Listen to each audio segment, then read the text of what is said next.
Closed session. So I call this City Council Redevelopment Agency meeting to order, July 27, 2011. We will start with the Pledge of Allegiance. Please stand.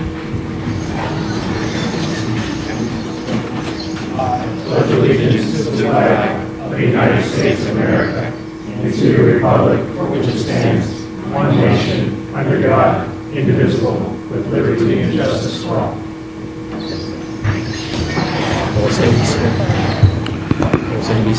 Okay, Mr. Maltby, are there any changes to the order of the agenda? None this evening, Mr. Mayor. Okay, Mr. Rubin, is there a report from closed session? No report from closed session tonight. Okay, we'll go move on to number 4, Council Communications and Announcements. Councilman Grocott? Yeah, I have just a few items. Oops, sorry about that. First is that I did attend the air show. I don't know if other guys did because when I was there I didn't see anybody, but I did. It was kind of a little story here. I was at the coffee shop Sunday morning early and saw a guy in uniform, so I introduced him to my son, and it turned out he was the pilot of the Chinook helicopter. And I told him, well, I'll see you later over at the show. So I went over to the show, and sure enough, I ran into this fellow, and I got to talking to him, and it turns out that this fellow, his name is, I think it's Brad, is it? Brad Bowman? Ben Bowman. Ben Bowman, and he was wondering where our mayor was, because he went to high school with Andy and was telling me stories about that. We exchanged messages. Did you? Okay, yeah. But, so I did attend the air show. I was happy to go there. It was a good show. I was a little disappointed that, and if people are wondering, it's because of the FAA new rules that you have to have 500 feet between the audience and any operating, moving airplane or helicopter, and that's the reason it was a stagnant or whatever, a show where you didn't have helicopters flying around and so forth, is because of the new FAA regulations. So, little explanation there. And then the last item I had was I also attended the employee luncheon that our city manager put on for the employees, and he gave a presentation to them about things that have been going on, the changes that we've been making as a council over the last few years, and gave them the confidence that we're not going to see too many more changes like that, nothing that's going to affect anybody's job. And I would just a cautionary note, this isn't pointed at anybody, but you realize when you go to an employee lunch and you hear something, how things that we say up here can impact the employees. And we had talked, you might remember at our last meeting, about the idea of the Corp Yard and doing something with other cities in that regard. And immediately what our people who work in the Corp Yard here is, I'm going to lose my job. So we need to be a little careful about that sometimes when we speak up here and things we say and how we say them. I know I've brought that issue up before. I know Randy's brought it up, and I think the last time was Brad brought it up over here. He's raising his hand. Sorry, I didn't mean to shake anybody up. So, but the city manager took care of that for us and smoothed that out, let everybody know that even if we did something like that, it would be done on a retirement basis to do the attrition that we'd need if we had a plan like that. And then lastly, I just want the council to know that I did get up and speak at the employee luncheon just briefly and let the employees know that with Mr. Maltby, who's newly hired, that we as a council have confidence in him and believe in the job that he's doing and are pleased with his leadership. So wanted you to know that. Thank you. Thank you, Councilman Grocott. Councilman Royce. Yeah, I have 2 items. One is one of my favorites, and you could get closer than 500 feet. It's our summer concert series. We always start after the 4th, so this time it'll be July 8th. It's always in Burden Park. It's always from 6 to 8. And there's a heck of a lot of people that attend. I know the first 3 to 4 years they would get about 75 people. Now we get 1,000 to 2,000 people. A playground. We get a lot of our seniors there. We get a lot of people that bring all their own food. And it's a successful event. We have actually 7 concerts. So once they start on the 8th with Big Band Beat, sponsored by our chamber, they'll continue again for the remaining of the summer. So there's 7 in total. I encourage you all to attend. It's free. Weather's guaranteed to be nice in the second half of summer. So please try to get out there. And then the other item is the library itself there right next door. It celebrated its 10th anniversary about a year ago, almost a year ago. And there's some remodeling going on. You could imagine having hundreds of people walking through your living room every day. Things like carpet and furniture get kind of worn out. So on actually July 13th, there will be a meeting from 7 p.m., starting at 7 p.m. at the library itself. They're wanting to get citizens' input on furnishing, carpets, light fixtures, various, well, not light fixtures, but just overall kind of refreshing of the facility itself to make it through the next 10 years. It gets a lot of use. Again, it's one of those favorite events, favorite functions that are free for people. You pay through your property tax, but it is actually a free service. But we do encourage that our San Carlos Library has the look and the feel, and it does get input from our citizens as we kind of refresh it here. So again, September 13th, starting at 7 p.m. What's that? July 13th, sorry. Thank you. Thank you, Mr. Price. Mr. Roselli? Mr. Mayor, I just want to report that I attended a meeting of the Grand Boulevard Committee, and for those who don't know what that is, I think some of the council, if not most of the council, know what that is. It's the El Camino Real, and it's all the way from Daly City all the way through down to the last part of Santa Clara County. It involves San Mateo County and Santa Clara County. And it's a quarterly event that we have been, I guess it's going on for about 3 years now, and will probably go on for a couple of more years, trying to get ideas to improve the El Camino Real in a number of ways, transportation-wise as well as look-wise. Now, these are all going to be advisory type situations because every city will have to decide what they want to do with especially the way it looks. The roadway Caltrans controls, but with input from our city. But the other parts of it are all city-oriented. So it's an interesting group, like I said, with I can't remember how many cities there are in Santa Clara County on the El Camino, but we have about 15 cities or so on the El Camino in San Mateo County. There's a lot of great input. Caltrans spoke to us at the last meeting about some of their ideas, and they're getting ideas of how to move people better, should we say, on the El Camino. And it's a long planning process. So just want to report back that we're participating. Thank you, Mr. Mayor. Mr. Roselli? Mr. Lewis? Nothing to report. Thank you. You didn't have a good weekend? I had a great weekend. Thank you. Good to know. And the only thing I have, and I would like to direct this to staff, the governor today came up with a budget with his Democratic counterparts in the state legislature, and part of that budget is going to be raiding the RDA funds of the municipalities throughout California. So I would like us to get a staff report to show what that means.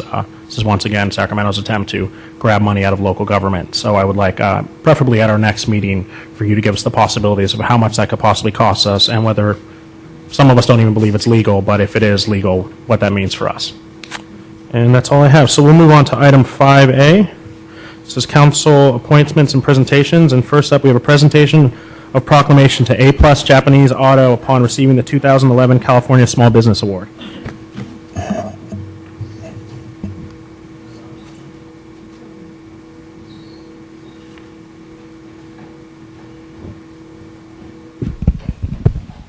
I think it's okay. How you doing, Eric? See ya.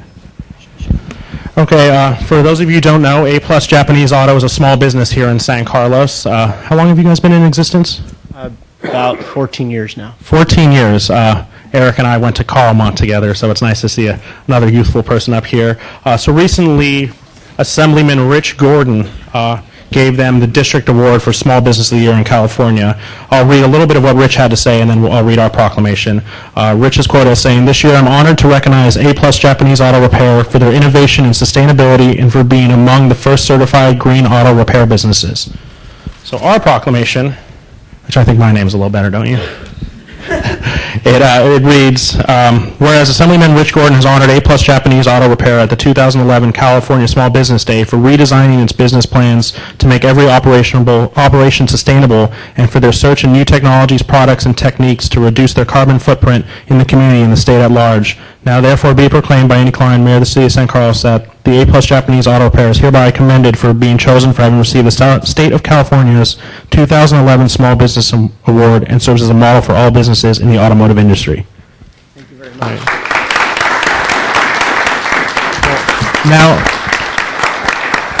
Well, since you're up here, Eric, we'll let you give a little plug for your business and explain the things you have done to earn this award.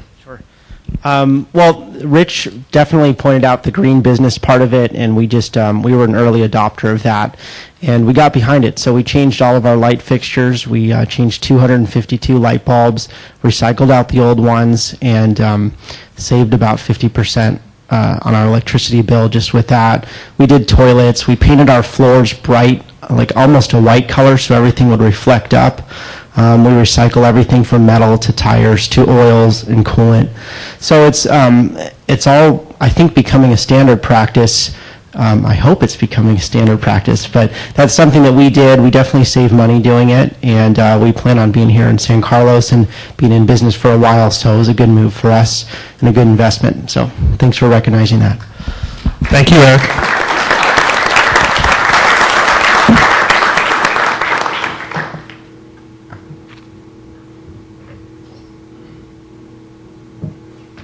Okay, next up, we have item 5B, consideration of appointing Youth Advisory Council voting members for the 2011 to 2013 term and recognition of retiring Youth Advisory Council voting members.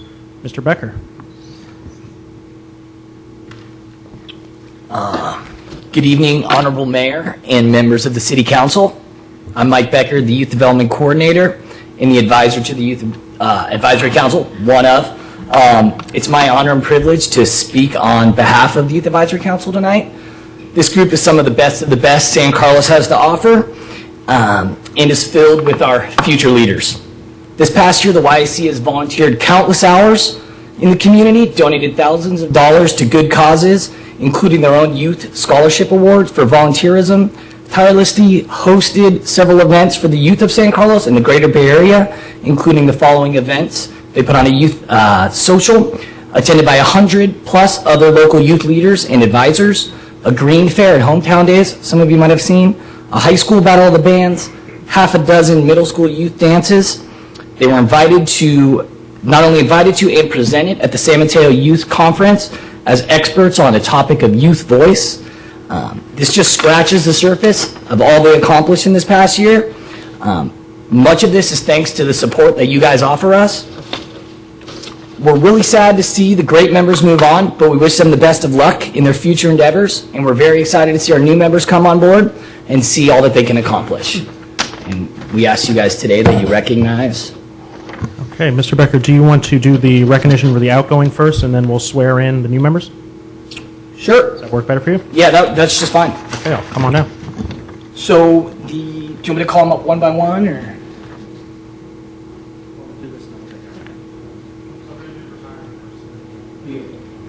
There's only one retirement.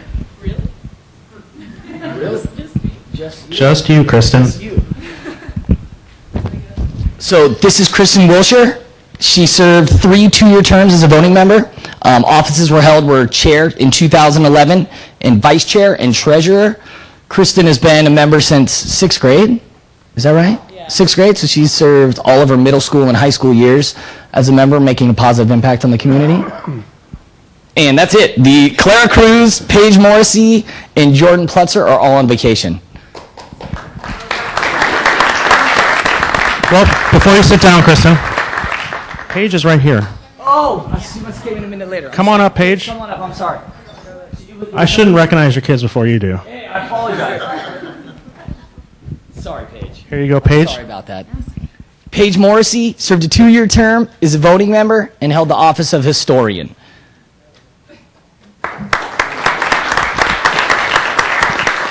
Super sorry, Paige. Thanks so much. There's no one else. I'm 100% Andy.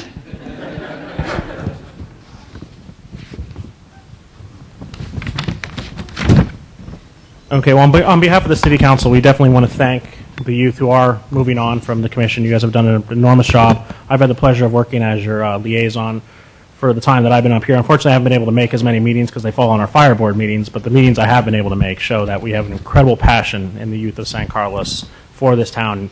You guys show some amazing leadership, so we're all pretty excited to see what your next move is, and hopefully one day some of you will come back and sit up here. So thank you again. On behalf of the City Council, thank you so much for the work you've done.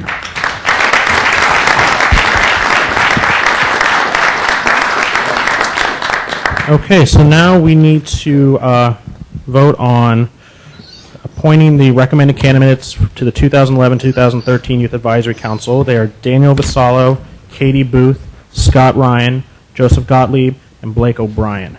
Do we have a motion or any discussion? Mr. Mayor, I make a motion to appoint these young people to Youth Advisory Council. Second? Second? Madam Clerk? Councilmember Grisilli? Yes. Councilmember Grocott? Yes. Councilmember Lewis? Yes. Councilmember Royce? Yes. Mayor Klein? Yes. So we will do a swearing in. If the 5 of you would like to come up, the city clerk and I will swear you in.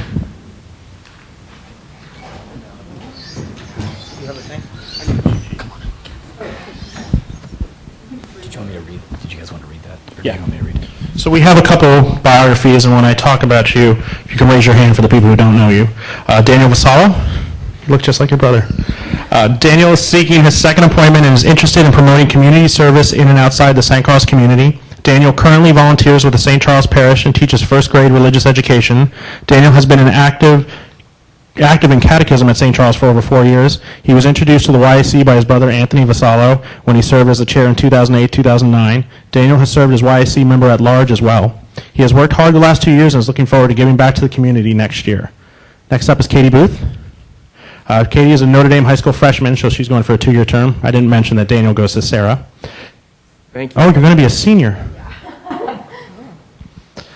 Katie is seeking her second appointment and has done a fantastic job to date with the YAC. Katie is a natural-born leader with a zest for life. She has served on the Notre Dame High School Student Council for 3 years, which would make you a senior, and has been a leader on the field with the Notre Dame women's soccer team. Next year, she will also serve as board member for the Ambassador Club. She is a commendable student and athlete with success both on and off the field. Katie plans to put her leadership skills to work for the YAC and hopes to put together a community basketball tournament next year. She hopes to raise awareness about the YAC Youth Center and bring everyone together. Next, we have Scott Ryan. Scott is a junior, all right, at St. Francis High School. Scott is seeking his first appointment and has served as a YAC member at large for the past few years. Scott has worked hard to help the YAC host multiple youth special events. Scott would like to pursue avenues to assist our youth in caring for the environment and partnering with other agencies that have existing programs for youth. In addition, Scott is a huge fan of our current intergenerational program with the Adult Community Center and wants that to expand next year. Hopefully you guys are going to start winning at the bowling tournament. Next up is Joseph Gottlieb, who is a 7th grader at Central Middle School. Go Mustangs. Joseph is seeking his second appointment to the YAC. He is an avid trumpet player and part of Warner Central Middle School Jazz Band. Joseph is a first-rate author and has won the St. Cross Youth Center Short Story Contest 2 years in a row. Congrats. He has been authoring a book about World War II over the last 2 years. He is a creative and intelligent young man, and he plans on helping the YAC offer new special events to the community like our recent Green Fair at Hometown Days. And lastly, we have Blake O'Brien, also at Central Middle School, a 7th grader. Blake is a very bright and tech-savvy individual who aspires to be an engineer at Apple. He has a strong passion for local government and served the 2010 to 2011 year as a YAC member at large. He is ready to hit the ground running and help educate youth about local government and offer special events for the St. Carlos youth. So we are going to do a swearing in for you. Okay, so if you could raise your right hand. I'll stand in front of you guys. All of you. There we go. And I, state your name. There we go. Oh, sorry, repeat after me. Solemnly swear that I will bear true faith and allegiance to the Constitution of the United States and the Constitution of the State of California. That I take this obligation freely without any mental reservation or purpose of evasion. And that I will well and faithfully discharge the duties upon which I am about to enter. Well, thank you very much and welcome.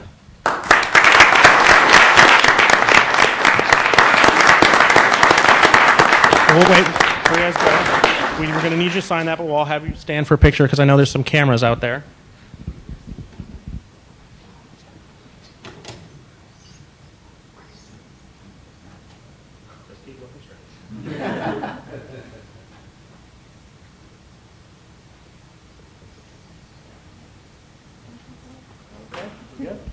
All right, so if you guys could sign your paperwork with the clerk, and once again, welcome and thank you.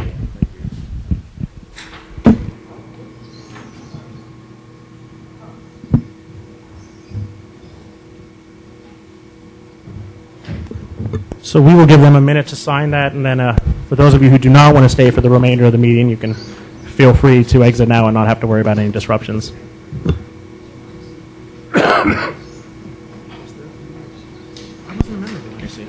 No, I was Carmel Student Government. Becker was, though. He was on the one who they, right when the youth center opened. A year ahead of me.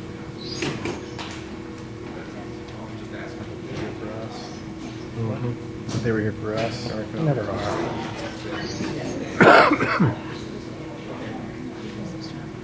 Maybe if you showed your movie, they'd stay. We got to give something to get something, I guess. We'll just do a really long closed session one day. Let's take a group out. No, it's not mine. Oh, yeah, I don't need it back up. Okay, so we will keep going. So we have item 5C, consideration of appointments to council subcommittees and ad hoc committees for the remainder of 2011. So there's no staff report for this, correct, Mr. Maltby? That's correct. Okay. The reason this has come up is because of the passing of Mayor Ahmad. So we have some holes to fill on our subcommittees and ad hoc committees.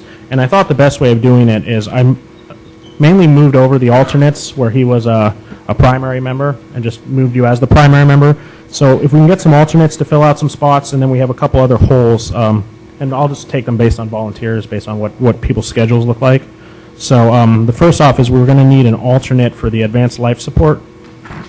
Is anyone willing? I'm the primary. I doubt I will ever need you to fill in, but if someone's willing to. I'll be, I mean, yes, I'll be an alternate. Are you accepting older people now? I know how fond of the youth you are. I wasn't sure whether or not if... We will be accepting older people. Okay, For advanced life support. good, yeah. I figured that, yeah. All right, thank you, Councilman Lewis. We have the airport roundtable where Mr. Grocott is the primary. Is someone willing to serve as a alternate? I'd be happy to be an alternate. Mr. Royce. We have ABAG where Mr. Royce is the primary. Would someone like to serve as a alternate? It only meets twice per year. I doubt it's going to be an issue. What is it again? ABAG, Association of Area Governments. Okay, so Mr. Grisilli. Or Mr. Brookout. And then we have CCAG's Congestion Management Program and Environmental Quality Committee. We have Mr. Grocott as the primary. Would someone like to do the alternate? How often does that meet? When does that meet, Matt? Do you know?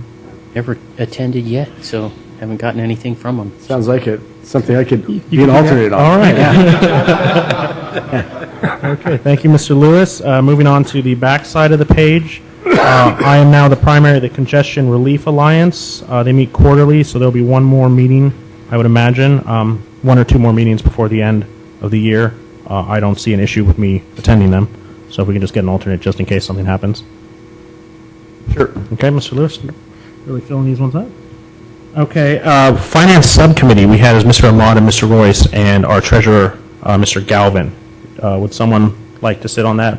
Preferably maybe one of the council members who's going to be here. I'm not pointing at you, Bob, but you'd like to do it? No, that's fine. Okay.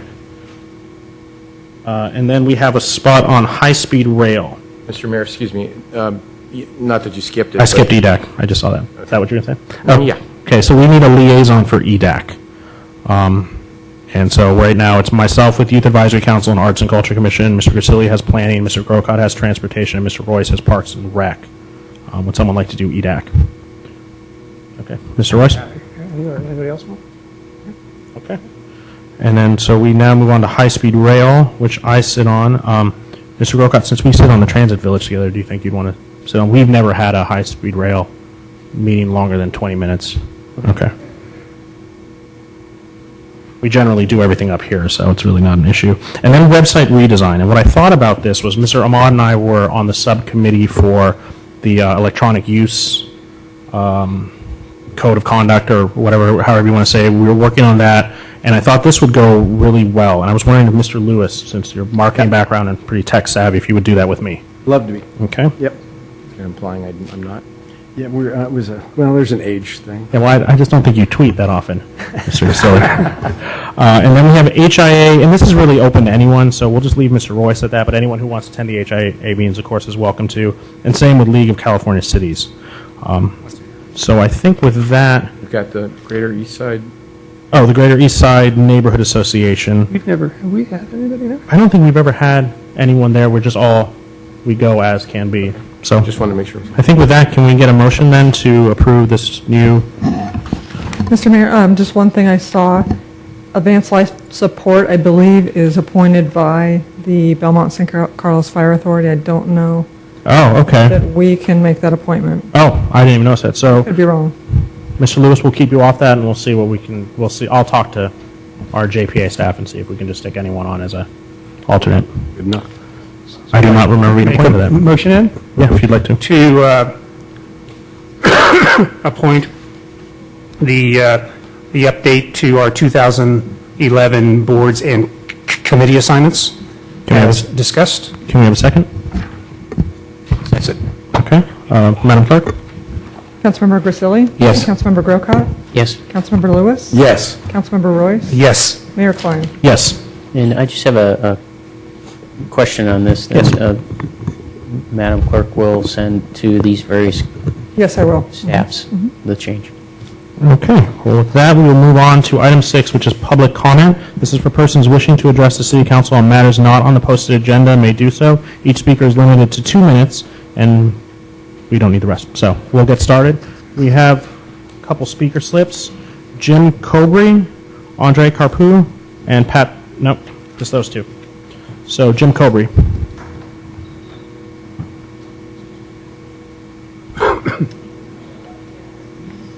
This one's boring. I've been having this thing in an allegory. Actually, it's an allegory. There was this billionaire who invented what's called a widget. He decided he wanted to set up a plant, hire 100 people, including the manager, and set it in a little town in the foothills of California. Everything went okay for a number of years. The employees were well paid and they shared in the profit. The billionaire didn't get anything. The only thing he could do was shut it down. And anything that was ordinary, simple majority would vote. But as things went along, the widget went out of style or whatever. And so it was decided by a majority of the people that they would take the profits and do research and development to upgrade it or invent a new one. Well, for this, they needed 2/3 vote. So when they voted, 66 voted yes, 34 voted no. So they couldn't do anything with the profits to upgrade their product. Well, as things went along, the place went out of business. The billionaire decided that they weren't making a profit, and so they closed it down. So that left 66 people without a job who could have had a job. Now, when this moved to this town, they had one hotel, another hotel came along, a couple of restaurants, hardware store, even a small clinic, and they built houses around it. So when they went out of business, you can imagine what happened to that little town. It went down the tubes. The hotels, extra hotel closed, hardware and everything. So my point of this story was, and also, after a couple of years, they had changed the name to Prosperity. Well, Prosperity was gone. So the point of the story is, I don't like paying taxes either, but you get what you pay for. If you don't want to service, well, whatever the service is, you got to pay for it. And I'm retired, and I don't like either, but I still would like this service that would come and say, a fire service, come and save my life if it was properly staffed. And police department too. If there's a burglar in the house and I call them, hopefully they're staffed well enough to come and save my life. Mr. Cobry, we're going to need you to wrap up your thoughts. Huh? We're going to need you to wrap up your thoughts. Oh, I'm sorry. It's okay.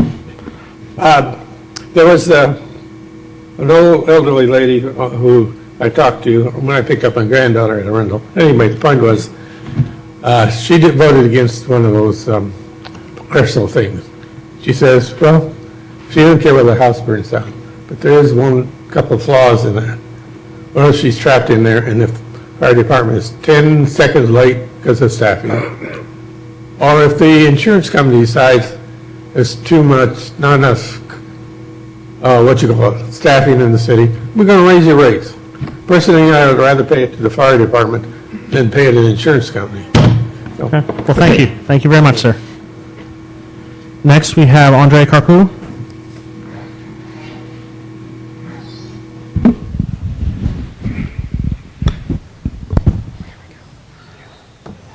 Welcome, sir. You have 2 minutes. Good evening, ladies and gentlemen, member of the council. I would advise you to get the clock or a light that flash instead of being interrupted into the 2 minutes. And also wants to remind you that you have been elected to serve your constituent, not soon as you get elected to be a gang of dictators. And the 2 minutes is one of it.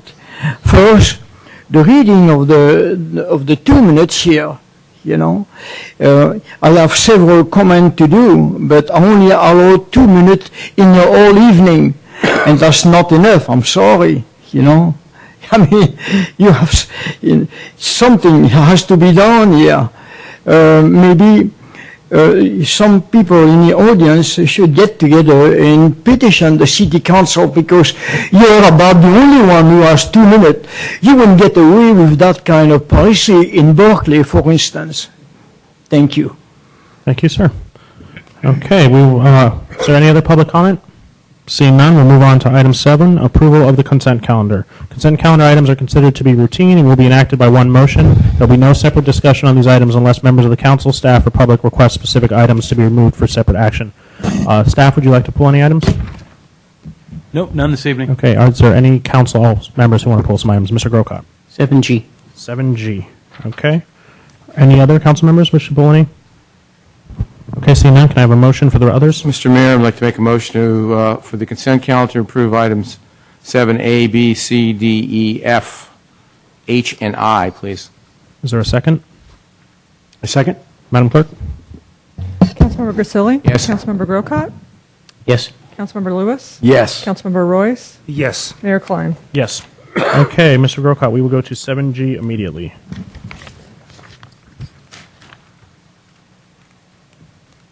And do you have any questions or concerns? Concerns, not really questions. My concern is that with item 7G, that this is paid for, as it states, under fiscal implications, that it's covered by the solid waste franchise fees, which means that everyone who gets garbage service in the city of San Carlos pays the fee for the street sweeping. And I've had a problem with that ever since it was moved from general fund expenditure to being added to the solid waste franchise fee, because the city, on the other hand, doesn't pay a garbage fee. We don't pay anything to the garbage company that I'm aware of, but we get the service because our parking lots are swept and curbside of our parks are also swept. And the way a fee structure is supposed to be paid for is that the receiver of the service pays the fee. And in this case, the receiver of the service, in some instances, as I said, Wheeler Plaza, for instance, or the curbside at Burton Park, is not paying the fee, but they are receiving the service. So I pulled this in order to vote against it. Not that I'm against the contract per se, but how it's being paid for. Okay. Is there any other discussion? It's just a question for staff. Do other cities typically put it into their fees like this, or do cities pay for it? I mean, I think Councilmember Grocott. Through the brings chair, up a good point. Councilmember Lewis, it varies. There are some cities that do it this way, others do not. A little bit of both. Have we ever considered paying a percentage of that fee? Yeah, I mean, that's the question I was going to ask. What, has staff ever looked in, if we were to pay our share of the fee, what would that actually be? It wouldn't be the $91,000, of course, but what would that be? I don't think that we've looked at that per se, but we certainly could research that if that's the council has an interest. Sure. Could we ask staff to, is this time sensitive that we can't hold off a couple of weeks and have you look at that? I'd have to check with Public Works on the timing. I think Public Works saying it's not time sensitive, we could do some research. So, Mr. Grocott, would you like to table this, and then we can bring it back to see what our fee would be for our council areas, would if the rest be of willing to if we have do three that? members who are okay with that? Go ahead. But if you got the votes, I'd rather vote on the contract and then come back and decide whether we want to change. We can always change the budget. We can always move it around. Okay. I mean, Mr. Grocott indicated he wasn't against the contract, Yeah. so No, let's none. approve the contract, and then when it comes back, my opinion, and when staff comes back at our next meeting, we can decide to move it around. It's going to be I think a fairly nominal amount. I can't believe it's going to be more than 10 or 15% at the most. So Okay, Mr. Russo, can you make a motion I'd with, like to make a motion to approve contract 7G. Yeah, I'll second that. it's a resolution. Resolution, I'm sorry. Do I need to read the resolution? No, you don't. Oh, sorry, we do have a public comment. Ms. Bell? I thought it was a different number. Resolution. I'd like over the next year, I wasn't going to push you to change things tonight, but over the next year to look at actually sweeping more of the streets. In my neighborhood,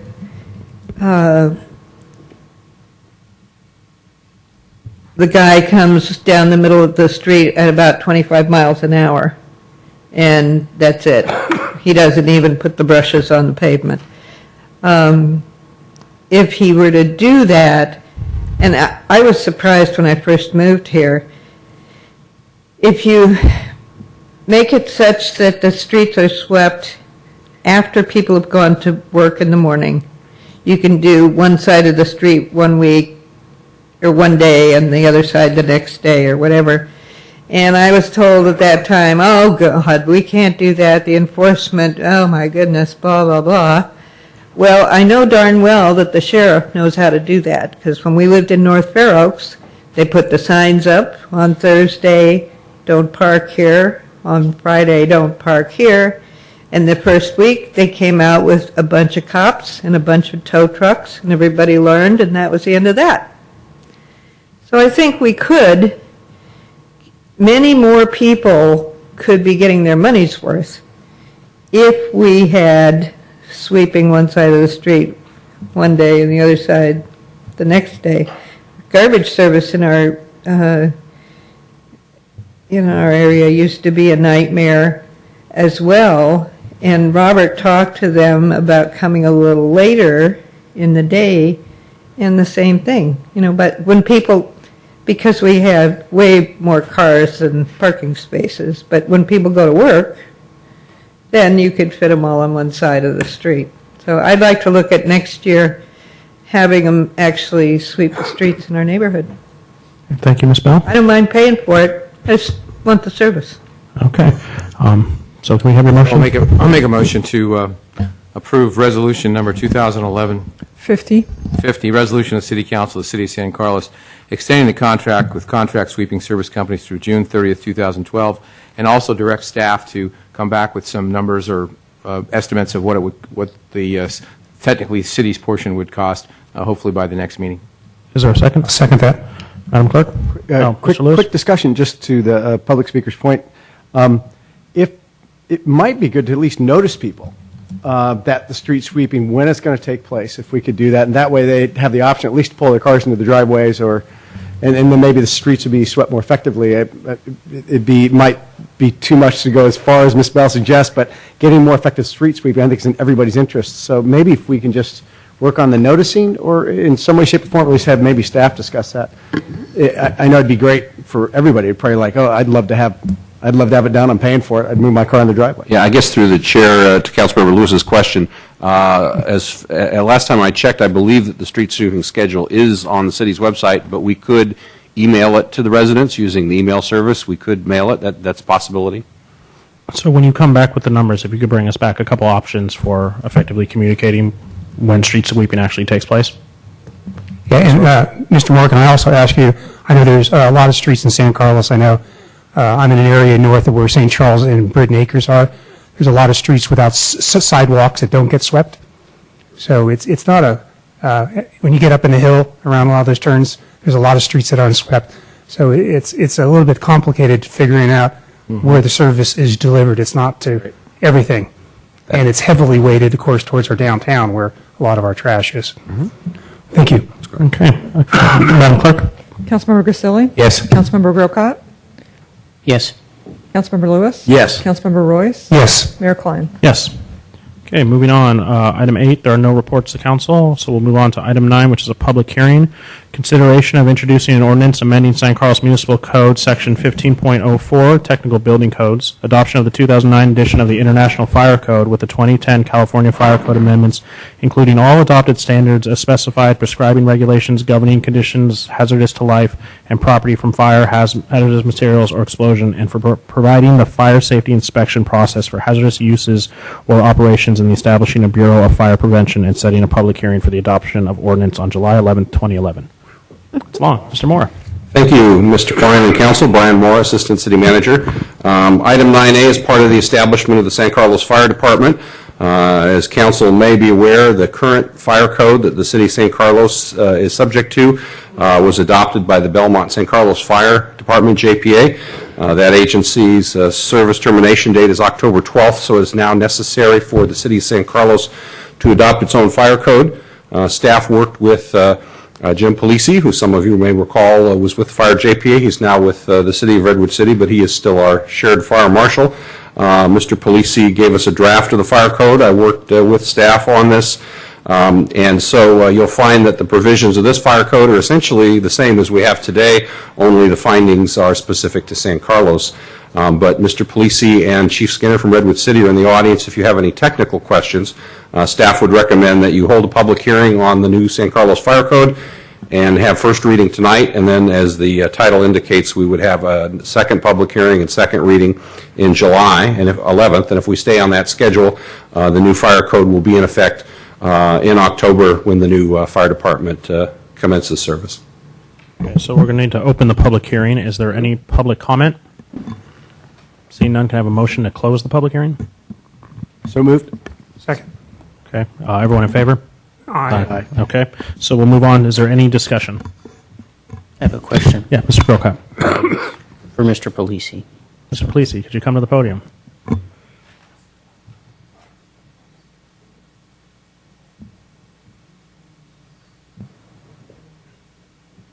Good evening, Mayor, council members. Yes. So the one area that I would have some sensitivity to and a little bit of knowledge of because of the kind of work I'm involved in is the requirement for fire sprinklers. So Yes. is there anything in this that changed from our current requirements that trigger fire sprinklers being installed? No. It's identical. It's all the technicalities have That's stayed the same. correct. Okay, that was my only question. Thank you. Okay. Are there any other questions for Mr. Polisi? No? Well, thank you for coming. Thank you. All right, can we entertain a motion then? Mr. Mayor, I'll make a motion to introduce ordinance number 1432? 1432, an ordinance of the City of San Carlos, amending San Carlos Municipal Code Section 15.04, Technical Building Codes, adopting the 2009 edition of the International Fire Code with the 2010 California Fire Code amendments, including all adopted standards as specified, prescribing regulations governing conditions hazardous to life and property from fire, hazardous material or explosion, and for providing the fire safety inspection process for hazardous use or operations and establishing a Bureau of Fire Prevention. Is there a second? Second. Okay. Madam Clerk? I'm sorry, I do have another question, Oh, if I okay. may, and that is the effective date. Since we're doing this now, 30 days from now, we could actually adopt the ordinance, but the effective date, are we going to end up with, even though they're technically the same, we're going to end up with overlapping ordinances because the dissolution of the Will not have been San Carlos complete. Fire Department is not until October 12th. Mr. Malpe? Refer that question to our city attorney. Well, I just was talking with the assistant city manager who tells me that the effective date, even though it may be adopted after your future meeting, the effective date will be after the JPA is It's actually in the first paragraph on the background. Okay. Very good. Okay. Madam Clerk? Councilmember Grisilli? Yes. Councilmember Grocott? Yes. Councilmember Lewis? Yes. Councilmember Royce? Yes. Mayor Klein? Yes. Okay, moving on to new business. We have one more item on this, under this agenda item, that's to set the public hearing for because we're adopting by reference, we've got a slightly different procedure this time. Okay, so we have to set the public hearing for June 11th, 2011? July 11th. July 11th. Can we have a motion for that? So moved. Is there a second? Second. Madam Clerk? Councilmember Grisilli? Yes. Councilmember Grocott? Yes. Councilmember Lewis? Yes. Councilmember Royce? Yes. Mayor Klein? Yes. Okay, now moving on to new business. Item 10, we will start with 10A, which is discussion of the City of San Carlos Fire Department. This has 5 subsections. So we will start with the staff report. We'll ask questions. I guess we'll go subsection by subsection, Mr. Moore? Yes. Okay, so we'll go 10AI. We'll have a staff report, we'll have questions, we'll have public comment, then we'll have discussion. So 10AI is consideration of approving contract with City of Redwood City for fire and emergency services and authorizing city manager to sign. And it should be noted that Exhibit B is deleted from this from That's 10A1, so we will need to make mention of that in the motion, correct? Mr. Rubens? that's correct. Okay. So, Mr. Moore. Thank you, Mr. Mayor and members of council. Tonight, we come before you to bring you 5 additional items, as the mayor said, regarding the creation of the San Carlos Fire Department. One of those was the establishment of the new fire code that you just approved. Under item 10, we have 4 more items for you. Just to give you a quick background, and I'm sure this is familiar history to most of you, on April 18th, the council heard 4 presentations on different fire options, a total of 21 options. Those were narrowed to 2 by your consultant, Tridata, namely the San Carlos Fire Department as managed by Redwood City and the WSI Deluxe option. The council voted unanimously to move ahead with the hybrid option, and they also voted to leave the WSI Deluxe option as a backup proposal should the Redwood City option not be approved. This is a table prepared by Yulia on our administrative services staff that gives you a high-level look at the cost and savings of the new department, both on a partial year for 2011-12 and on a full-year basis. What this shows you is on a full-year basis, the new fire department, including revenues, will save the city roughly $1.1 million in its first full year of operation. In its partial year, the city will save roughly $1 million before one-time costs and roughly $620,000 after one-time costs. One significant difference between the new department and the current JPA is the new department does include money for new vehicles, equipment. The current department has deferred those. In terms of council actions to date, you'll see that you've taken 5 actions prior to tonight's meeting to establish the San Carlos Fire Department. That includes the salary and benefits resolution and the job descriptions on May 9th. The establishment of the Emergency Preparedness Coordinator on May 23rd, the direction on truck service, and the continuation of the Tridata consulting contracts at your last meeting on June 13th. On tonight's agenda, we're asking the council to establish the new San Carlos Fire Code, which you just introduced. We're also asking you to approve the Redwood City Agreement, which was approved by their city council last week on June 20th. We're asking you to approve an agreement with Woodside Fire for continuation of emergency medical service BAT Chief Services, which is the current arrangement we have with Redwood City, Woodside, and the current fire JPA. And then also items 4 and 5, which Ms. Mendenhall can talk about a bit later, which is to establish work rules for the new department and to amend the PERS formula to 2% at age 50. In terms of the first item, Exhibit A, the Redwood City Agreement, it has a number of features, and these are broken out by section and cost for you. The agreement with Redwood City provides for management, administration, and support. This provides for a portion of positions including the fire chief, a newly created deputy chief, of which San Carlos would pay 75% in the first year and potentially less in future years after the department is reestablished, a portion of a management analyst, and a portion of an administrative assistant. In the command and operations area, the city would pay for a portion of the Redwood City Battalion Chief services, and that would ensure that at all calls that require a battalion chief, that one would be provided by the city of Redwood City. You talked about truck services at the last meeting. This would be a payment for aerial ladder services out of Redwood City's main station number 9 in lieu of purchasing a Quint. In the area of fire prevention, code management, and investigation, this would include the services of the shared fire marshal, the fire protection secretary, and 3 protection officers to do things such as wildland interface inspections, plan check inspections in the field.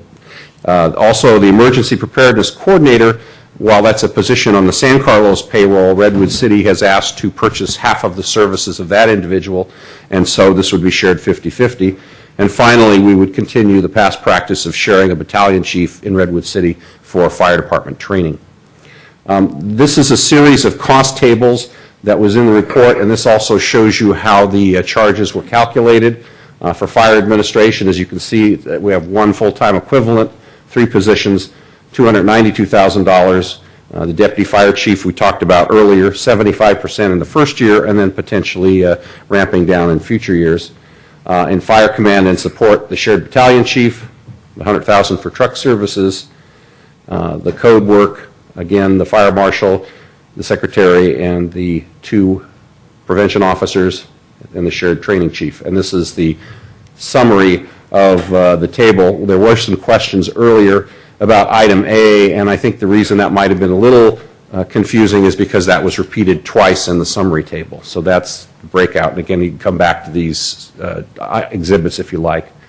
Turning briefly to item B, the Woodside Fire Agreement. Again, this is similar to what we have today, where the cities of Woodside, Redwood City, and Belmont San Carlos share a emergency medical officer battalion chief, and this person is responsible for managing and supervising EMS activities and the paramedics, reporting, managing the medical equipment, certification, training, participating in county committees. Essentially, Woodside Fire has a rather extensive EMS operation, and so for many years, Redwood City and Belmont San Carlos have contracted with them. We're recommending, as part of the creation of the San Carlos Fire Department, that format continues. One slight difference is that in the new agreement, the cost sharing will be done based on the number of stations. So since San Carlos has 2 of the 12 stations among those 4 agencies, we'll be paying 2/12 or 1/6 of the cost, which is just over $40,000 a year. And this also has a similar cost escalator language to the main contract, which is that the annual cost will be billed to San Carlos each year with an annual cap of up to 3% on the year-to-year increase. In terms of next steps after you take action on these items tonight, as Mayor Klein indicated, the apparatus and vehicle maintenance item, which was going to be Exhibit B, has been pulled off the agenda. There's some discussion among the city attorneys of Redwood City and San Carlos as to whether this is best done in a separate agreement or as an attachment. I think from the staff point of view, either would work the same, so that's being reviewed. Payroll services, we initially talked to Redwood City about having them do the fire department payroll, and now we're actually exploring having them do all of the city's payroll rather than having 2 different arrangements, one for the non-fire and one for the fire. So that will come back to you at a future meeting. And then finally, IT services related to fire. We are exploring with Redwood City the possibility of having their IT staff do some of those services for us. I also wanted to mention, I mentioned it in the staff report, that staff does anticipate fine-tuning of this agreement and the various exhibits between now and the service start date in October, very much as you saw with the county sheriff and the police agreement. We also think there may be fine-tuning between October and the startup, again, since this is a new journey for us. As far as focus between now and October, obviously the main event is to launch the new department in time for the service start date, and also, as you are aware from our monthly reports, to continue working on the wrap-up of the current fire JPA and department. There were some questions earlier today from council members about future of what's going to happen subsequent to the launch of the new department and the agreements, and so I thought I'd just sketch out for you real briefly some of the things that we've talked about with the 2 city managers and with the fire department. In year 1, once the department is up and running, we want to explore some improved reporting. Redwood City has more advanced reporting capabilities than the current fire JPA, and we want to take advantage of that. They also do a lot more work with company inspections than we do, so we'd like to see more activity in terms of the fire companies doing both business and rental inspections. And then they also have an emphasis on CERT and public outreach, so we'd like to focus on that in year 1. In year 2, as you probably heard some of our earlier reports, we're going to talk about things such as I mentioned earlier, the deputy fire chief, whether it's necessary for San Carlos to have 3/4 of that position in the second year, or whether it might be more of a 50-50 sharing. We're also going to take another look at the question of the truck service versus the Quint. and the location of the tools. You know, oftentimes the tools for vehicle extrication and related features are on the truck, but these days in many departments they're moving on to engines or even to the light-duty rescue vehicles, and that's something for us to explore. And then finally, obviously, the discussion of the light-duty rescue vehicles to go to medical calls in lieu of the truck and engines. And then further downstream, which also was a question we heard earlier today, shared services, we think there continue to be opportunities. We know the council is very interested in this area. As you recall from the Tri-Data report, there are overlapping stations in the hills. There are 2 overlapping stations with Redwood City. That's something we could explore down the road. And there's also the Station 18 in the county that we could explore with the county. In terms of more county-wide efforts, both the city manager and I continue to be members of the city manager's Fire Shared Services Committee, and we continue to go to those monthly meetings and work with our colleagues about different fire service opportunities. And then finally, we're aware of some of the changes around us. Obviously in North County, which has the hybrid model, both Pacifica and Brisbane are experiencing some financial stress, and they're actually looking at ways to save money over the hybrid model. They're looking at perhaps something that's even less costly, so it will be interesting to see what they come up with. We have had some inquiries from the cities in Central County. As you know, they've talked about a merger, but they've only been able to find about $200,000 to $400,000 a year in savings. We've found about 6 times that amount, and so we've had some discussions with them about the difference between our model and theirs. And then obviously we're also watching the developments in Foster City, San Mateo. As you know, they eliminated a chief position and sharing it, and then just last week announced they were going to add back a deputy chief position. So that model's kind of continuing to evolve, and we're watching that as well. So those are some of the things that we see both short-term and in the next year or two in terms of the shared services arena. We do think that there's some opportunities, particularly as it relates to Redwood City and the county, but we'll certainly continue to monitor the managers committee and the stuff going on elsewhere in the county. So with that, I'd be happy to answer any questions. Also, as I said, Chief Skinner and his team are here, and I think I'll probably defer to them if you have detailed questions about the Redwood City proposal. All right, thank you, Mr. Moore. Before we get started with questions, I'd like to acknowledge that myself, our city manager, Mr. Maltby, and our city attorney, Greg Rubens, went to the Redwood City Council meeting last Monday to attend, where they voted on the fire contract. It was in their consent calendar. They didn't pull it, but they did leave some comments. Vice Mayor Geary, Councilmember Faust, and Councilmember Pierce all, echoed the thanks to our city staff and their city staff as well, Chief Skinner and his team, their city manager Bob Bell, and their city attorney Pamela Thompson for all the hard work that's been done here. So I just want to say thank you as well. I know this has been very fast moving, and I know everyone's worked very hard, so it's great to see it come forward and come to fruition. So we will start with questions then. Chief Skinner, if you'd like to come up and help Mr. Mora out. Mr. Lewis, would you like to start? Well, I just have a quick question, and I think it's simple, and that is, in the scope of services of the apparatus and vehicle maintenance, we have $90,000 sort of allotted based on an estimate. If it exceeds or is less than that, then do we pay for what we use?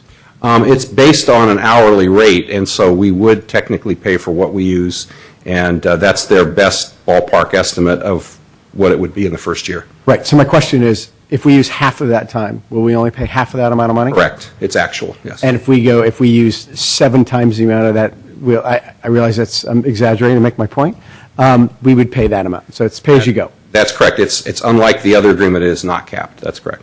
And then any other, or is there anything else that we're just adding a 15% charge on top of that fee? I guess so it's an hourly, if I understand this right, it's an hourly plus a 15% charge for overhead and administrative services. Right. It seemed like everything else we're just paying straight up, and this one has sort of an additional fee. I wasn't sure why. Apparently, that's how Redwood City bills their fleet services. This is a proposal that came from actually their Public Works Department. And I think another reason that it's not moving forward at this time, there has been some changes in staffing in the Public Works Department in Redwood City. The Public Works Director, who had been with Allied Waste, has left and returned to Allied Waste, so there's some changes there, and there's also, I understand, a retirement in the fleet division. So we're trying to allow for some time for some staff changes in Redwood City and also any tweaks that they may want to make in terms of the format. And I guess then the next logical question is, could that escalate? And I realize we're talking about a fraction of the budget here, but I just want to be sure it's that service charge is subject to limitation as well over the 5-year contract, just so we, again, we're just watching all the money here, so. Yeah, and I guess through the chair to Councilmember Lewis's question, I think the other thing that will probably influence that cost will be the age of the equipment. The fact that we have in the San Carlos fire budget $380,000, which we could go towards replacing equipment or moving things up. As we get into a replacement cycle, we may actually be able to bring those costs down. So that's Right. our hope. My last point had to do with the 15% service charge itself, not increasing that 50% becomes 20 or 25 or 30% in future years. Okay, I just I want to see. make sure we keep an eye on that. And Thank you. One thing that I would just point out in your question there is that it wouldn't be able to go over the 90,000 without coming back for additional action and amendment. Great. Perfect. Thank you, Mr. Maltby. Is that it, Mr. Lewis? Okay, Mr. Griselli. No, I'm confused. I thought we weren't voting on that one. We're not. Okay, thank you. Mr. Griselli, do you have a question about what we are voting on? Okay. Mr. Mora, on attachment A, there's an item per side fund JPA for $800,000 Yes. on the full year budget. Do we have that now? Yes. That is the 3% at 50 legacy Okay, so cost that from the is- JPA. That is currently under the JPA, and that thing will just extend on. You have one-time costs of $380,000. Yes. What would that be? That includes gear, equipment, apparatus, trucks, things like that. We wanted to put some money in the new budget, even though we're inheriting the equipment, vehicles, and some of the turnouts and things from the fire department, since we wanted to give the new department some ability to replace some of those items if they're kind of on the edge or towards the end of their useful life. What about the costs, the employment costs for people's vacation, sick leave, et cetera? I don't see that in here. That's actually in the city general fund budget. That is not here. Why wouldn't it be on the far right column under one-time costs?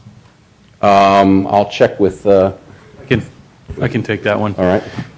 As we've discussed with the city council through the process at different times, there are costs associated with the wrap-up of the fire JPA. And I think vacation payouts are the best example. And we've estimated those costs to be anywhere from $600,000 to $800,000 based on the information we've been provided by the Belmont staff, who provides the staff support to the JPA on what the JPA's obligations are. We had previously suggested, and the council had seemed to support the notion that we would treat those expenditures like one-time expenditures once they were fully known. We have the estimate now, and we could put that into the budget. We haven't because we're waiting to see how it all plays out. And one of the areas that could dramatically impact the payout of those liabilities is whether or not those employees go to work for either the city of San Carlos or the city of Belmont as employees in the future.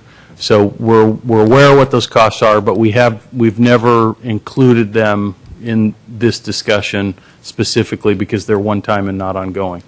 We could, if you like I say, they're estimated to be between 6 and 800. The only reason I pointed out is because you can make these numbers dance on the head of a pin. I know I can. I can make them turn around completely. And I mean, because it's easy to do.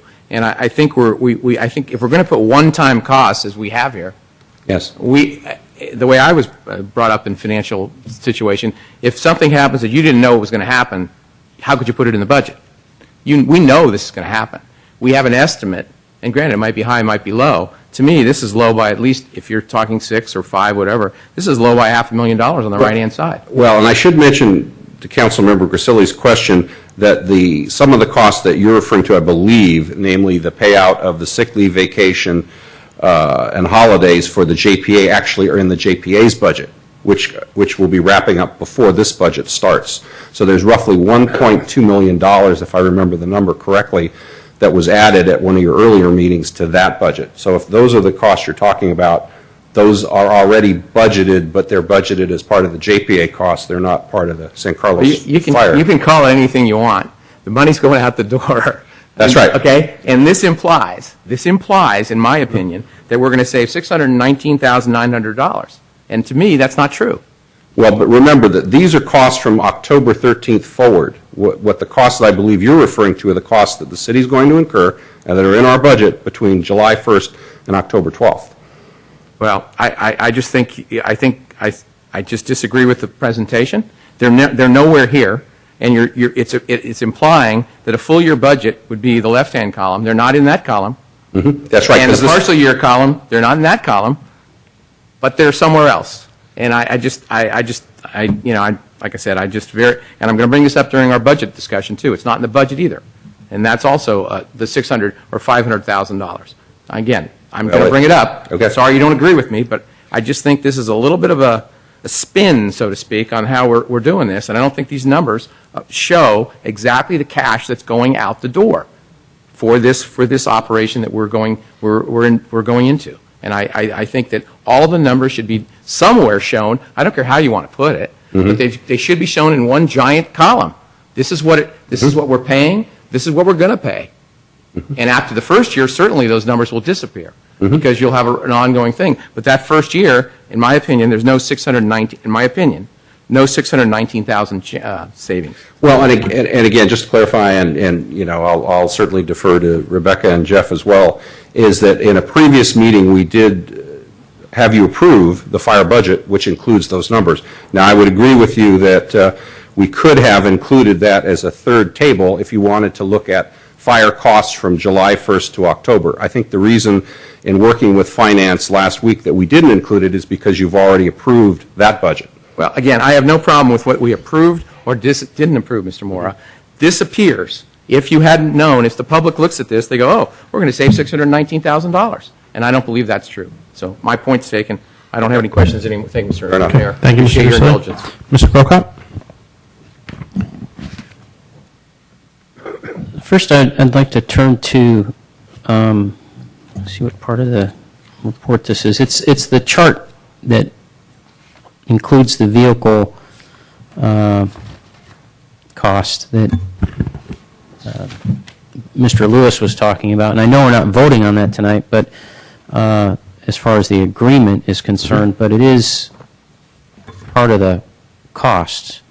And Are you talking about page 3 on Exhibit B? Page 3, Exhibit B. I can see that it's page 3, but what part is it? Exhibit B. Exhibit B. Okay, so page 3 of Exhibit B. And I don't follow this math, except the only one I can follow is utility truck. We don't have one, so all the numbers in between don't matter, and in the last column it's 0. Of course, 0 times anything is going to be 0. So I get that one, and I also get tractor-drawn aerial because it's the same thing. We won't have one. All the numbers in between, if you're multiplying, dividing, whatever, it's going to come up 0. But I look at, we have, for instance, 3 engine pumpers. I see this 10,000 minimum, 14 high, contingency fund, and then somehow we come up with $72,000. So if you could just explain to me the math. I can do the math for you. It's 3 times 14 is 42. Plus 30 is 72. So it's taking the high number. The minimum doesn't come into play. It just doesn't come into play. And that works for the administrative vehicle too.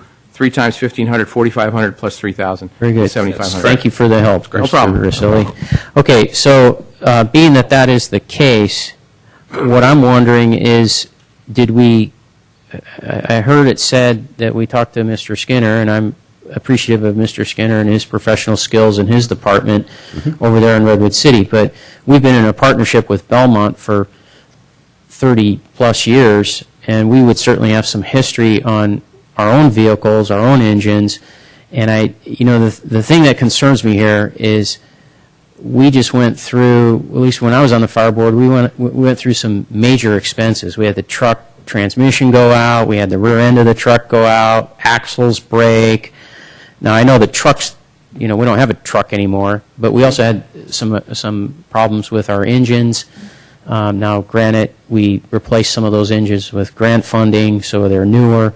But my point is, did we talk to Mr. Phil over in Belmont and get any indication from his history on the department we had with Belmont and what those costs might be? We asked, excuse me, the Public Works and Fleet folks in Redwood City to give us these estimates, and my understanding is that they took the vehicle information we gave them and prepared these. Now, whether or not they contacted Belmont staff, I don't know.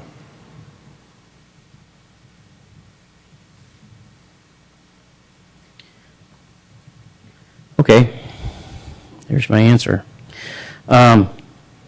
staying with the maintenance fee, when I look at this attachment 1 and I look through column on the left and column on the right, I don't see the 90,000 anywhere. Is it enveloped inside one of these numbers, or what? It's the total on item 7, which adds up the maximum cost that Councilmember Grisilli was referring to.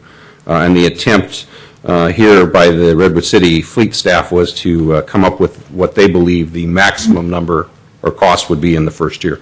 So is it included in Redwood City's Services A? No, it's a Where is separate, it's separate exhibit. It is B, and it's also included. So if I look at attachment 1, which has full year budget and then budget partial year, the fleet maintenance cost is not included in this bottom line number. Actually, it is, Councilmember Grocott. Where? It's included under the San Carlos Fire Department total budget cost. So the vehicle... It's part of the $3.1 million. Okay. So it's included in here, includes vehicle. See, these numbers weren't broken down for us in such a way that we could see that I could see. And I don't know, maybe I didn't read the staff report properly enough, well enough. And then you're saying also the EMS service from Woodside, the 40,000, is also included in the 3.1. That's correct. Okay.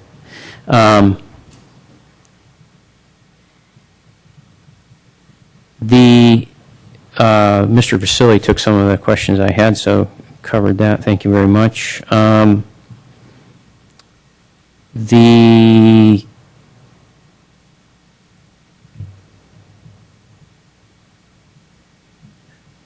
reserves. Now, when we had the Belmont San Carlos Fire Department, we did have reserve funding, and that, Mr. Mora, is where we were taking care of.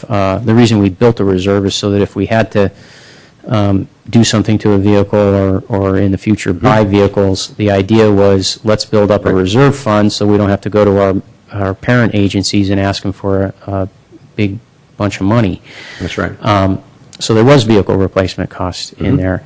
And now you're including somewhere in here vehicle replacement cost and reserves? I will check. I'll ask Rebecca, did we put vehicle, I'm not sure if we put vehicle maintenance in the first year, but I know it was our intent to do so in the future years.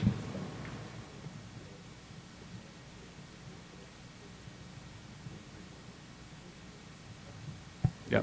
Rebecca says that it's included in the 3.1. Okay.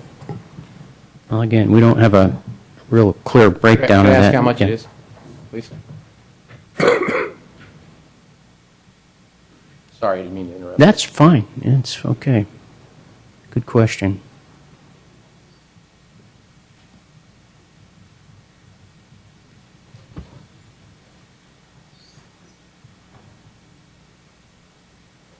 It's 82,000. 82,000? Yes. What do we have to compare that to?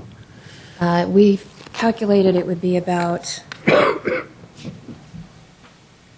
116,000 on an annual basis. So we did a partial year. I'm sorry, I didn't hear that. We did a partial year.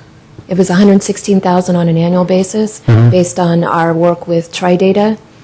So you have some kind of chart that shows, what I've seen before is where you've got your vehicle, your fleet, an engine, for instance, 10, maybe 15 years in service, and then it's going to go to be a reserve vehicle, you pull up a new one, et cetera, and you do that with your whole fleet, and you can estimate. And this is how this was done? Yes, this was done working with TriData. Okay. It would have been nice to have seen all that. Because, all I'm looking at is a 3.1 number, and I'm being told, well, that's in there, that's in there, that's in there. I get this budget, I'm expected to read it, so, I don't know. I would have liked to have seen it and have a better comfort level with all of this. Thank you. And that's vehicle replacement. How are we doing reserve funding? Are we just saying we're going to lean on the city and the fire department's reserve funding is going to come vis-a-vis the city's reserve funding? Or will it be separated out? Since the fire department is now part of the city, the city's reserves will cover the fire department. Okay, so at some point, if we're going to go this route, gentlemen, we're going to need some discussion about what that reserve funding is, because now we're taking on a new kid. essentially. And it's different than it was structured before. So we may have to have that discussion. The hazmat, where's that? Hazmat will be provided by either South San Francisco or Belmont. It is not part of this budget. From what I've, But Mr. Mora, oh, you're talking about the membership. The membership is part of the No, operation. no, all I'm looking at, Mr. Mora, is I'm looking at these two columns that were given to us with attachment 1. Right. And this one-time savings of $619.9, and I'm trying to see that it really is 16, similar to what Mr. Grisilli was saying, that it is 620,000 plus or minus. So we got to pull hazmat out of that. Well, hazmat under the new budget is an annual membership. We're not providing the service, and that is included in the 3.1 million. Keep pointing arrows at this 3.1 million because I didn't, okay. And then payroll and IT service, it was, when we read through here, it said we're having to do that later. Is that included in the 3.1 Yes. currently? Yes. Even though we don't know exactly what it is? We're using estimates for those items. Yes. Okay. Great. Okay, that's all my questions. Mr. Royce. Yeah, I have two items. The first actually relates to what both Mr. Grisilli started and Mr. Grocott also talked about. And I do think for council, these startup, shutdown, and side fund expenses, we really do need to understand them. And when we get into budget, there are options on how to report each one of those. I would just like to take a few moments to get us thinking about it. So when we get into budget, I think the startup cost of $380 is quite clear. Mr. Moore explained a half a dozen items that in starting a new organization of things that we're going to have to spend, and that's included in the budget. Right. The second of the three items are the shutdown cost. And our city manager talked about 600 to 800. We're still negotiating a lot of that. It's unknown. His approach, I kind of look at it from a non-government accounting type of thing as discontinued operations. It's, we're shutting this down. Of course, as I've spoken in prior meetings, my disappointment is that what the JPA did versus is opposite what like our city does, is many of these items were not accrued. So Doug Fry's sick time and a lot of this vacation time, even though there were items in there that we knew what those liabilities were, they were never accrued during the time of the JPA. So when you pay them, it's going to hit your bottom line. Normally, if you accrued, you pay it, you've already paid for it. You pay as you go. We didn't do that. So I think we do need to make a decision, continuing, discontinuing operations. It's part of the shutdown. Is it really part of our current operations general fund? Should it hit reserves, from just a prior amount, hit an equity item? We need to think about how we handle it. Plus, we know that it's not a definite number yet because of negotiations.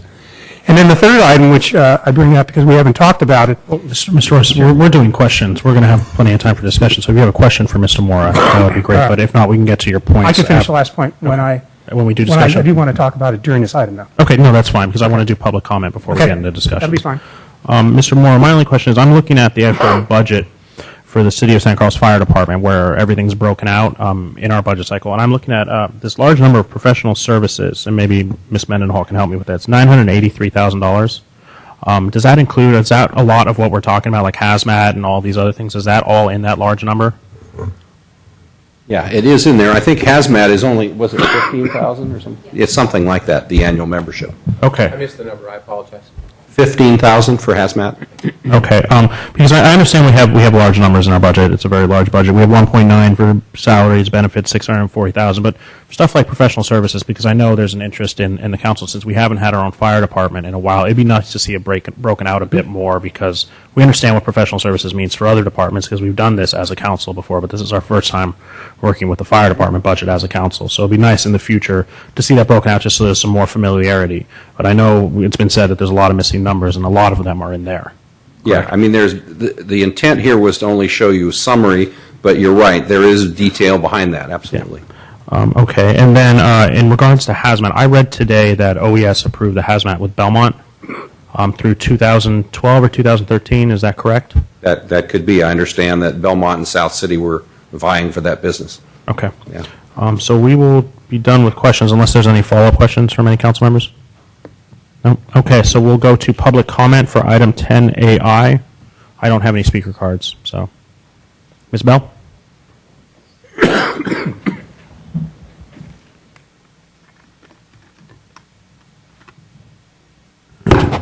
I would just like to remind everyone that when Mr. Klein first went on the fire board and told Belmont what our minimum requirements were,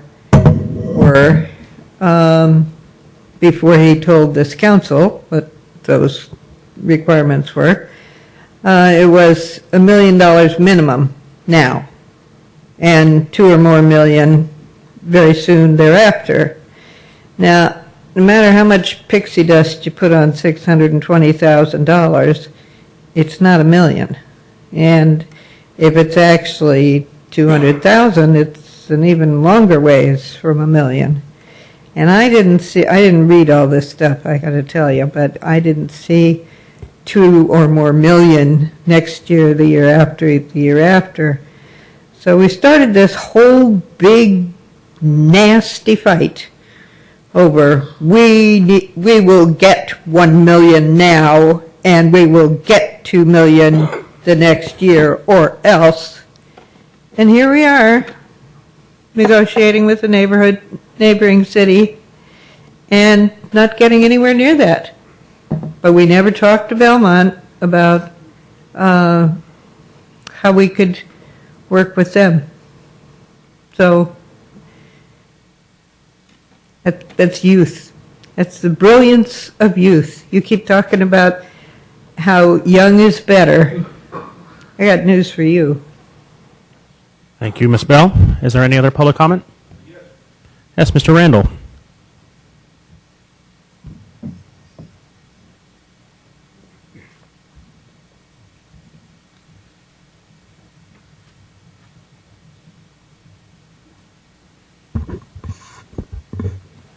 Mr. Mayor, City Councilman Brian Randall, San Carlos.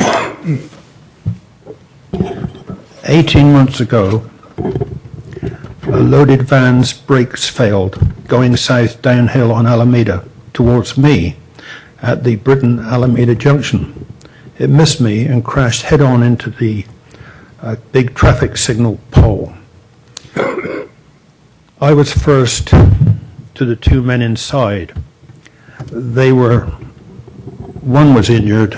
They were both pinned up against the front window.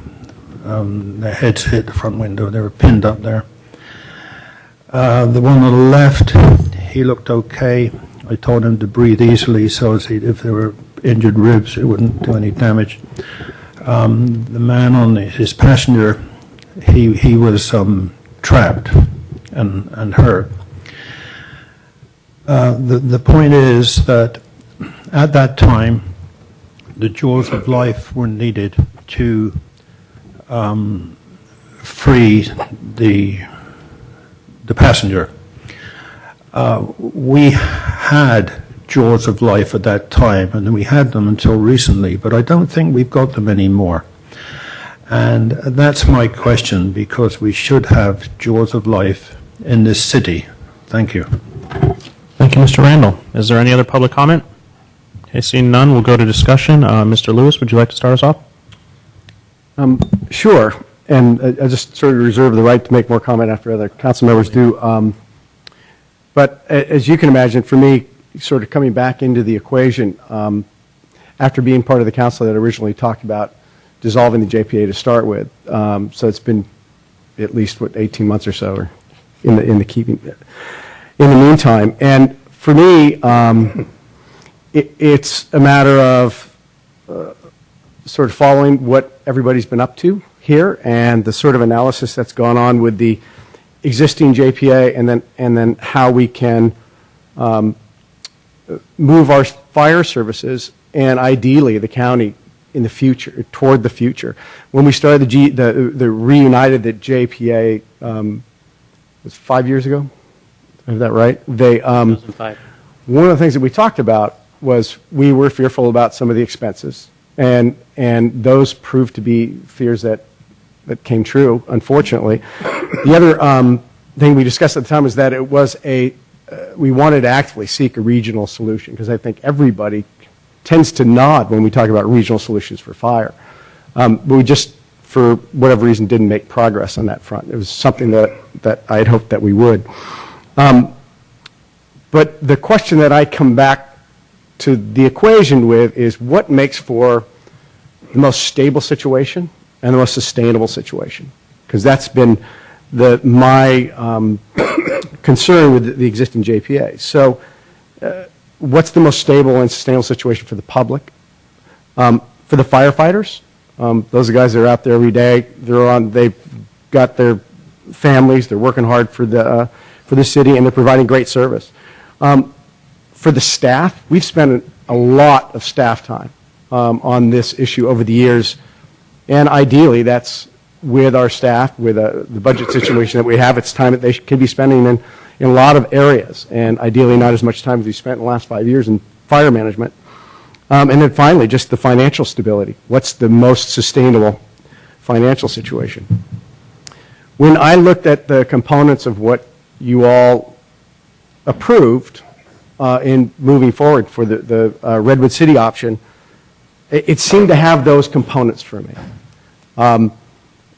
It's a partner that shares our core needs and values. And let me explain that real quick. One of the issues, I think, with our relationship in the JPA is we have a partner there that has basically a fire tax trust fund that comes in and helps fund that number for them. For us, we have to take it out of our general fund. It fights with everything else for our needs. With Redwood City, it's the same thing. We have to approach the budgeting the very same way. The council, staff, everybody looks at it the same way. That discrepancy in the past, I think, is something that's haunted us. Again, just recalling once upon a time we asked for a $100,000 concession in the JPA, and I don't even think it got discussion. For me, that was a caution flag, because I worry about having a partner that doesn't share our financial concerns, and I think in Redwood City proposal, it's there. I do think that we've had years of political strife on the fire board. I think all of us, collectively, all the elected officials, have to take responsibility for what's been a situation that's been maybe unnecessarily unstable, and that's for the firefighters and for the public. And I think we all have to be careful and make sure that we put those things first. And I, for one, welcome the enthusiasm and approach that I've seen from Redwood City and the ability to have a mutually respectful partnership in moving forward. The other thing is this is most important to me perhaps, and that is there is no reason why this county shouldn't have a regional solution to fire. It's done on so many different levels. There's no reason why we shouldn't be moving toward that. I see this as a step toward that, and perhaps even a model for it in moving forward for other fire departments in the county. And I think that where we have overlap, not just in service and stations, and also in some of the management and some of the overall costs, are costs that the county-wide public shouldn't have to pay as much as they do for that. And I think with dwindling tax resources, it's our fiduciary responsibility to really get on board, start looking for those efficiencies. So that basically was my analysis, and so I, for one, would recommend that we move forward with the option. Thank you, Mr. Lewis. Mr. Grisilli. Thank you, Mr. Mayor. I echo a lot of the comments that my colleague, Mr. Lewis, mentioned. It's a very difficult time. Some of my questions that were asked earlier and will be asked later in the budget don't necessarily have a problem with the city of Redwood City in any way, shape, or form. Chief Skinner and his staff have put in a lot of great hours to make this proper. I know my colleagues in Redwood City on their city council have spent time, and the city manager and his staff, I'm sure, spent a lot of time on this. It's a start of a regional situation. I just think that we ought to go in with our eyes wide open. It's a situation that's going to cost X dollars, and I'm not sure we all have seen the X on one slide or one piece of paper. Again, nothing to do with Redwood City. They have to work with their costs and so on, and I think they've been very fair with us on how they're doing it. I've never been, I always thought that we could possibly, when we're sort of swimming against the stream, when you had an agreement for 30 years, that all of a sudden, when everyone seems to be coming together, we were coming apart, didn't exactly sit well with me. But I understand a lot of the vagaries of what happened there, and as Mr. Lewis indicated about the sustainability and the sources of funds of where the money is coming from. Certainly, Redwood City is more of a model, as ours is, out of the general fund. Don't really have much more to say, but I might have some other comments later. But certainly, it's a very a contract that I think the City of San Carlos can live with, and it can grow on, and can be adjusted if need be in a positive way. So those are my comments. Thank you, Mr. Mayor. Thank you, Mr. Grisilli. Mr. Grocott? I think as Vice Mayor, I'll take prerogative to go second to last. That's fine. Mr. Royce? Yeah, just to finish up on my third point, because it's a discussion again as we get into the budget, talking about startup cost, shutdown cost. The third is the side fund, which is actually included in this cost as $800,000. What we all, of course, need to understand, this item is a big number. Side fund was created back, 6, 7 years ago, when benefits retirement went from 2% to 3%, and it was retroactive, created a huge liability. And the plan at that time was to amortize those costs, and I believe the amortization was 13 years with the JPA. They'd amortized it down. We still will have about $5 million for San Carlos. And the plan now that we have, I had this discussion with our city manager midday, is to bring that over an eight-year period of time. So again, we have a decision. Do we take $5 million against general fund today? Do we say, oh, it was something from the past, just take it out of something else? Or do we amortize it over a shorter period of time, a longer period of time? So what Mr. Grisilli talked about, as far as he made a lot of sense, we need to make sure on each of these categories we first understand what they are, the public understands what they are, and then how we account for them. And we need to account for them, and that's what businesses do. Sometimes with big items like that, you amortize. Sometimes you accrue. Sometimes you don't. And we need to make sure we go through and include all those costs, so that when public comment comes up here, we have a true understanding of the cost, what the savings are, but it's complicated, of course, based on those three items. And my last discussion is, well, first of all, my comment to Mr. Lewis, even though you were away, you weren't far away, I think you hit the nail on the head many times there. I think there's a lot of validity in your comments on where we've been and where we're going, and your recommendation. I think what we're doing is somewhat creative. It's also working with another city, regionalization and sharing of services. All of us are going to have to do all of that. And my comments to our city manager today, when I talked to make sure, it was kind of when Mr. Moore's slide talked about year 1 and year 2, there's other things that we could do. A couple items that came to mind, which he included, was getting back with the county. When we talked to the county maybe last, it was CAL FIRE, and then they said no, and then all this other stuff started happening. There's still opportunities with Redwood City, Cordillera Center, and our station in some shared savings. There's also other cities. We go to council dinners, and they're looking at us, they're asking us questions. So what we do is important. We'll do most of the right things. There'll be some errors that we'll make, I'm sure. But working with cities, working with county, it's a really good time for us to change the model a little bit. Keep it safe. We're going to still have all the fire stations, all the services. Nothing's going to be lessened. It'll probably be improved, just like the police services got improved. But there will be lessons learned, and I think in a few years, the entire county and the cities and county will be in better shape for the items that we do, and we are taking a leadership role in many of these changes. So those are my comments. Thank you, Mr. Royce. Mr. Grocott? I want to, for sake of discussion, I suppose, I'd like to respond to some things that Mr. Lewis said, and I was going to be most curious tonight to see what Mr. Lewis said, because part of me felt like maybe we should hold this entire item, because given the circumstances, the politics up here has changed. And I really wanted to hear from Mr. Lewis, and I didn't see a way to do it with the agenda item per se.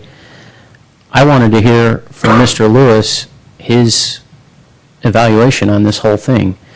And unfortunately, I would say, based on the questions we gave staff and the things that are presented to us, I think, unfortunately, you don't have all the information you need to make the decision that you may want to make tonight. Now, you may feel differently. I'm just speaking for myself.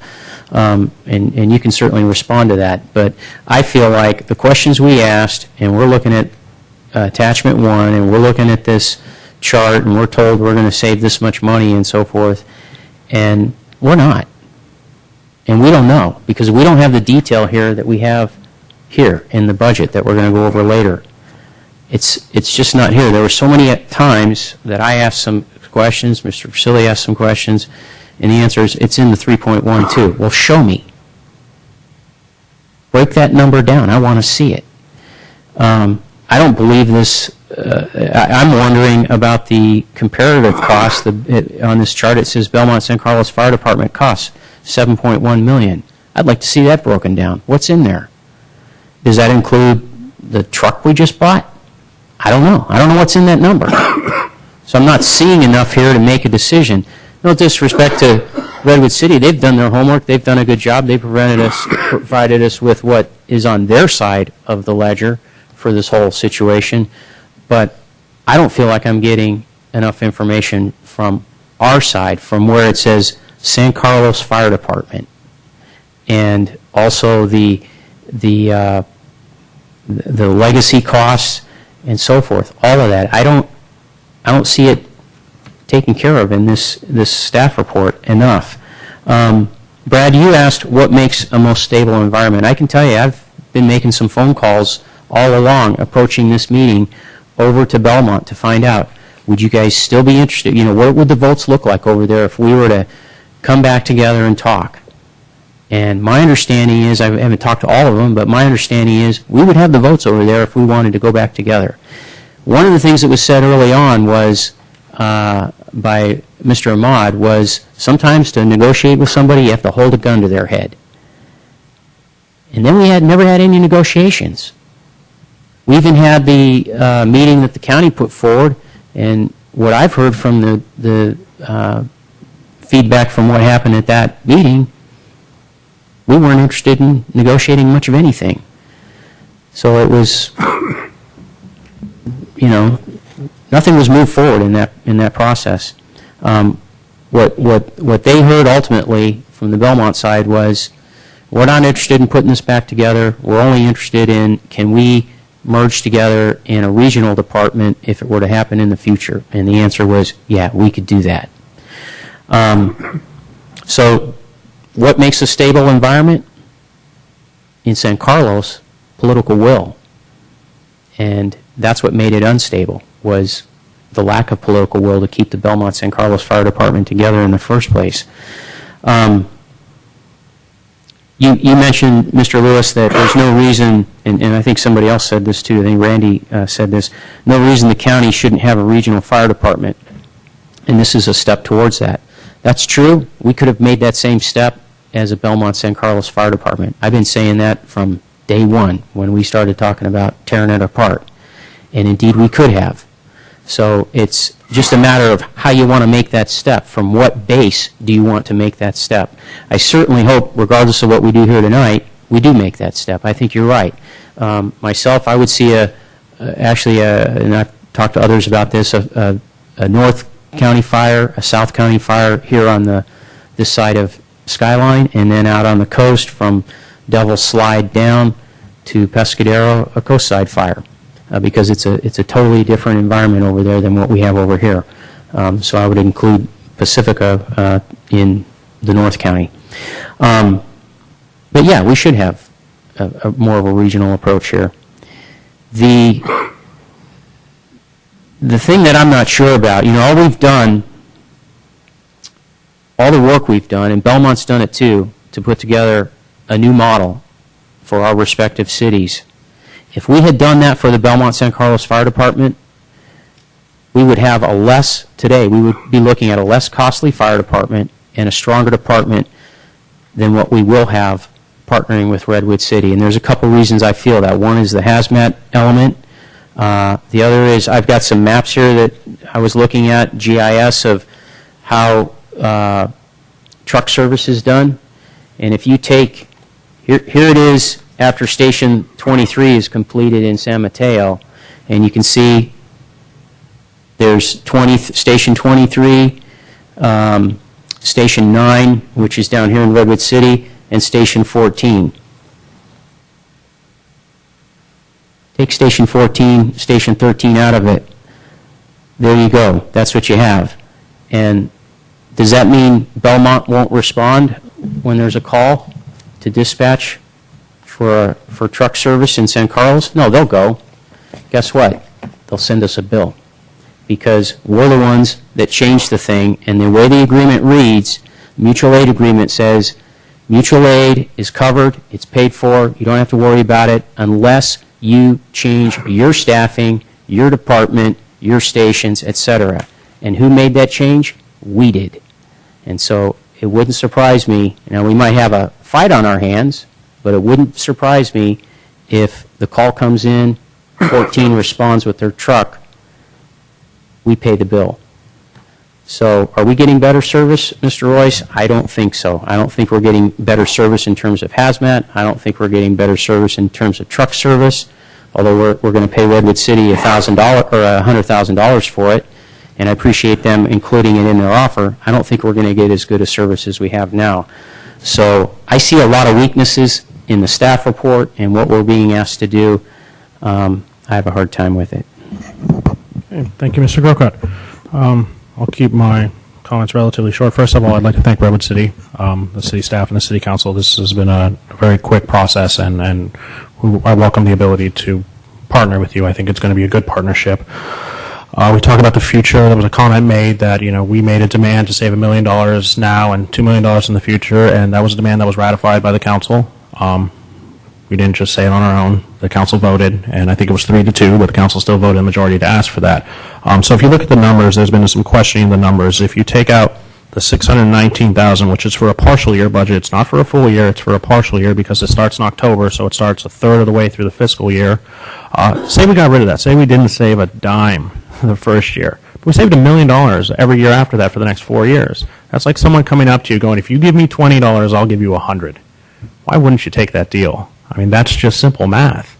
If you're going to save for 4 years out, why wouldn't you do the upfront cost? Right now, I can tell you, if we keep going with what we're currently going, we're going to be paying a lot more. It's growing 30% in a handful of years, and it continues to grow.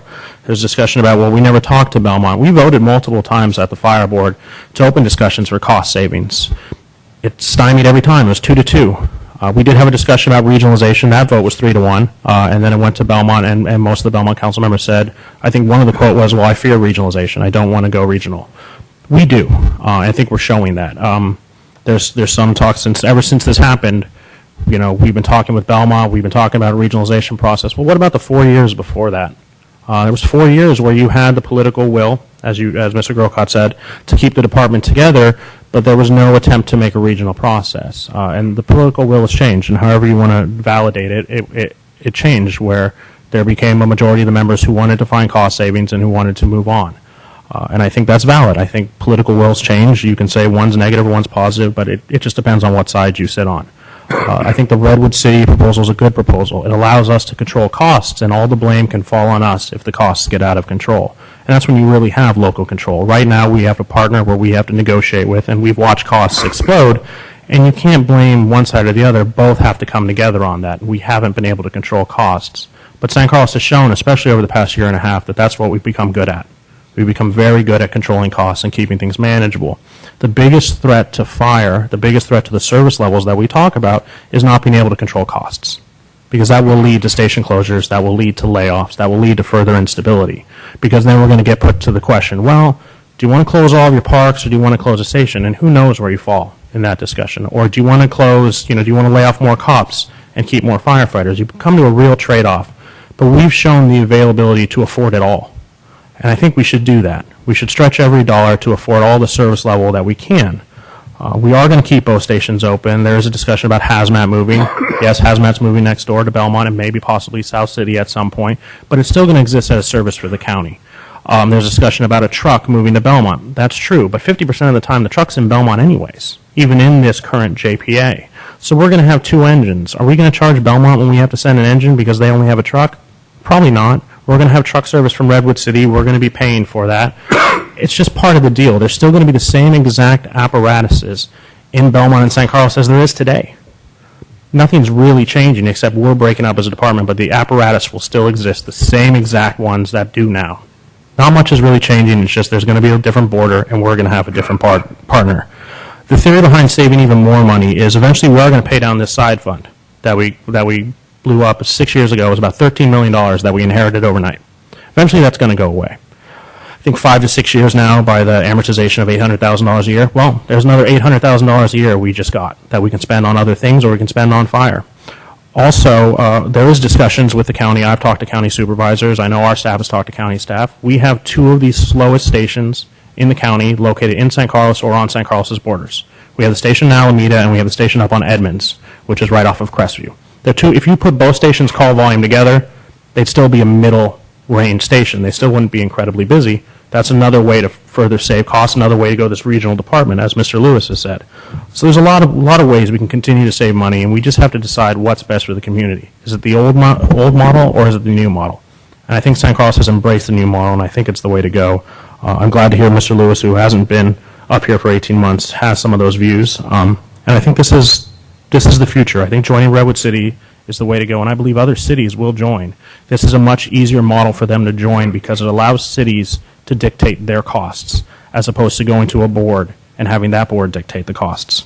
So I'm in favor of this, and further any more discussion, I would love to hear a motion. The only thing I want to say, and I'm sure I've expressed the sentiments of everybody on the council, is that the firefighters have been caught in the middle of a lot of this strife over the years, and it's a great group that we've got. And I certainly hope that all of them want to be a part of the St. Carlos Fire Department. I think we owe them just a debt for incredible service over the years. I just want to say those guys are out there working hard every day, and they do put their life on the line, and we depend on them. And I just didn't want to go without saying how much their welfare in the long run is what part of my concern is about. Thank you, Mr. Lewis. Mr. Royce? Yeah, just one comment here. Just that I'm prepared to actually vote on this agreement with Redwood City tonight. We did make a motion a couple months ago that was 5-0 to proceed with your city. I think we have a good plan here. There are questions that come up as council or our public may not know, but we generally get these packages on the Thursday before council meeting. That's why I was talking to Jeff this morning. If I had questions, I asked him. I got most of my questions answered. So I have come prepared to vote on this evening. Thank you, Mr. Royce. Is there any other discussion? Seeing none, can we have a motion? And the motion needs to include the deletion of Exhibit B. And Mr. Mayor, I just want to make sure that the motion includes authorizing the city manager to sign the agreement, correct? Yeah. So those are the two stipulations. So here, I'll give it to you, Randy.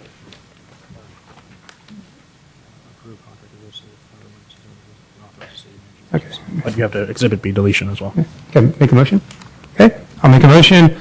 This is consideration of approving a contract with the city of Redwood City for fire and emergency services and authorizing the city manager to sign what exhibit?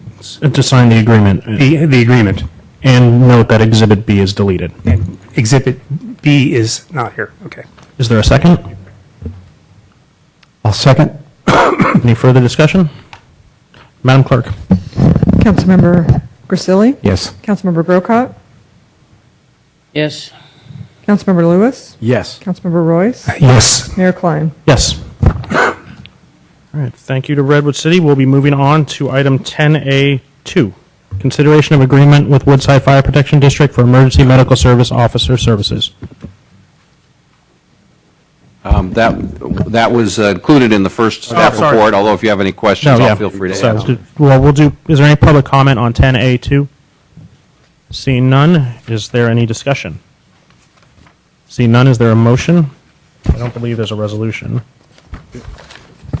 Mr. Mayor, again, I request that the motion include authority for the city manager to sign the agreement. Okay, with that noted, is there a motion? I make a motion to recommend that the city council give the authority to the city manager to approve the attached agreement with the Woodside Fire Protection District for EMS officer services. Is there a second? Second. Madam Clerk? Councilmember Grisilli? Yes. Councilmember Grocott? Yes. Councilmember Lewis? Yes. Councilmember Royce? Yes. Mayor Klein? Yes. Okay, moving on to 10A3, Ms. Mendenhall.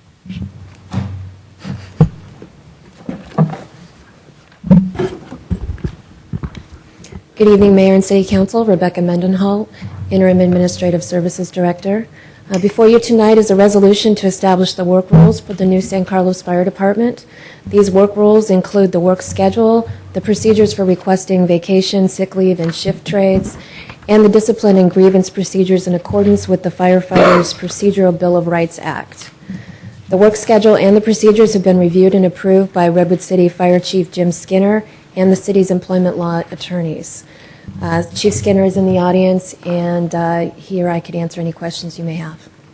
Okay, thank you. We'll go with questions from council. Mr. Grisilli? Chief, could I ask you a question, please? Thank you. We didn't want you to sit there all night and not answer anything, so. Item number looks like, I think it should be 15, but it says 14. There was two 14s. About sleep exemption. Does your department have that now? No, we don't. Thank you.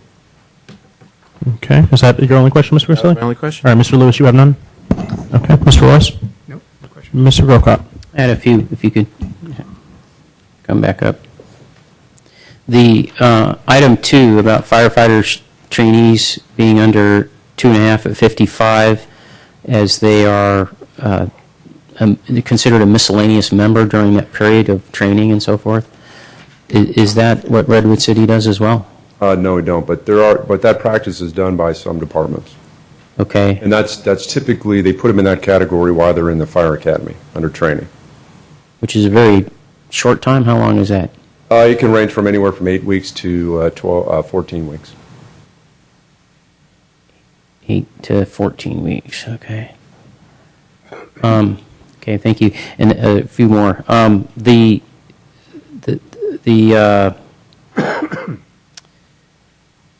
Starting at 7:45 a.m. and then going till 8 a.m. the next day, so you're going 24 and a quarter hours. That's a typical procedure then, I take it? Pardon me? That's a typical procedure? No, it's not. That's, as I understand it from the city's attorneys, that's part of the sleep exemption and how to calculate that. Part of the sleep exemption, okay. Through the chair, if I may, the 15 minutes allows for coverage and discussions before they change shifts. Uh-huh. Okay, that's it, Chief. Thank you very much. Okay, I have no questions. So is there any public comments on item 10A3? Seeing none, we will entertain a motion. There is a resolution, so we'll need that read. I'll make a motion, and then we can have a discussion on the item. Okay. Okay, so I'll move approval of the, what are we calling these, the work? No, there's a resolution. Oh, there is. Where is it? It's right after that. Okay. So resolution of the city. Well, we need the number. Resolution number 2011. 52. There you go. Okay. Starting again. Resolution number 2011-52 of the City Council of San Carlos, establishing work roles for the San Carlos Fire Department. Is there a second? I'll second that. Okay. Discussion. Mr. Grocott. Well, I would like to hear some discussion about the sleep exemption, the 24 and a quarter situation, and then the 2.5 at 55. And I'll state what my concerns are. Starting with item 2, also I'll just take them in order. I really just don't see that much savings with the 2.5 at 55 and treating them as a miscellaneous member for that 8 to 14 weeks. I think it's more of a, to me, it would seem to be more of an accounting headache than anything, for 8 to 14 weeks with very little, not much savings. So if we're going to do 2 at 50, let's just do 2 at 50. And if you wash out of the academy, bye-bye, you got 2 at 50. But that's the way I feel about that one. The 24 and a quarter and the sleep exemption, we just talked here earlier about regional fire department and so forth. Both these items, I'm concerned with how they appear when we're recruiting. I'm concerned with, if we really do want to go with a regional department down the road, I don't think this kind of stuff is probably going to be in there necessarily, and so I don't want us to look like a zebra and everyone else is a horse. I just, I had problems with it before when we discussed it. How do you account for it, et cetera? I just think it's doesn't really buy us much, and so I'd like to see those things taken out.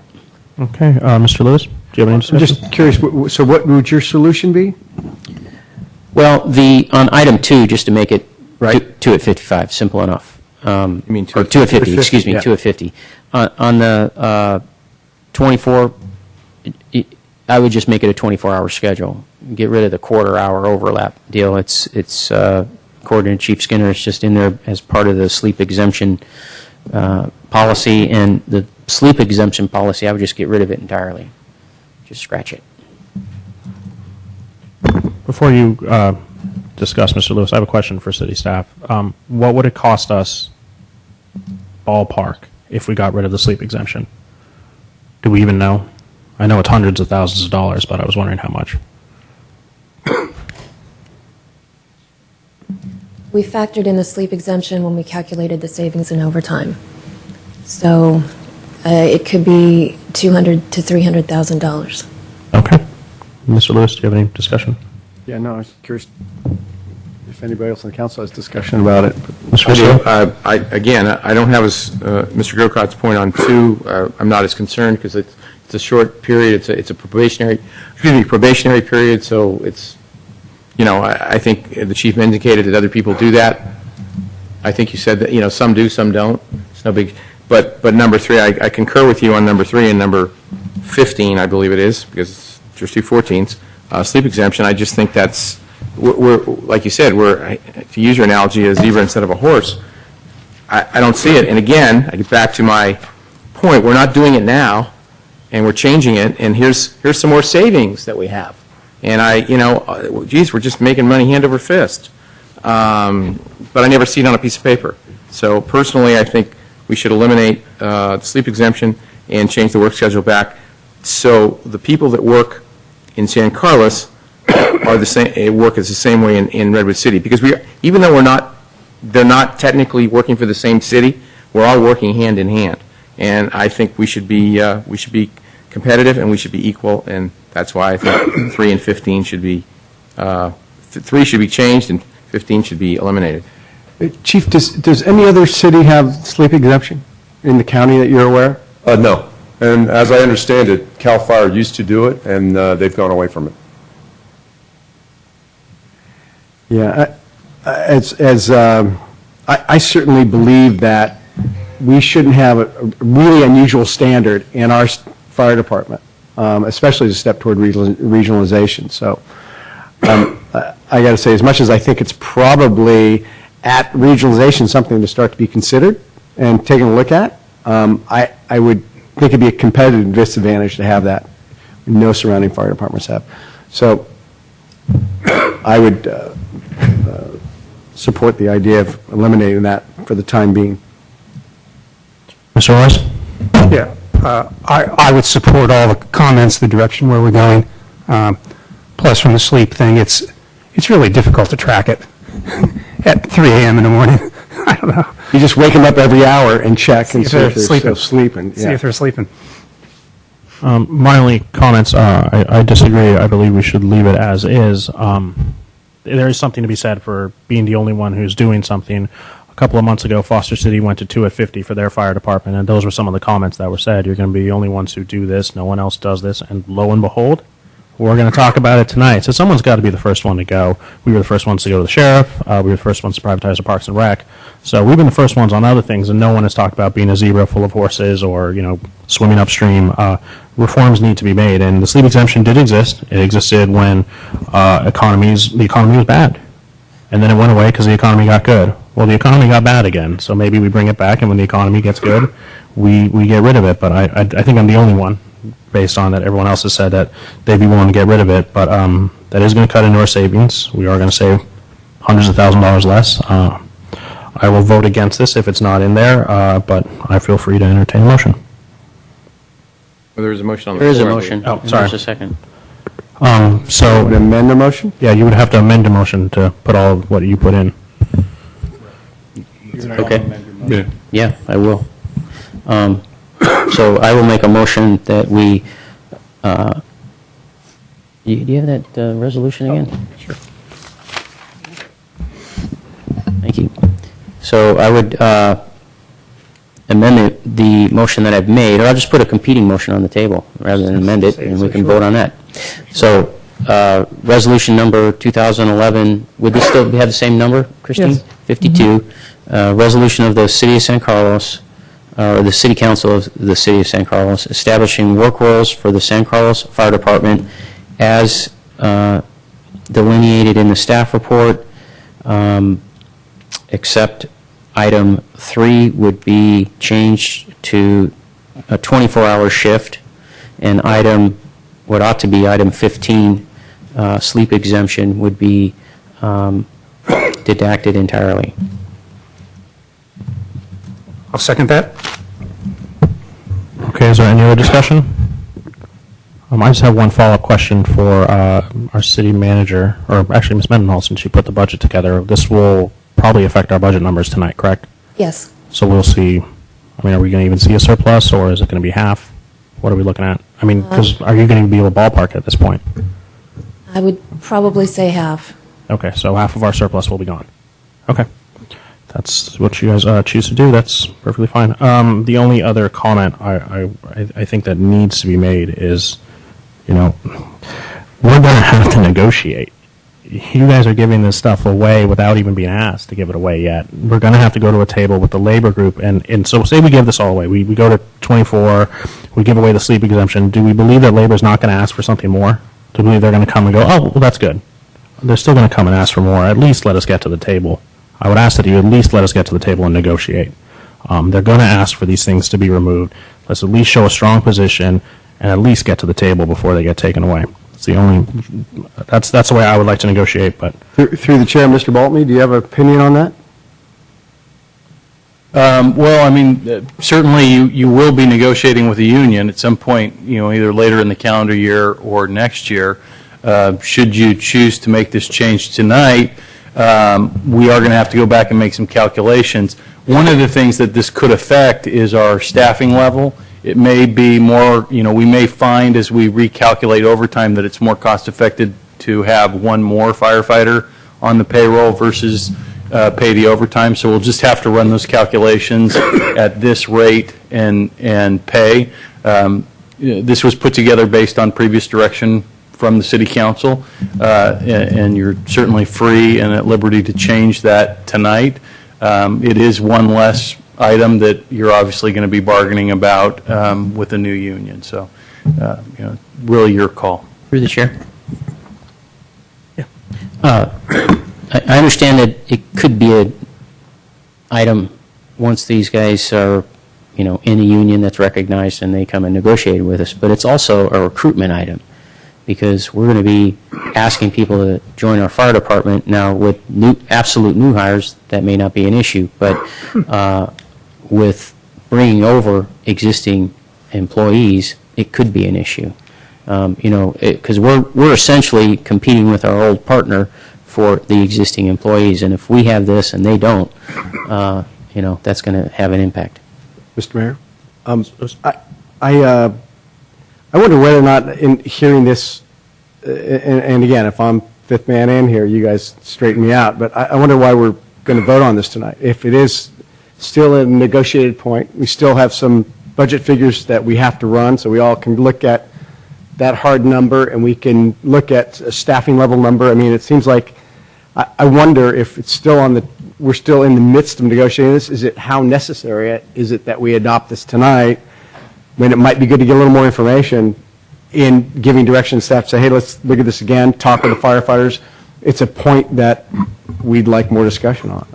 Just throw it out to council. Yeah, Mr. Maltby. I think the mayor made a good point. Let me respond to that. It's not an item that would be negotiated for many, many months until after the new fire department goes into effect. So I don't think we can't wait for that, because we do need these to be in place before we can have employees.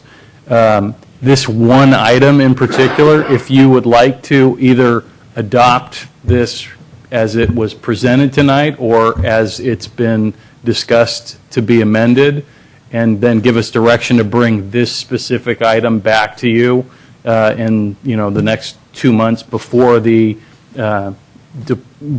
final hiring takes place and the department goes active, we could certainly do that, and you could talk about the sleep exemption again individually. Really up to you. It would be helpful to have this adopted tonight in one form or another, because of many of the provisions. There's many provisions in here that seem amenable to the council that would help us move forward in having these employment conversations. This one area we could bring back for more discussion if you'd like. Okay, thank you, Mr. Maltby. Mr. Lewis, is that something you'd like to say? So something like that, again, not to belabor this, would be adopt this with the exception of item number 15, to get more information and direction from staff on what the final budget number would be, whether or not it's going to affect us as a recruiting tool, some of the different negotiated points, so we can still, council, how do you guys feel about Well, that brings up a question, Mr. Maltby. When you put out the recruitment for the firefighters, I know we received 500 applicants in some 2 hours or something. Was our basic, what we had approved prior, put on there? So the sleep exemption was mentioned, Yes. and we had 500 fire applicants in 2 hours? Yes. It did crash the system, correct? Yes, it did. Okay. Mr. Grisilli? Through the chair, again, point well taken. As Mr. Grocott pointed out, or Mr. Royce, or whoever the heck pointed out, because I'm getting lost here, personally, this isn't for the new firefighters. This is for the folks that are coming, hopefully, all of them, coming from the fire department we have now. And it's a different setup. And that's why I would hope that we would vote to throw it out. Okay. And Mr. Grisilli, my only response would be, we can negotiate that, because we're going to have to do a side letter possibly with the union about the current employees, and they may get treated differently than the new hires. We did that with the sheriff's transition. We've done that a couple times now. But we probably can't do that with sleep exemption, but we could do it with other things. There are ways to treat the employees coming over and make a better recruitment tool. But that will be in closed session. That will have to be a discussion with the union that we have about the current employees. But you want to get rid of this for everybody. I'm not a big fan of even adopting any of this tonight, as Mr. Lewis said, but this is what we need to do. I think this is negotiating in public just to talk about any of these personally. But this is what staff says we have to do. Our attorney says we have to do it. So if you're going to do it, that's where I'm standing. Okay. I mean, I think it's crazy, to be quite blunt, but we're being run by councils, we're being run by an attorney for the JPA, by our own attorney, by attorneys we hire. We've got 4 or 5 attorneys. And that's the thing that's so frustrating to me. This is not logic. This is not reality. This is government by attorney. And it's just very, very frustrating. This is being one of them. And anyway, there's a motion on the floor, and like I said, If there's no other discussion, we can take a vote on the motion, and then if it passes, it passes. If it fails, we'll discuss another one. Is there any other discussion? No. Madam Clerk? Okay. Councilmember Grisilli? Yes. Councilmember Grocott? Yes. Councilmember Lewis? Yes. Councilmember Royce? No. Mayor Klein? No. Okay. With that, we'll be moving on to item 10A4. Consideration of adopting a resolution amending the safety retirement formula to 2% at 50. Ms. Mendenhall. Yes, so before you tonight is a resolution, as you mentioned, to amend the safety retirement formula from 2 at 55 to 2 at 50. Although the 2 at 55 safety retirement tier is an option available through PERS, it's not widely used. Prior to the retirement enhancement at the Belmont San Carlos Fire District, or Fire Department, the safety tier was 2 at 50. This tier is more common. I believe there's 71 agencies statewide already utilizing this, and a number of agencies are moving back to this tier as part of their pension reform. Most recently, Foster City just approved this pension formula, and I believe Belmont is also considering it. Changing the tier will increase our employer rate from 15.2% to 19.165%, equating to additional costs of $81,300. This additional cost has already been incorporated into the proposed fiscal year 2012 operating budget that will be before you later this evening. I'm happy to answer any questions if you have them. Are there any questions for Ms. Mendenhall? Yeah, she went Mr. through the Grocott? last tail end a little quickly. Okay, could you I'm sorry. repeat the last part? The last part about, The additional cost? yeah, what's that from? Going from 2, Going from 2 at 55 to 2 at 50, our employer rate will increase from 15.2% to 19.165%. That's a total additional cost of $81,300. And that cost has already been incorporated into the budget that's before you later tonight. Thank you. Okay, thank you, Ms. Mendenhall. Is there any other questions? Mr. Grisilli? Question. If a firefighter would, who works for the JPA now, comes and works for us, they then, let's say they have 15 years with the JPA, they get their rate that was there, and then this is the new rate? Are they blended? How does it work? This is the new rate. So their years of service with the JPA would be at the 3 at 50 or 55 formula. Okay. Their new years of service would be at the 2 So at then when 50. they go to retire, there's some sort of a proportional blending of some... Yes. Something, okay. But they retain their old amount? Yes. Okay, and any other questions? Is there any public comment, item 10A4? Seeing none, is there any discussion? I just have one comment for the council. I met with Pete Constant, who's a council member in San Jose. And, of course, they're full-time, and so they have time to really dig into things. And Pete has, over the years, made himself somewhat of an expert on these kinds of things, these retirement formulas and so forth, and how this is done. And he was telling me, if you think structural reform is to switch your rate and you're going to save money and, you know, be out of the woods, you got another thing coming. Because he said all you have to do is look at any program in the state that's 2 at 50. Is it underwater as well? In other words, do they have unfunded liabilities? Yes, they do. So I'm just throwing that out there for you to think about right now, and to I think you're going to see more discussion about this in the future. And we were told, Mr. Maltby had told us one time, and I'm not saying this to undermine anything he said, but he was talking to us about that 2 at 50 would be more affordable, and the same thing for our other employees, to have this other rate that was more affordable. Pete's study of it is that it's not affordable in the long run. All of these programs, because it's what you have to pay out is, how do they put it there? It's not a fixed benefit, but a fixed payment. Defined benefit. Defined benefit. The benefit is fixed, but yeah. And that's what's getting us in trouble. So I'm going to go ahead and be in favor of this, but I think down the road we're going to have to be negotiating with all our employees, whether they be public safety or not, with some other type of system other than what we're doing right now. Okay. Any other comments? Mr. Mayor, I'm prepared to make a motion. Okay. Make a motion or resolution to approve resolution number 2011 53. 53, resolution of the City Council of the City of San Carlos, adopting resolution amending the CalPERS safety requirement formula to 2% at 50, utilizing the highest 3-year average as the basis for calculating the pension. Second. Okay. Any other discussion? Seeing none, Madam Clerk? Councilmember Grisilli? Yes. Councilmember Grocott? Yes. Councilmember Lewis? Yes. Councilmember Royce? Yes. Mayor Klein? Yes. Moving on to item 10A5. Approve update to the city's Department of Transportation's alcohol and controlled substances testing policy statement. Ms. Mendenhall. Yes, this is the last resolution regarding fire tonight. This is a resolution to update the city's Department of Transportation's alcohol and controlled substances testing policy statement. The DOT requires that all employees who hold a Class B commercial driver's license participate in this alcohol and controlled substance testing program. This program is administered by the Human Resources Division and is currently in place for our maintenance and senior maintenance workers. With the addition of the fire department, the city needs to amend the policy to include the positions of firefighter, firefighter paramedic, and fire captain. One housekeeping item to note is that on the last page of the policy in your packet, it states that questions regarding the policy may be directed to the personnel director or assistant city manager finance director.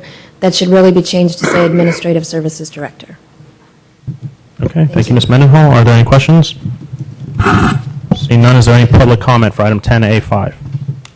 None. Can we have a motion? I would move approval of the alcohol and controls. It's a resolution. Is it a resolution? Yeah. Sorry. What's wrong with my staff report? Because I don't have these in here. Just note to staff. The reason I'm doing this without resolutions is because some reasons are missing from my booklet. Maybe they didn't think you were going to make any motions. I guess not. Mr. Royce has been very helpful in ripping these out of his book. I was thinking to break into your box and steal all your resolutions just to keep you from I making don't motions. know. Okay, resolution number 55, is that right? 2011? 54, I lost track. Wow. Okay, resolution of the City Council of the City of San Carlos approving update to the city's Department of Transportation Alcohol and Controlled Substances testing policy statement with the one change mentioned by Ms. Mendenhall that the person to report to would be the Administrative Services Director. I'll second that. Seconded by Mr. Royce. Madam Clerk? Councilmember Grisilli? Yes. Councilmember Grocott? Yes. Councilmember Lewis? Yes. Councilmember Royce? Yes. Mayor Klein? Yes. Okay, thank you, Ms. Mendenhall. Moving on to item 10B, adopt a resolution approving Amendment 2 of Exhibit B1 to the Law Enforcement Services Agreement with the San Mateo County Sheriff's Office and authorize the city manager to, before we get started, thank you, Chief Skinner. And authorize the city manager to execute terms and provisions of the amendment, including the fiscal year 2011-2012 payment of $6,956,700 for police services. Ms. Mendenhall. Rebecca Mendenhall, Interim Administrative Services Director. On September 2nd, 2010, Council approved a 5-year contract with the San Mateo County Sheriff for police services. This contract includes police management, patrol, investigation, traffic enforcement, community, school services, and support services. The contract went into effect on October 31st, 2010. Each year, in conjunction with the budget, the Council will consider for approval an amendment of Exhibit B or the cost of services. The total charges for fiscal year 2012 are $6,956,700, which is an increase of 4% over this year. A portion of this increase is directly attributable to the increase in vehicle replacement costs, which were waived during the first year of the contract. The total amount is in line with the original estimated cost of the second year and has been incorporated into the proposed budget before you tonight. The police chief is here should you have any questions or comments regarding the contract, and I'm here as well. Thank you, Ms. Mendenhall. Are there any questions? Okay, seeing none, is there any public comment for item 10B? Nope. Any discussion from our council? And can we have a motion? Oh, yes, Mr. Grocott. I just have one item, and it's not really a discussion, but more just a comment to staff, is I think in future years, an item of this gravity, and we're going to be in this contract for quite a few years. It'd be nice to get this in advance of our budget as opposed to at the same time as we're looking at the budget, because so much with the budget there's so many numbers you're looking at, and then to have an item like this, it would be nice to have it separate. Okay. Thank you, Mr. Grocott. I'm sure staff has noted that. Can we have a motion for the resolution? Mr. Mayor, I make a motion, resolution number 2011-55, resolution of the City Council of the City of San Carlos approving Amendment 2 to the agreement with the San Mateo County Sheriff's Office and authorizing the city manager to execute the amendment, including the fiscal year 2011-2012 payments for police services. Is there a second? Second. Seconded by Mr. Lewis. Madam Clerk? Councilmember Grisilli? Yes. Councilmember Grocott? Yes. Councilmember Lewis? Yes. Councilmember Roy? Yes. Mayor Klein? Yes. Okay, moving on to item 10C, consideration of adopting a resolution of the City Council authorizing the city manager to execute an amendment to the communication site lease agreement with New Singular Wireless PCS for the installation of wireless communications equipment within Highlands Park. Welcome, Mr. Long. Good evening, Mr. Mayor, members of the council. Yes, this is an amendment to a 2005 lease at Highlands Park, where the new Singular Wireless is requesting to lease an additional 100 square feet of space and put 3 additional antennas up at the site. This would provide additional $1,200 per month in income to the city and a one-time facility fee of $10,000. The antennas would be located on an existing cell pole that is already at the park. Okay, are there any questions for Mr. Long? Okay, seeing none, is there any public comment on item 10C? Nope. Is there any discussion? No, can we have a motion for the resolution? I'll make a resolution here, resolution number 2011-56. Resolution of City Council, City of San Carlos, authorizing the city manager to execute an amendment to a lease agreement with the new Singular Wireless PCS for the placement of wireless communication equipment within Highlands Park. Is there a second? Second. Seconded by Mr. Grisilli. Is there any discussion? Madam Clerk? Councilmember Grisilli? Yes. Councilmember Grocott? Yes. Councilmember Lewis? Yes. Councilmember Roy? Yes. Mayor Klein? Yes. Thank you, Mr. Long. Moving on. Oh, you're back again. To item 10D, consideration of adopting a resolution of the City Council authorizing the city manager to execute an agreement to provide recreation services to the city of Half Moon Bay. Mr. Long. Yes, as you recall, this is a culmination of a longer process of negotiating to provide recreation services to the city of Half Moon Bay. This was presented to their city council at a recent council meeting and unanimously passed. This agreement is for 2 years for the city of San Carlos to provide administrative recreation services for the city of Half Moon Bay as well as facility rentals. This provides 2 one-year options beyond the 2-year contract. The city of San Carlos would also be receiving 100% of the proceeds from the recreation programs offered there. Half Moon Bay would be providing the recreation facilities and maintaining those facilities. In addition to that, they would be providing the city with $19,000 annually to help promote the recreation programs. The city of San Carlos has agreed to, within the agreement, to provide 15 hours of office time at the community center in Half Moon Bay, and the transition begins in July 18th to be specific, and I'd be happy to answer any questions you may have about the agreement.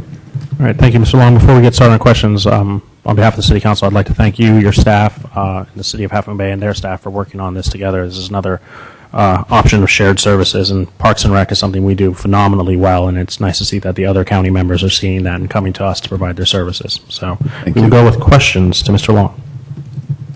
Mr. Royce and then Mr. Grocott. Just a recommendation. I see that we have, which I'm glad to see, a customer satisfaction survey after 1 year. It's a 2-year term.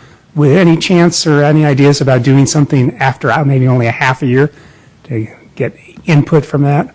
Yes, absolutely. And thinking that- and additionally, for customer service satisfaction, we often provide customer questionnaires at the end of each one of the programs, so we can give feedback that way also, so it helps us keep the... That's what I'm interested in, is just getting feedback sooner than waiting a whole year. Yes. Great, thank you. Mr. Grocott? So I just had one question, and that is that the $75,000 is kind of a cost basis contract. It's covering our cost, is what it's doing to provide the service. The $75,000 is based on what we would figure would net from servicing that. We didn't do a cost analysis based on what we would be spending time there. This was actually, kind of a jumping off figure that we would anticipated in terms of what they have collected in the past in their existing program, and the margin between what it costs and what we take in. Now, this didn't take into account the administrative time of our current staff. So So it may or may not cover our costs. Well, a difficult question to answer, and that it being the first year, it's very difficult to determine what our investment will be in terms of time in administering the program over there. So, it certainly could. Interesting. Okay. Thank you very much. Are there any other questions? Okay, is there any public comment on item 10D? Okay, is there any discussion? If not, can we have a resolution? Mr. Mayor, I make a motion to approve resolution number 2011 57. 57, resolution of the City Council of the City of San Carlos, authorizing the city manager to execute an agreement to provide recreation services to the city of Half Moon Bay. Is there a second? I'll second that. Seconded by Mr. Royce. Any other discussion? What are we going to do if this doesn't cover our costs? Cancel the agreement. First year. Don't we have an out? 30 days? We do have an out. Right. Okay. And we will follow. We'll have a follow-up, Mr. Long? No, that's not. I mean, we're going to somehow have a timesheet that keeps track. He's going to track. Yeah, you're going to track this. Yes, Okay. we'll have an All idea right. of that. Okay. Any other discussion? Madam Clerk? Councilmember Grisilli? Yes. Councilmember Grocott? Yes. Councilmember Lewis? Yes. Councilmember Royce? Yes. Mayor Klein? Yes. And Mr. Long, thank you again, and thank you to your staff. Item 10E, consideration of City Commission work plans for the 2011-2012 fiscal year. Mr. Moore, you're going to do this, and I know we have some commissioners in our audience, so thank you for coming. I'm sure if we have questions, we can bring you up, but we'll let Mr. Moore take it from here. We actually are going to bring them up. Oh, okay. Absolutely. As soon as I can. See how little I'm kept in the loop? Yeah, I thought you ran the meeting, but I guess not. All right, let's see here. Commission work plan.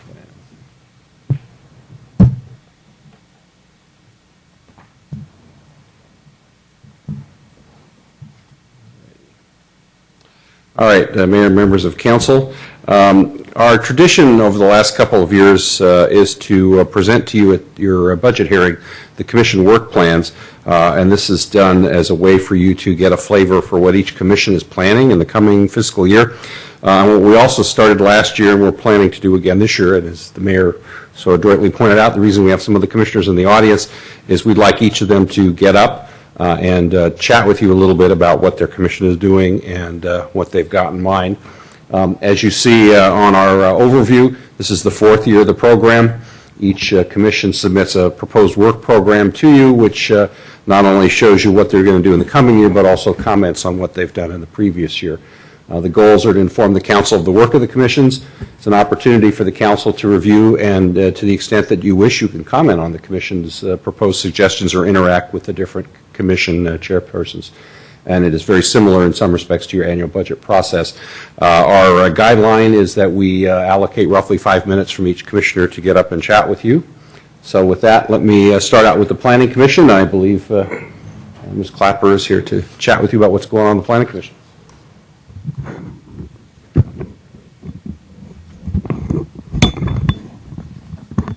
Welcome, Commissioner Clapper. Thank you. Good evening, Mayor, City Council, City staff. Let's see. Okay, we've got everything up there. That's it.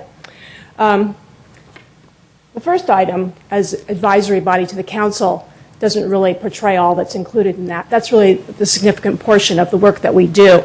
That's out of last year, for example, 13 out of our 18 meetings were focused on that particular area. It represents architectural reviews, use permits, so it's a bulk of the work that we do. And that process is informed by information from the general plan, from the municipal codes, from the staff reports, and also from insights from the members of our community who live and work here. With all of that information, we then make a full-faith effort to really objectively look at those requests that have come in, balance out the needs of individuals, neighborhoods, and citywide issues.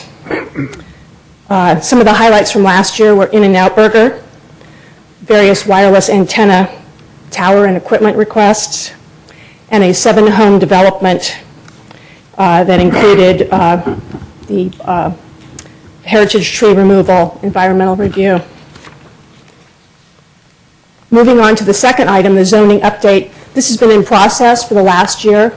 We selected a consultant. We've had 3 workshops with the public. We'll have a couple of more workshops coming up this year, and then we will be presenting to you what that new zoning ordinance could look like for your approval. The third item has to do with a variety of things that are in your strategic plan. For example, the gateway design, the public arts master plan, and downtown core strategies for common areas. The fourth item, the Wheeler Plaza project, was on hold last year pending the high-speed rail analysis, and this year designs and a review process will be initiated. The fifth task, the Transit Village project. As needed, we'll be doing reviews and recommendations. It was postponed last year. Oh, I'm sorry, that's the one that was postponed due to the high-speed rail analysis. The last one are the municipal code updates. For example, last year we brought to you a new telecom ordinance. So if there's anything along those lines that needs to be done, we would do a review and recommendation as needed. So that's a high level of what our work plan looks like. Are there any questions about what we're looking at doing or what we have done during the past year from the council? Any questions from the council? Mr. Grocott? So I have just one question, and that is looking at the looking at the design review committee that looks at residential. And I remember we had some discussion about that at one time, and I don't remember if it got down to you folks or not, but if the rest of the council would be interested in that, I think it would be a interesting study at least to look at what it costs us to run that program and the staff time involved and so forth. And might there be another way, just by having design guidelines that folks are supposed to follow, as opposed to actually having the 3-member committee? Is that the best way? Not necessarily looking to throw it out, but I think some analysis of how that's working, and might there be another way? Potentially, the zoning ordinance update may have some impact on what goes to that committee to be reviewed. Mm-hmm. We're not at that point with what we're working with, but that's, I think we need to wait until that's done before we can take a step back and say what will continue to go to the RDRC. Otherwise, if it stays the way it is, it still really takes the same amount of time for staff to prepare and for us to include, whether it's in the Planning Commission meeting or in an RDRC meeting. So that might be something that when the zoning ordinance update comes to you, you may want to take a look at how that committee takes a role and what situations they are required to look at those applications. Does that give you a little more information as to what might happen in the next year? I'll tell you one of the areas that has always been a curiosity to me is that there is language in that in what they're allowed to look at about paint color and materials and so forth. And certainly with my business, I've been to cities that monitor that stuff really closely. Palo Alto comes to mind. But what has always seemed a little unfair to me is essentially if you look at it, it's government treating an individual who's going to remodel a house substantially one way and everyone else a different way. Because if someone decided to paint their whole house, for instance, no one comes along and says, aha, you can't paint your house pink with purple trim. It's not allowed in our code. But the guy who's doing a remodel, he gets told, he or she, gets told, you can't use that paint color. You have to use earth tone colors, and we want to see what the roofing material is going to be, and we want to see what the, any other material is going to be that you're going to put on this. And I don't know. It's just always seemed a little odd to me that you're doing a major remodel, you get treated one way, but the guy who has his house and he's not doing a major remodel, he can do whatever he pleases and no one says a word. So that's just an area that I thought was curious. And then the other part of it, again, just comes down to, is that the most necessary process that we need to go through? Because it costs the applicant money. It's a time feature in doing a project. Could it just be done with guidelines, design guidelines that staff would look at when you submit a project and make it more simple and less costly? So, thank you. Any other questions? Any other questions? The only other thing, to take the opportunity just to say, is there anything that council could be doing or working with the planning commission from your point of view that we might do differently in the next, what'll be 12 months before we see your next work plan? Only if you have specific requests, similar to what Councilman Grocott just brought up, for us to include in the process of the work that we're doing. So as things come up, anything that's on that work plan that you would like to have more specific input on, please let us know. Don't assume that there's mind melding or mind reading going on. The staff does a fantastic job of putting together reports for us to work with each time that we meet. But it's always helpful for us to be getting information directly from the source. Great. Okay? Thank you. Thank you. Thank you, Ms. Clapper. Mr. Moore, should we adopt these one by one, or can we just go all at once at the end? I think you can do them at the end. Okay. All right, next up we have the Economic Development Advisory Commission. Bob Farkas is the chair, and I should point out that these folks are overachievers this year. They have 2 slides, so... 2 slides. You really jump right into it here.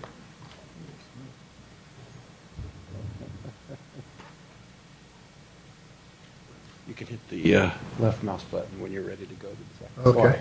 Thank you, Mr. Farkas. Thank you. I guess I'd like to welcome or say thanks to the City Council and to the city staff. I'm really excited, and our whole committee is about, or commission is what is happening in 2011, 2012, because I feel like over the space of the last 2 years, there's been a lot of study and analysis in the branding, in the marketing, and in the recruitment of businesses, and a lot of good quality analysis of where we're losing business and where we're gaining it. And I think 2011, 2012 is really going to be a year of harvest, where we should be, and where we plan to be, taking that branding and marketing campaign out to the public, and where we plan to execute on the analytics that tell us, where we're gaining and where we're losing, preparing a business recruitment package and other items like that. So specifically to this point, one of the other topics we have to deal with is the Wheeler Plaza fiscal and economic analysis, and that's something that I'm looking forward to Randy as the new liaison to help him with, and that'll be a really important objective for 2011, 2012. And I can go to the next slide. He said left. No, I think Bob, you can do the first 5 points. Okay. And then advance it. Got it. So, the EDAC is an advisory committee to the city council, and apparently he's going to have an advisory role in zoning code update, which I know nothing about. And I spoke a little bit about the Wheeler Plaza and the marketing and branding initiative, and I don't know if you've got an opportunity to look at it, but the sales tax leakage and the analysis that was done by this company called Buxton really gives both us and the merchants in town a tool to use to figure out how to expand business and to do it. So we're pretty excited about that. And there is an active effort underway to develop the business recruitment and things. So now what can I do? Left? Left when I'm not pointing anywhere, or left? Go next. Very top.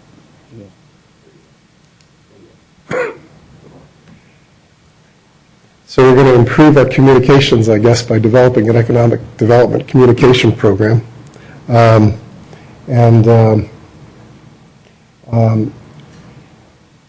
we have these other items on here to work on the economic development projects that we're working in for San Carlos. So I guess if you have questions or stuff like that, that'd probably be the most interesting to me anyway. Probably to you. Are there any questions for Mr. Farkas? I have one question, and that is, it's under the Task 6 Business Retention Recruitment Efforts. It's something I've been sort of interested in from day one when I got on council, which was is having a targeted business recruitment list. I just think we ought to be aggressive about that as a city. So I don't know, as you guys accomplish that task, it'd be great for the council to be sort of maybe you guys can bring that to and a report to staff or whatever, so we can take a look at that, or even get council's input on what businesses we think would be best for the economic development of the city and so forth. I think that's just a real exciting area that maybe we could all come together on, and the council can help get involved in that recruitment actively. There's nothing better than a business knowing that we're looking at them with open arms and can try to, put things together in order to get them to come to San Carlos as opposed to somewhere else. It's a competitive environment. We might as well get out front on that. Right. So just a comment that I would look forward to council being involved in that process with you guys. That's great. Okay, Mr. Vasili, do you have anything? No, just I think this is one of the committees that I'm not sure every city has, and we're blessed to have it because this is so important to the economic vitality of our city. And I know you, ladies and gentlemen on that committee, it's just harder than the dickens to try to figure out how to improve our economic development, and that's really the key to any of our cities maintaining as well as growing. So I just appreciate all the work you guys do. Mr. Royce? Mr. Rocott? Yeah, a couple items. One is, one thing that comes to mind is what I'd like to see is as you look at businesses where we're growing. For example, everybody knows we have a good base of home improvement stuff. So to look at, okay, what else goes with home improvement? Mm-hmm. When people shop home improvement, what else might they shop for? And I think that's an area where we could look as an expansion opportunity. Another example is, we've done really well, and we've become destination place for people who want to eat out. And again, what kind of activities go on when people go to eat out? Do they just then go home, or do they like to go maybe shop a little bit afterwards? What kind of stores go well with restaurants where we're strong that we might look at the people who are on Laurel Street and say, you might tweak your business a little bit this way, and then you're going to get activity, and the city's going to get activity, and that looks good for everybody, right? The other area that I would like to see some thought given to is this thing up here you have about Landmark Hotel and development, fiscal and economic analysis. Myself, I'm probably alone in this, but I don't know. I think we've gotten stuck. To me, I look at that like when you're investing. If you do any investing, you buy stocks and so forth. And if you get so focused on one thing, and I'm going to buy this when it hits this price, and then you don't look at anything else in the market, you lose opportunity, right? And I think we've been so focused on Landmark Hotel. Meanwhile, other things are going on, and so I guess the question is, what else might fit on that site? Now that we've put in the burger joint next, on the other corner, is a Landmark Hotel still the best thing? Right. What do we want? You'd have to work with planning and so forth and the council on what do we want our gateway to look like, and we've certainly done something that is a change, and the council made that change. We were willing to go with In-N-Out Burger and say that's okay for our gateway location to do this. So looking at that site as something else other than Landmark Hotel, so that, not that we take that off the table entirely, but so that we don't miss opportunities of other things that may come along. Maybe Weight Watchers International Headquarters. You got it in one corner. There you go. You're thinking, Brad. A little balance. Yeah, never hurt. Great point. One thing I'd like to point out that I appreciate that input, Mr. Grocott. I also would like to point out that the hardest working member is Mark Swicky. And Mark is spread really thin, and he spends a legion of time here in this building. And I'd just like you all to recognize that much of what EDAC has accomplished should be put right at his door. So. Okay, well, thank you very much, Mr. Farkas. Thank you.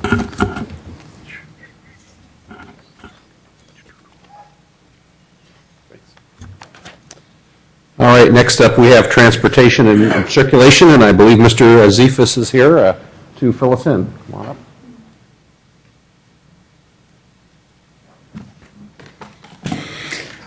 Mr. Mayor, Council, I'm not Margaret. You stole my Just in line. case you thought I'd forgotten to shave, no. I didn't know how this was going to go. This is my first presentation to the council on behalf of the Transportation Circulation Commission.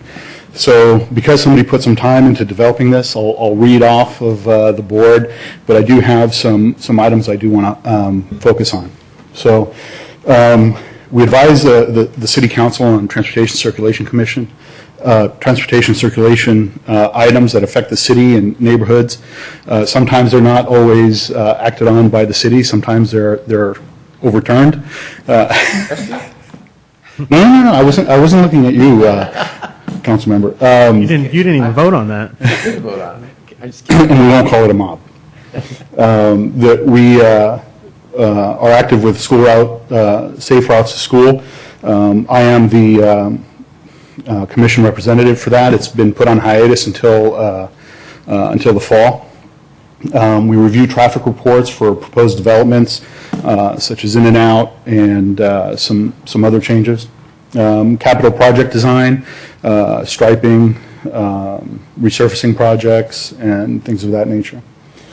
We're doing a project study report for Holly 101, and that's being prepared by a consultant, Mark Thomas, and we're expecting that in our upcoming year. We help the Director of Public Works prioritize striping and pavement markings for our annual program. Not much there. I think it's about $50,000 a year. We have conducted a pedestrian safety study, and we're going to be sending that to the council with our recommendations for acceptance. And then for the last couple of years, we've been tossing around the idea of doing a truck ordinance, and the guys with guns, now deputy sheriffs, have kind of prodded that along. So we haven't set a date. It's to be determined, but we are going to be taking a look at that to write/rewrite that ordinance. So the slide being addressed, I did want to hit some things that aren't on that slide and some things that I identified for former Mayor Ahmad when he called me in for a meeting. So the three priorities that I discussed with him, the highest priorities for the Transportation Circulation Commission were the Holly 101 PSR, and we've got approximately $500,000 for that study. And we do have a grant application in. We went through the presentation with the former Department of Public Works with the county BPAC. I haven't had time to follow up with MTC, but there's a rumor that we've been moved up into the food chain to where we would get funding for that, but I couldn't do that before today.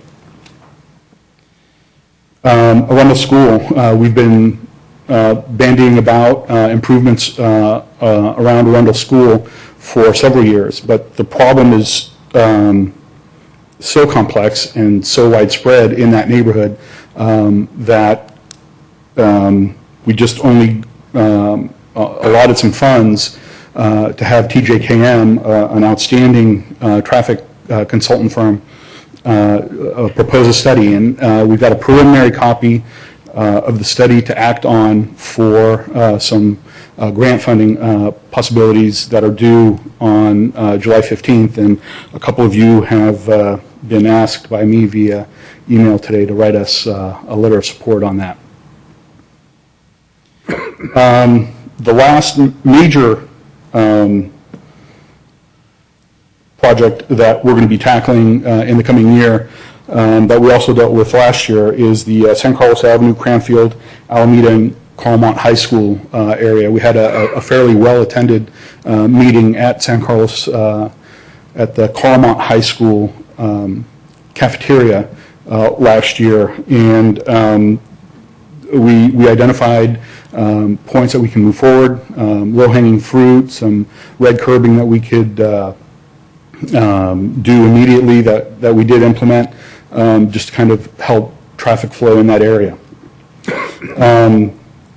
Some notable but more minor projects that we're going to be dealing with this upcoming year are we're going to be sending you the updated bicycle plan that an ad hoc committee that three of us served on and wrote it, presented it to our commission, and we're going to be doing some final tweaks on that in the next couple of months, and we're going to be presenting it to you. The bikeway improvements to Old County, that's grant funded, and that has a commissioner that has been assigned to kind of shepherd the design and construction through. So he's assigned to that whenever they meet and whenever he's needed. And then we're also going to be considering a Wheeler Plaza traffic report when that comes to us that we'll be sending along to you. That's it. Thank you. Are there any questions? All right, seeing none, thank you very much. All right, thank you. Thank you for your time. I can call them up if you'd like, Mr. Moore, if you don't want to keep getting up and down. I just want to make sure we get the slides moved. Oh, okay. Park and Rec, I don't see Ann Iverson here. I was going to ask maybe Doug to come up and talk about what's going on in Park and Rec.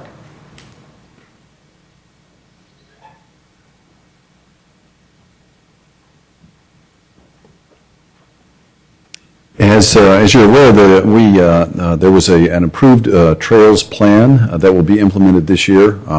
We're working with consultants now. Looks like we'll have something ready to go in maybe late September, and then we can actually build some new trails. We've got a 4-segment trail item, just for your recollection. It's a trail extension in Eaton, Big Canyon.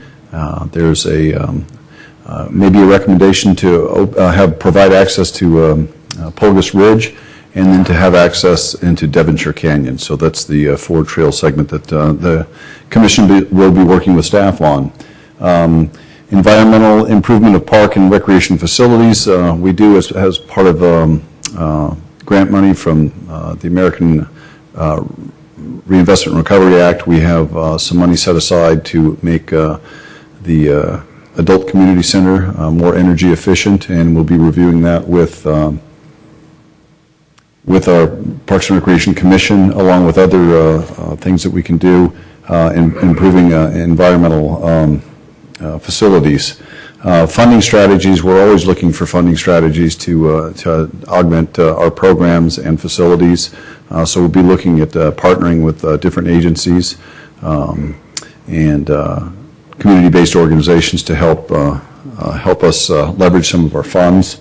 The dog park, we're still trying to figure that one out. Initially, we had thoughts that Vista Park may be, and it's the lower tier, Vista Park may be a suitable location for that.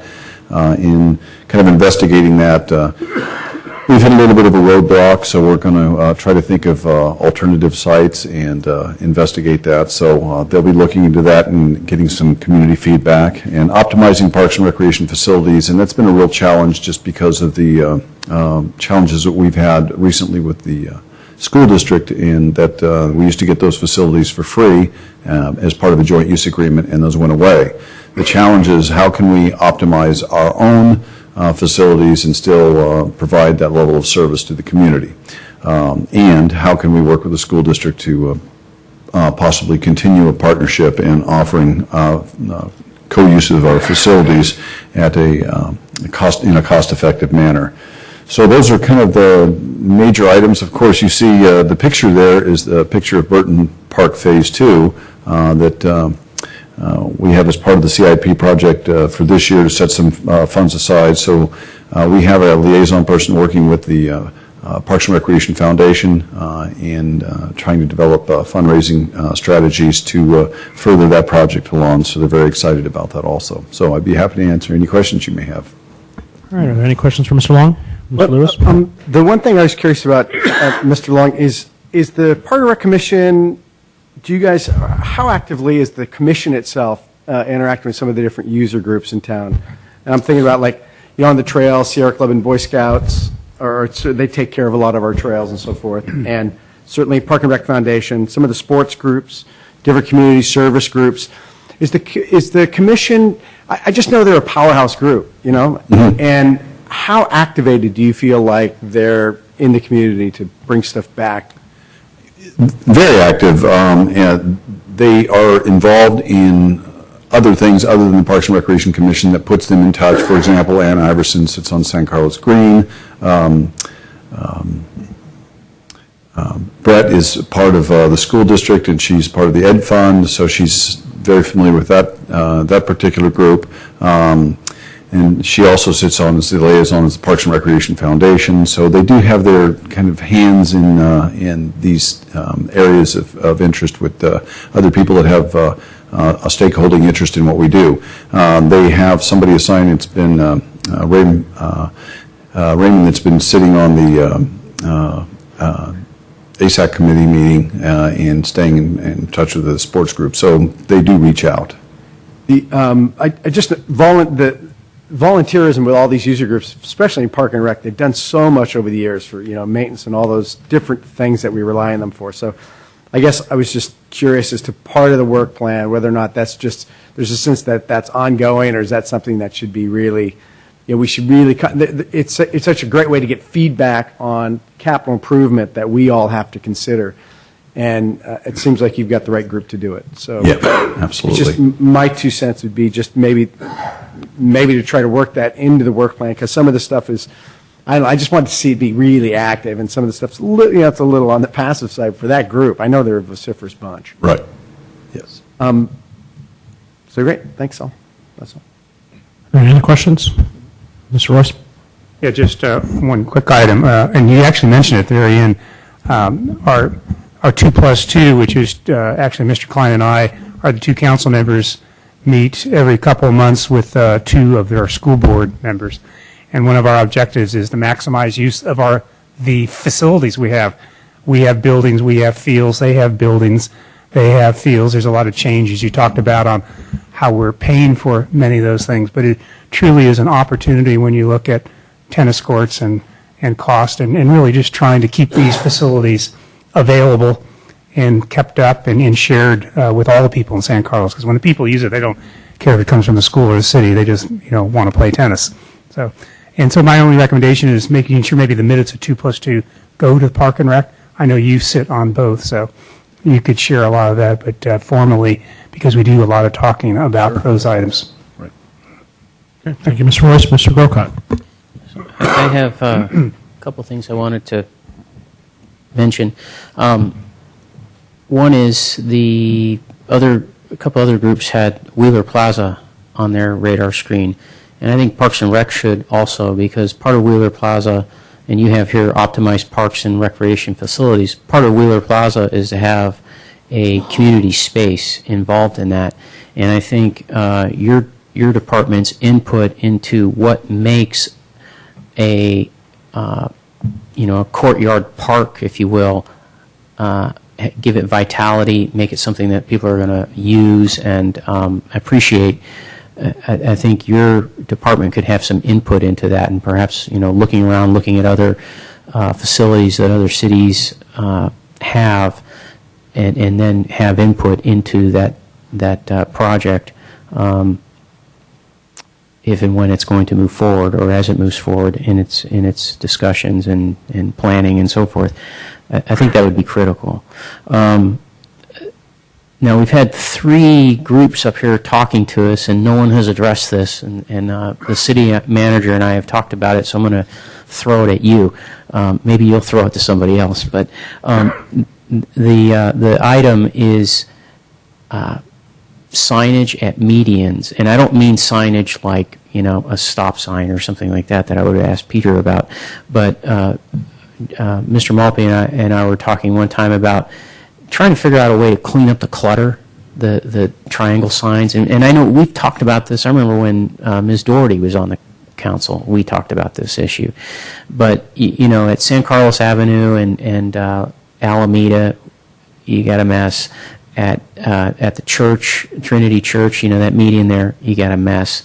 And it doesn't happen here, but it certainly could. I'm thinking of our gateway at Holly and Industrial. And also, perhaps there's an opportunity at Britton and Industrial where you're coming into the city. But we've got these locations, some of which people are putting signs out. It looks awful. And it's probably an opportunity to do 2 things. Clean it up, and maybe even get some income. Because if we had something that was in place that looked nice, if somebody wants to put up a sign, fine, you can put it in our sign and advertise your crab feed or whatever, So I think that's something that would either go to you or maybe Traffic and Transportation or Planning Commission or maybe all three. But I just wanted to bring it up. Excuse me, Mr. Brookcott. I think we had a discussion years ago about possible kiosk. That's right. You were on the council then, Yeah, too. a kiosk by Britton Park. Yeah. As well as the guitar, what I call the guitar median up at Britton and Alameda, because it looks like a guitar. Yeah.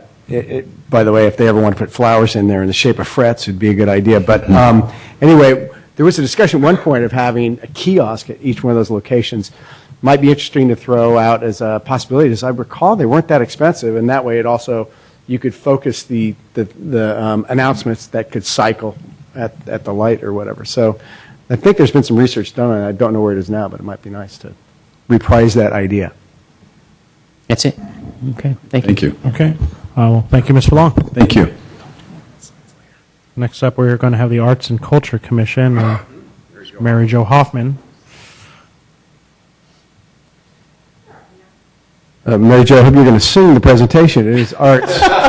Not with my voice and not at 10 o'clock at night. Thank you very much, Mayor Klein, council members, thank you. I was actually expecting to be Mr. Long's sidekick, so I wasn't as prepared to see me being the presenter, but we'll do our best. I also had a feeling it was going to go in alphabetical order, but I guess Mr. Morrow is planning the best for last. That is the Youth Advisory Council, so we're good.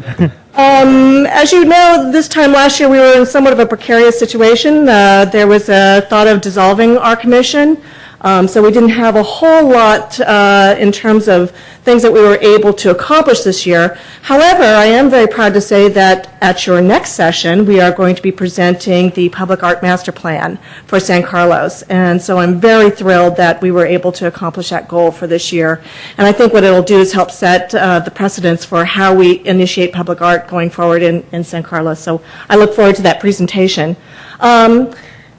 What we also did this year is we kind of reorganized ourselves. When we presented to you the last time, we told you that we represent about half a dozen community groups and committees in San Carlos.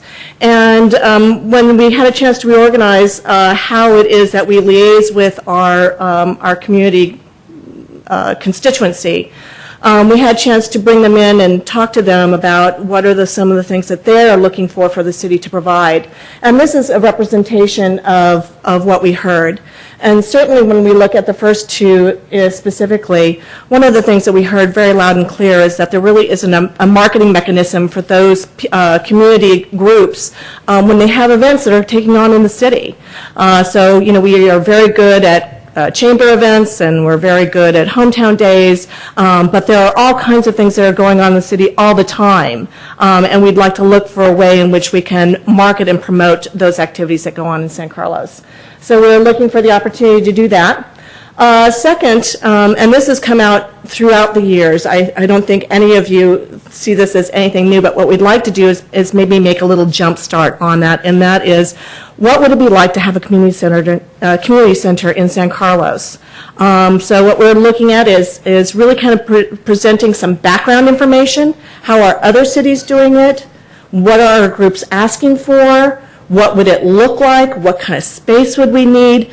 And so this really isn't making a guarantee of anything. It's hopefully going to inform the council on how to potentially move forward, or if it's just something that's really outside of our realm. So that's one of the things that we're looking to present to you next year.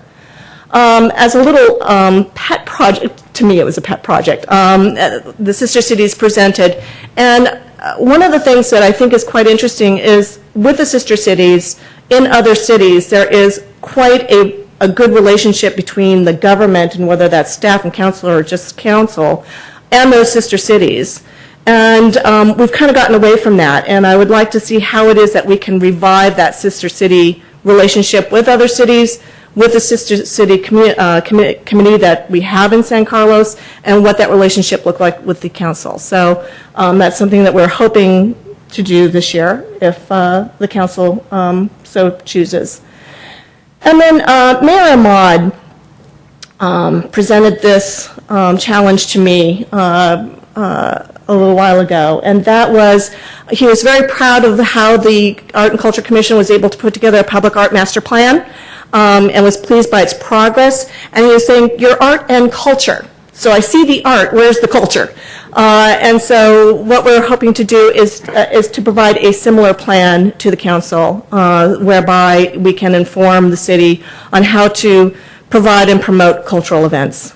So in a nutshell, that's what we plan to do. It's a very aggressive year, especially considering what we had on our docket last year. I also want to put a little plug in that we did get 6 submissions for a public art installation at Laurel Street Park. The subcommittee will be meeting tomorrow, and hopefully you'll be seeing something very soon. Thank you, Mrs. Hoffman. Are there any questions? I was just going to ask about the public art, but maybe Paris could be a sister city with us. Have we asked? We haven't asked. There'd be a lot more interest. I was saying, what about Rome? Are there any other questions? Yes. Okay. I just, on bullet item number 2 there, you got develop a prospectus on the community center, and I was wondering if that would include some kind of theater element. Yes. Okay. As being part of the Art and Culture Commission, I mean, that's a large part of what we would be considering. But we don't want to limit it to just a theater. Some of the things that we've been hearing is, can there be artist studios? Can there be community rooms in which people can meet? And so, again, we want to be able to go out to the community, ask those types of questions, get some feedback in terms of, what can this city really accommodate. We would love that, though. Well, I know, and it comes up all the time, and so Yeah. enough said. Will you also be studying in that process how other cities have funded their community centers? Yes. Great, because I think everybody supports that idea. It's just a matter of what are the mechanisms, whether or not it's a bond or whether or not it's a local effort or a public-private effort or whatever it might be. Exactly. I think it's got a lot of support, but money will be a consideration. Ms. Royce, do you have anything? Okay. The only thing I have, Mary Jo, is we have a Sister Cities Alley. Yes. But not many people know what, as Mr. Lewis just demonstrated, who our sister cities are. Mm-hmm. So when you're kicking ideas around for public art, I know LA has one, and a lot of cities have them. They have essentially a pole where it has arrows pointing to all of their sister cities and a list of distances. Yeah. It's just a fun little piece of art. Gets the kids curious about what's where and how far away it is and things like that. I mean, that would be something I would love to see you guys kick around, just so we can actually give some recognition to who our sister cities are and where they are. I agree. Okay.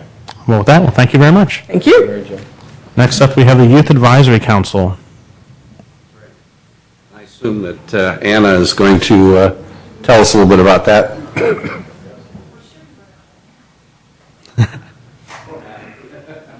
We're back to alphabetical order.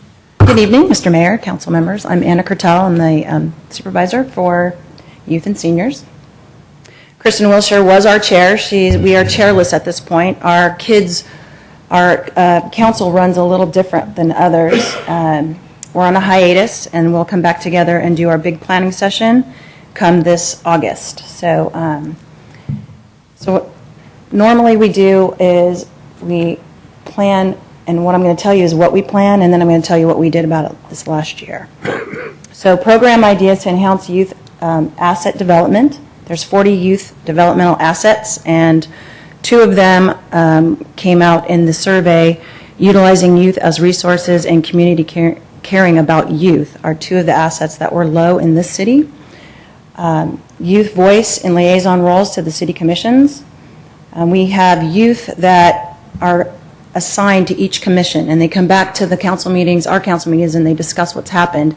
And if they have something that they are very passionate about, they will actually come to you, or they'll go to that commission. He left earlier, I think he had to go, but Alex Kumoto was here earlier taking his notes for our next meeting. Grant funding to youth nonprofit organizations, volunteer support for nonprofit organizations, and then again being an advisory body to this council. So this last year, when it comes to the utilizing youth as resources and community caring about youth, we do a Young Consumer Champions program. So what the youth do is they recommend businesses that are youth-friendly, and then if they get nominated and they get elected, then they get a little sticker and a plaque saying that they're youth-friendly, so that those students know that if they see the sticker, that that business is youth-friendly. We've also done a green fair this year, which was our chairperson's passion this year, and we did it at Hometown Days. So they taught people how to recycle, how to compost, that kind of thing. We've started the bowling tournaments, the intergenerational tournaments with the ACC, and the ACC has beat them 3 times running. So next year, I know there'll be more bowling tournaments coming, and they want to expand the program to do other things. They had a youth and government day, a very successful one this year, and it happens every other year, so it won't happen next year, but the year after. They put on a battle of the bands this year, 6 dances. They presented at the County Youth Summit on youth voice and the importance of youth voice, and I think that's about it. For their grant funding, they've given to the American Cancer Association, they've given to the San Carlos Children's Theater, and the Jerry Fujimoto Gear Fund. They've also given out 4 community service awards this year, and they are partnering with the SAL program, which is the Sheriff's Activities League, to bring to you a community movie night August 20th. So if you have any questions. Are there any questions for Mr. Tell? All right, seeing none, I have actually one. When Jerry Fujimoto was at the Youth Center, we had talked about it with the Youth Advisory Council, about possibly doing, and maybe Mr. Lewis can chime in, a documentary about what actually goes on at the Youth Center. No one up here, even myself, was young enough when the Youth Center was open to actually participate in the Youth Center. It opened the year I graduated high school. So I think it'd be a great thing for the community, for people to see what actually goes on there. You know, adults aren't supposed to be there, so it's kind of, you know, I know they have a lot of fun, and I know they do a lot of creative things. I just don't know exactly what it is that goes on the day-to-day basis. So I think it'd be fun for maybe the Youth Advisory Council to talk about that and possibly present something like that at a council meeting, you know, a 10 or 20-minute little vignette on what the Youth Center means to them and what they accomplish there. Absolutely. We're already talking about that, so. All right. Perfect. Well, that's it. Well, thank you very much. Thank you. So that is our last one. So we need a motion to approve the 2011-2012 work plans. Mr. Mayor, I make a motion to approve the 2011-2012 work plans for all our different city commissions. Is there a second? I'll second that. Any discussion? Madam Clerk? Councilmember Grisilli? Yes. Councilmember Grocott? Yes. Councilmember Lewis? Yes. Councilmember Royce? Yes. Mayor Klein? Yes. Okay, moving on to item 10F, Council RDA approval of resolutions adopting the fiscal year 2011-2012 annual operating and capital budget for the City of San Carlos and the San Carlos Redevelopment Agency. Mr. Maltby.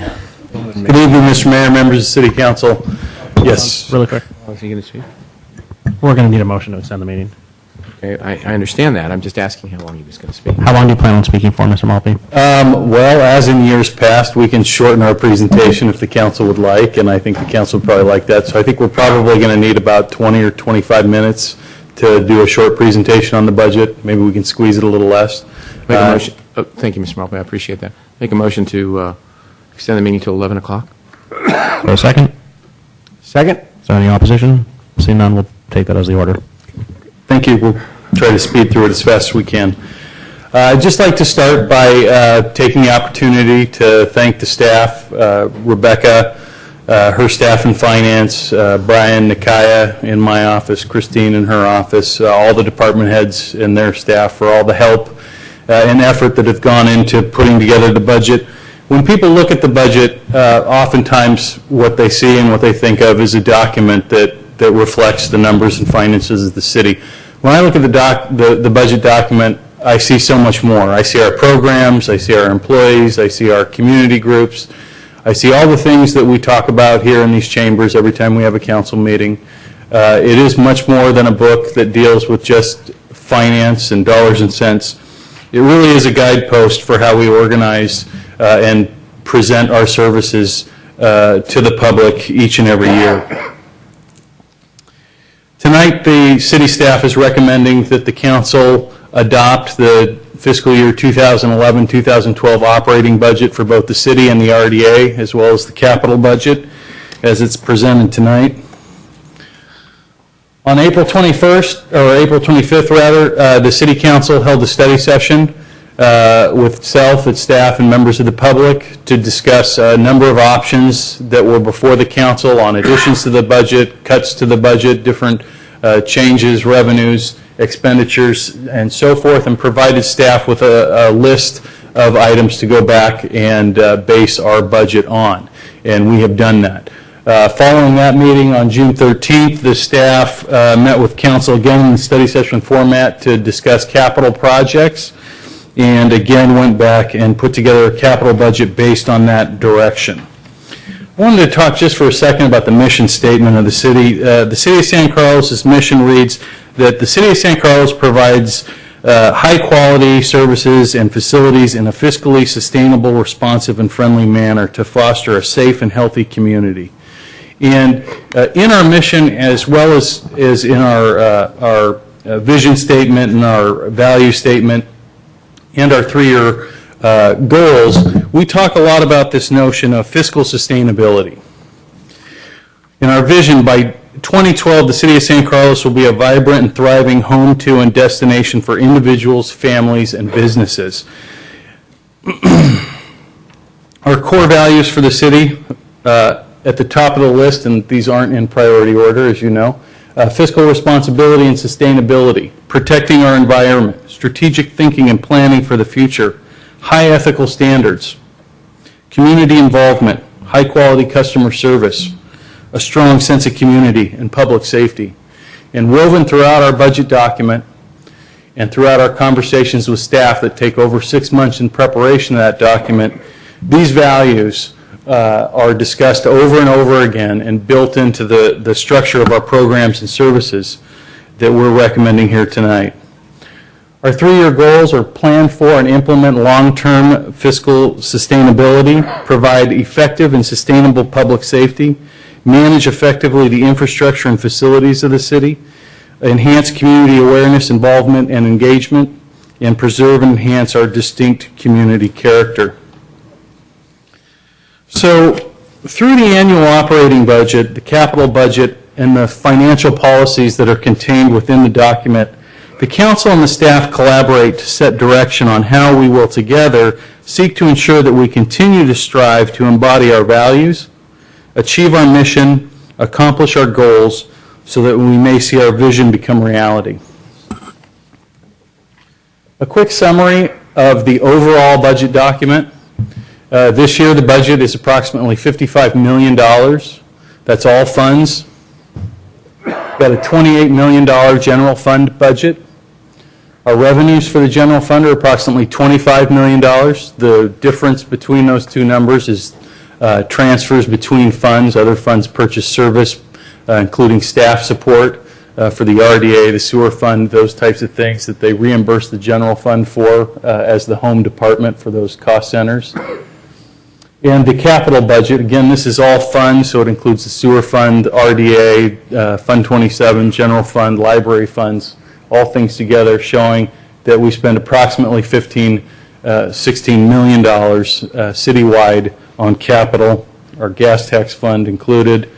And for the first time in over a decade, we're budgeting $2.2 million from the general fund revenues for capital.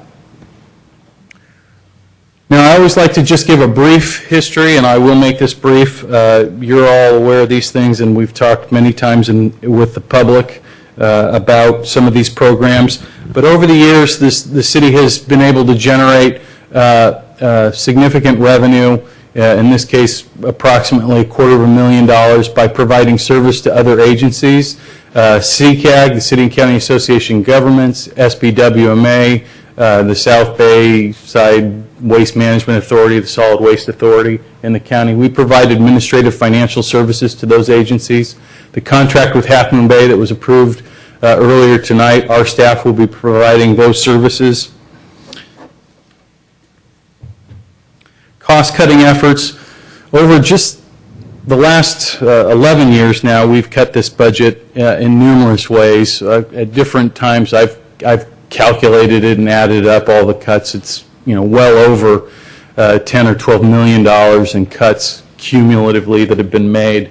Since 2005, we've reduced 19 full-time staff positions through consolidation of department reorganizations, and in some cases, even layoffs. This is above and beyond any of the changes that were made in terms of outsourcing public safety or adding firefighters. These were real, actual changes. A lot of this we were able to accomplish through attrition because we were planning a year or two ahead in anticipation of having to make cuts, which allowed us in most instances to do it without putting people out of work. We've eliminated a number of programs over the years, Healthy City, Special Needs. We've reduced and reorganized our administration functions, planning, building, recreation.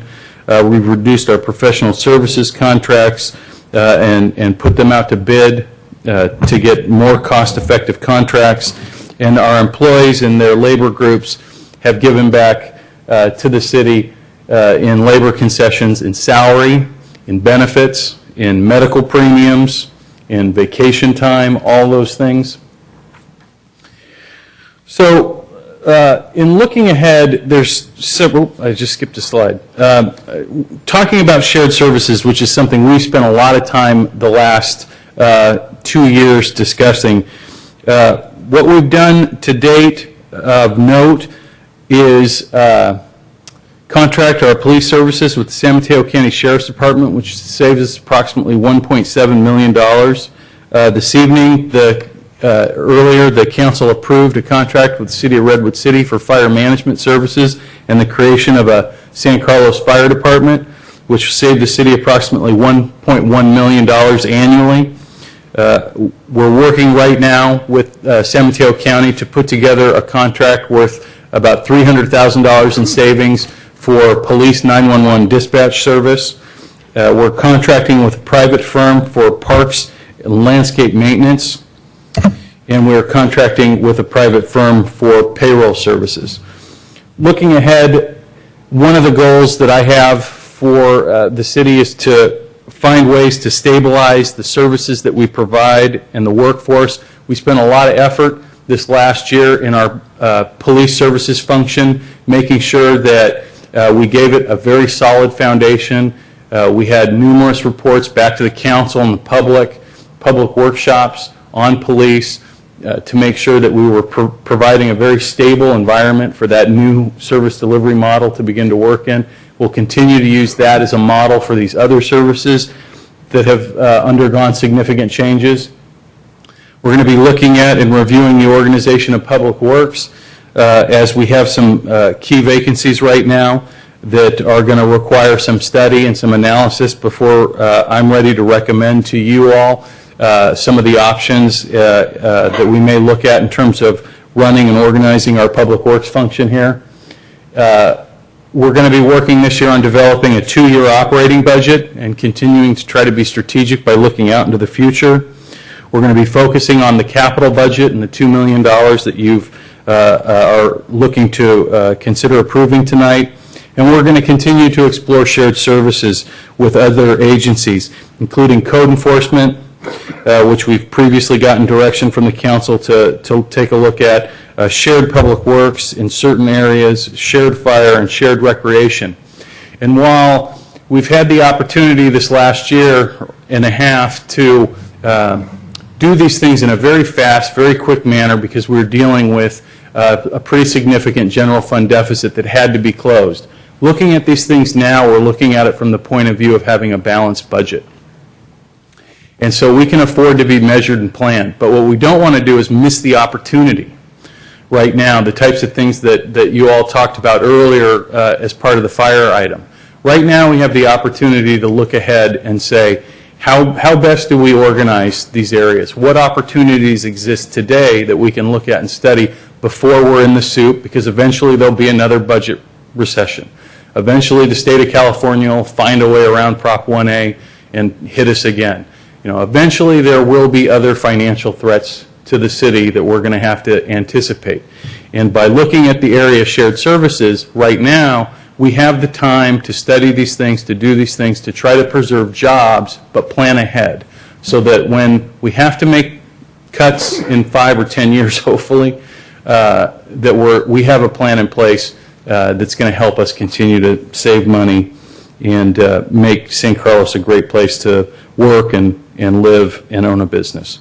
So with that, I'm going to turn it over to Rebecca Mendenhall, our Interim Administrative Services Director, to walk you through a few of the numbers, and then we'll go ahead and take your questions and open it up to discussion.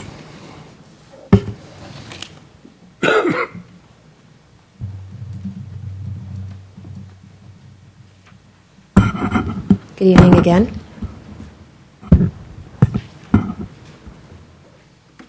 So as discussed at the mid-year review in February, fiscal year 2011 revenues are projected to be higher than budget by approximately $2.7 million, or 12%. This is primarily due to the one-time receipt of funds related to the property sale of In-N-Out Burger that totaled $1.5 million. Other increases are property taxes, sales tax increases. We had some vehicle in lieu increases this year, franchise tax payments increases, and additional rental income as well. Expenditures are projected to be below budget by about $500,000 or 2%. This is primarily due to salary savings from holding open positions vacant during the year and salary and benefit concessions agreed to by all labor groups. As done in prior years, once the audit is completed, the city manager will bring forward a recommendation on how to utilize the realized savings. So the general fund revenue assumptions for fiscal year 2012 include a 2% property tax increase based on general assessment rolls and information from our third-party consultants. Sales tax increases of 6% from the fiscal year 2011 budget, but it's only about 1% over projected revenues. And this is also based on guidance from our third-party consultants. Transient occupancy tax, or TOT, is up 4% over fiscal year 2011. This is based on current revenue estimates that we are projecting that will continue.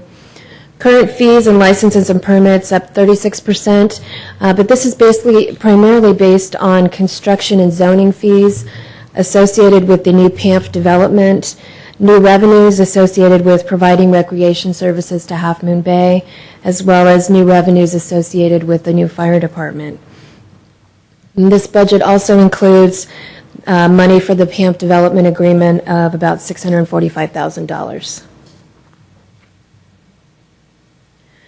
The 2012 general fund expenditure assumptions, they include a full year of the contract with the San Mateo County Sheriff for police services. This is the item you approved earlier this evening. It includes a partial year of a contract with Redwood City for fire services, generating savings before the one-time costs earlier of about $1 million. The full year of outsourcing the park's maintenance that generates $500,000 annually. Salary and benefit assumptions include labor concessions totaling 5% in total compensation. The budget includes funding for code enforcement and funding to restore youth recreation services currently paid for from grants that are not expected to continue. So the proposed fiscal year 2012 general fund operating budget reflects an operating surplus right now of $394,600.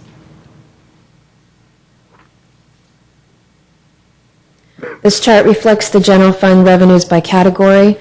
You'll note that property tax and sales tax continue to be the largest sources of revenue to the city. This is a general fund revenue summary. As stated before, revenues are expected to be higher than budgeted in 2011, but they'll be pretty flat in 2012. This chart depicts property tax revenues over time. Prior to 2011, the ERAF, or the Educational Revenue Augmentation Fund rebate, was posted to the general fund to offset the deficit. Beginning in fiscal year 2011, this rebate is now budgeted directly into Capital Fund 25 to fund infrastructure improvements. This chart shows that sales tax revenue has been fairly constant over the past few years despite the recession. We didn't see the big dips in revenues that other cities may have since we don't have large car dealerships. In addition, the Britain Marketplace came online just before the economy dropped, so while revenues dropped, they didn't drop as significantly as they could have. Fees for services reflect community development fees such as zoning and plan check fees, parks and recreation fees for classes and services, fire fees for inspections, and police fees for alarm response. This year, revenues for services are up as compared with years past due to the community development activity, as well as the addition of fire inspections and recreation fees for Half Moon Bay. This slide shows how our investment in revenues are slowly coming back. Again, fiscal year 2011 reflects the sale of property to In-N-Out Burger, but you can see in fiscal year 2012 our investment earnings and rents are going up.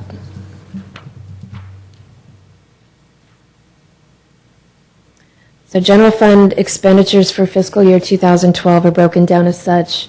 Salaries and benefits have increased from fiscal year 2011 budget due to the partial year of salaries and benefits associated with the fire department. The total expenditures shown here of $28 million include the one-time costs of $510,000 related to public safety. This is a breakdown of general fund expenditures by department. It's important to note that public safety is 49% of our total general fund budget. And as I mentioned earlier, property and sales taxes represent 54% of our total revenues. So had the council not made the changes it's made with the fire and the police, the total for public safety would have been over 60%, or more than our two largest revenue sources. So for the fiscal year 2012 budget, we've assumed that the Belmont San Carlos JPA costs will continue through October 2012, and the San Carlos Fire Department in contract with Redwood City will begin in October. The CalPERS side fund payments have been included in the budget, both through payments made through the JPA and one-time payments from San Carlos. The side fund payments are estimated to be about $800,000 per year going forward. This has been budgeted based on council direction with regard to how we handled the police services last year. One-time startup costs are for equipment, technology, and some recruitment costs. Not budgeted here, as mentioned earlier, are the dissolution costs associated with the payout of leave balance liabilities. Those are estimated to be between $500,000 and $750,000, but they could change depending on the outcome of the employment with the JPA employees. As done with the police department, we had intended to bring those forward once those amounts were finalized. However, if council chooses, we can amend the budget to include those costs tonight.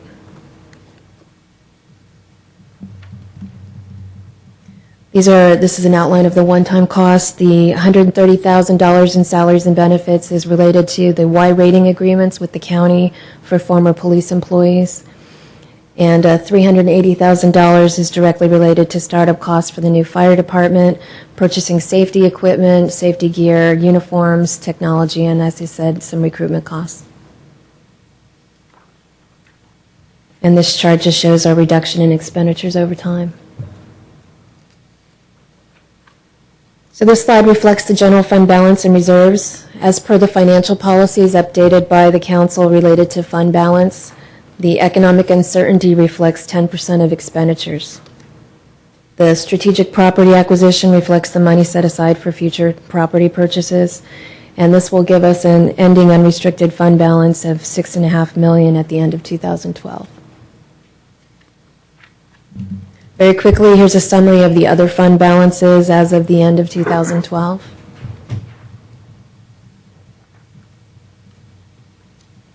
And this chart depicts the proposed capital project spending for the next fiscal year as discussed at the capital budget study session.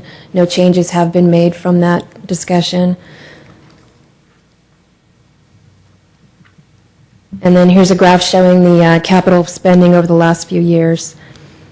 In 2012, additional RDA projects are proposed along with several general fund projects, including the Loreola Playground, new capital and operating budget software, the new website, the new generator at the courtyard, El Camino landscaping and lighting, the East Side Transit and Connectivity Project, and Wheeler Plaza.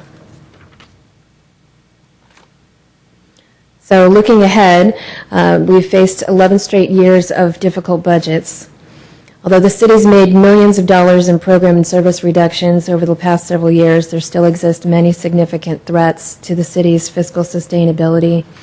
These include uncertainty with PERS rates for retirement cost increases, the slow recovery of the general economy, rising costs of energy and healthcare, And the most immediate, as we've learned this afternoon, is the state budget deficit and the threat of losing our redevelopment agency. If we lose the redevelopment agency, this would generate a general fund deficit of about $1 million. So if they do eliminate the RDA, the budget will require major adjustments in its timing and prioritization of redevelopment capital and economic development projects. Finally, the city needs to continue to rebuild the infrastructure and address capital needs such as drainage improvements, park projects, streets, and facilities. So as Jeff said, I would like to take a moment to thank all of the departments as well. This has been a long and arduous project to get this capital together, or to get this budget together tonight. And I'd really like to give a special thank you to the staff of the Administrative Services Department. They've done an amazing job pulling this together in the time that they had. So I'm happy to answer any questions you have. Thank you, Ms. Mendenhall. We'll start with questions. Mr. Lewis? The gas tax looks like it took a big hit from year to year. Is that true? Did I read that slide right? That it went from year to year. It looked like to be I was just curious about that. It did. We had a number of pavement projects, I believe, during this so year. it's just an uptick in that. What's the RDA timing? Do we have a sense for, I mean, there's going to be legal challenges and so forth, right? So have we formulated a plan yet for how we want to, what's the strategy? Like, we're going to probably have to estimate what we think, a likelihood of it happening over what course of time, and should we start building reserves in right away? I mean, given the fact that it's a big hit to the budget. Any ideas? Yeah. Grumble, yeah. Yeah, well, I mean, first of all, like the League of California Cities and the California Redevelopment Association, we believe that it's just out and out illegal. The members of the legislature I've talked to are openly joking about the fact that based on the protections that have been put in place by the voters in California, they feel their only option is to, quote unquote, get rid of government agencies to get their money now. It's outrageous. I expect that the lawsuit will be filed within the next week at the latest. And from there, it's anybody's guess how fast it'll go.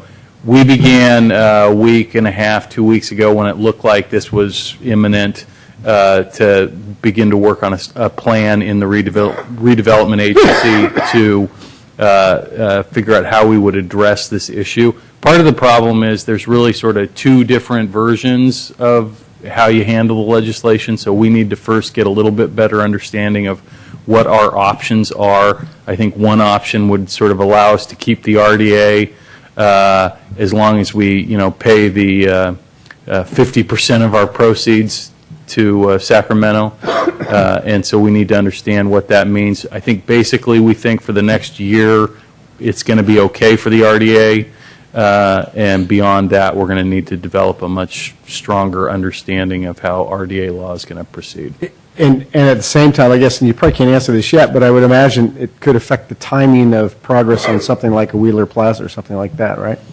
Could potentially, and we're trying to get opinions now on whether or not we're far enough down the road, or if some of the other steps that the council had taken in previous months to try to protect assets. As you will recall, most of the property that the RDA had held and most of their assets had been transferred to the city of San Carlos months back, so that the RDA, in a way, while it has an annual income, is sort of penniless in terms of assets right now.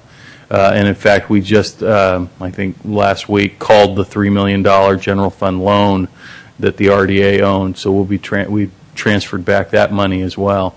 So we've done what we can to protect the assets of the RDA and the city, but we need to continue to develop a strategy for this. And then on the Economic Uncertainties Fund, we're back up at $2.8 Correct. million. And then didn't we, I thought as a council, we used some of that money, was it the year before last, that we voted to use some of that money in the budgeting process? It was like $500,000 or something like that. So was that all recovered this year? I'm just sort of curious what the progress of that was, if it went down from 10% of the budget, I think we dipped it by $500,000, and now we're back up to snuff. How did that happen? I'm just sort of curious. I'm glad it happened, don't get me wrong. Yes, we had a surplus last year, so we were able to bring it back up to 10%. Great. And then based on council direction, when you approved the GASB 54 financial policy for fund balance, it needs to be at 10%. Well, congratulations to council and staff on that one. And also, as I'm sure the mayor will point out, you guys have done a phenomenal job on the budgeting, the process and everything here. So it's great information. Thanks very much for all that hard work. Thank you, Mr. Lewis. Mr. Grisilli? I don't have any questions. I have a proposal, but no questions. Okay. Mr. Royce?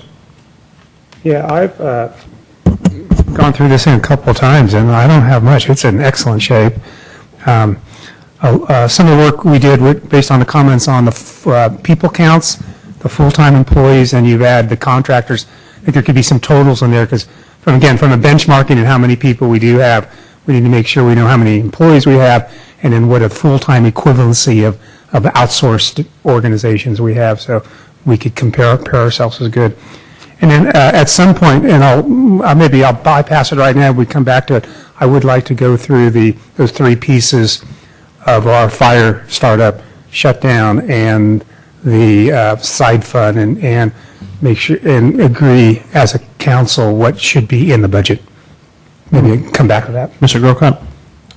Yeah, I have questions on three or four different areas, and I had the city manager make some copies if you guys want them so you can follow along. And you might want a copy as well, I don't know. Do you have an extra? Yeah, I have. Okay. They made plenty, so I'll give one to you. That's the first one. I wanted to give you all of them so you don't have to keep coming up here. Go ahead, Randy. You do it. You want me to do it, or you do it? Go ahead. Okay. I'd like to make a motion that we move to 11:15. Is there a second? I want to make sure that I will not be voting past 11:15. Second. Any opposition? Yes. Seeing none, that's the order. I like the entire motion. That's good. I think that's good. Yeah. Here's the first one, Parks and Rec. So these things I have questions on before I'm prepared to vote up or down on the budget. The first one has to do with the Parks and Rec department, and what I've shown here, what I've tried to show is that if you go back to 09 and 10, before we did the major reorganization, administration costs were about $484,000. And Rebecca, where I'm going from is page, I just took the tab expenditures, and the first page, expenditure summary by fund, and I just looked down that to see ups or downs, and where I saw big ups, that's what prompted my looking into this stuff deeper. And so what I'm looking for is an understanding of what's happening here. And so again, I'm starting at the bottom of the page where it has Parks and Rec, and it shows that first line, Parks and Rec administration, going from 358, call it, in last year's budget to 615 in this year's budget. And so I looked at the 09 010. We were at 484. And then after we contracted out some positions, got rid of some stuff in the org chart, and we dropped down to 358,000. And now, this year, we're back up to 615, which wipes out all the savings that we had. And I don't understand where that's coming from. So the additional cost in administration that includes the Half Moon Bay contract. So the Half Moon Bay Recreation Services are in the administration department right now. So the increase in costs is related to the cost for instructors and facility costs and other classes that we'd be putting on for the Half Moon Bay, City of Half Moon Bay. But that's why I was asking that question about, are we covering the cost? Because if we're getting $75,000 in additional income, but we're spending 200 and, as I wrote here on the front page, a $256,720,000 increase in administration costs for Parks and Rec from the prior year. Well, the revenues also increased. So if you look at the revenues, you'll see that our current charges for services have increased. Part of that is also due to the Half Moon Bay contract. So when we say we're getting revenues of $75,000, that's actually net revenues. And the way that the Parks and Recreation contracts work, and Mr. Long can correct me if I'm wrong, but we get depending on the contract, we can get between 60 to 70% of the fees. Is that? Oh, reversed, I'm sorry, 30 to 40% of the fees. In effect, Ms. Mendenhall, basically what you did is you just grossed up the budget. You grossed up your revenue and you grossed up your expenses. That's why it went up to $190,000. Page 183 gives the detail completely of how that works. It shows charges for current services at the bottom went from $400 to $310,400. And up on top, the professional services and office administration went from $17,000 to $209,000. And it's just grossed up. Yes. Page 183, Bob. Right, 183. Go through that again if you wouldn't mind. At the bottom, Matt, you can look and see charges for current services. On the revenue side, it goes from $400 to $310,400. Okay, that's the gross revenue. Charges for current Charges for current services, I'm sorry. Yeah, I see. Okay, right. Basically, what happens is it's grossed up on the top. It goes from the $11,500 and the $6,000, let's say office administrative professional services, $17,500 combined there, adds up to about $209,000, $210,000. Those two columns for proposed budget. They just basically grossed everything up. As Rebecca said, the net is about $75,000 to the good. Yes. Okay, all right. So good. Glad to know that. That covers that one. Thanks, Bob, for the help on that. The next one that I have is, I'll pass these out, just so you guys can follow along. On the Administrative Services Department, on that one, I was looking at, I was looking at the personnel costs. And even just looking at the cover sheet, the thing that amazed me is that if you look at the 09-010 organizational chart, and then you compare it to the 011-012 proposed, between those years, we've eliminated the administrative assistant under the finance officer, a quarter of an administrative assistant under the human resources manager, a payroll and benefits technician, and then in IT, it's switched from a system analyst to desktop support contract. And after eliminating 2.25 FTEs and replacing one position with a contract, we've only got a savings of $37,000. And I just don't get that. And yet, the other part of it is, and you'll see this on the other pages, when we first made some changes, when we did the organizational changes, we actually saved, when we eliminated 1.25 positions, that was from the 09-010 to the 10-11 budget, we realized a savings of $91,000. And suddenly we're down to $37,000. And we've got more positions gone and contracts and so forth, and it just doesn't add up for me. I'm sorry, what page are you looking at on the budget? or in the budget document? 117, I believe. 117.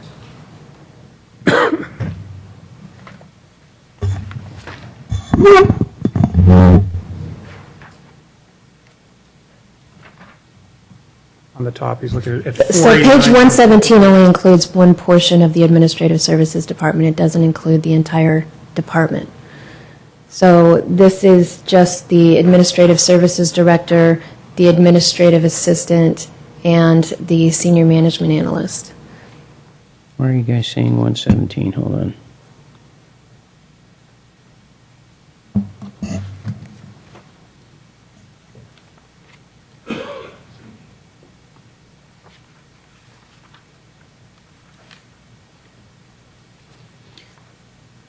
Say that again.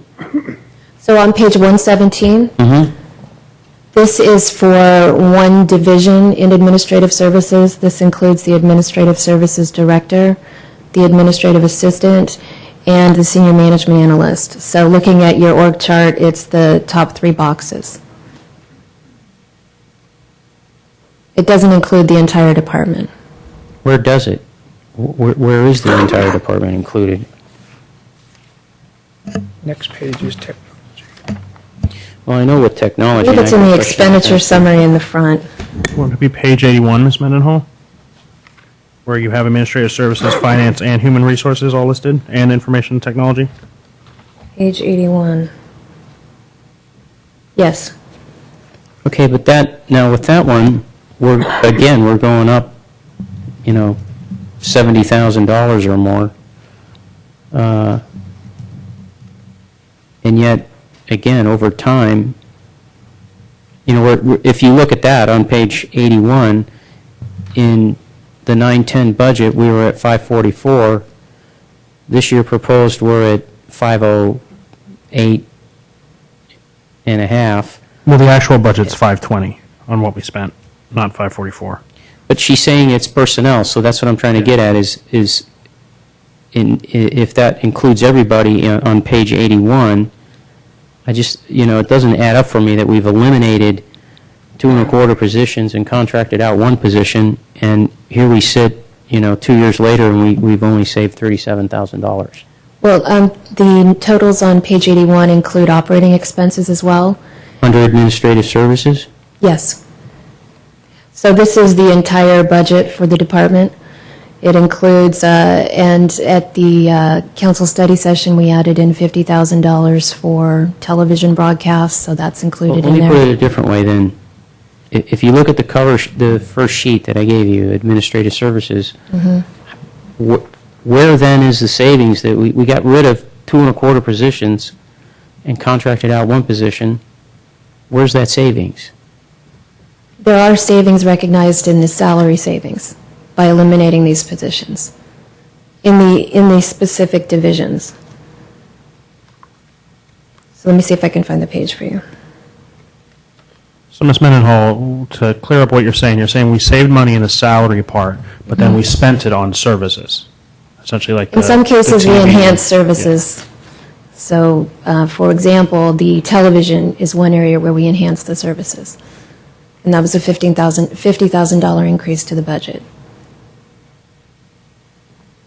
In addition, we've added money in for professional services for actuarial studies. $340,000 for professional services.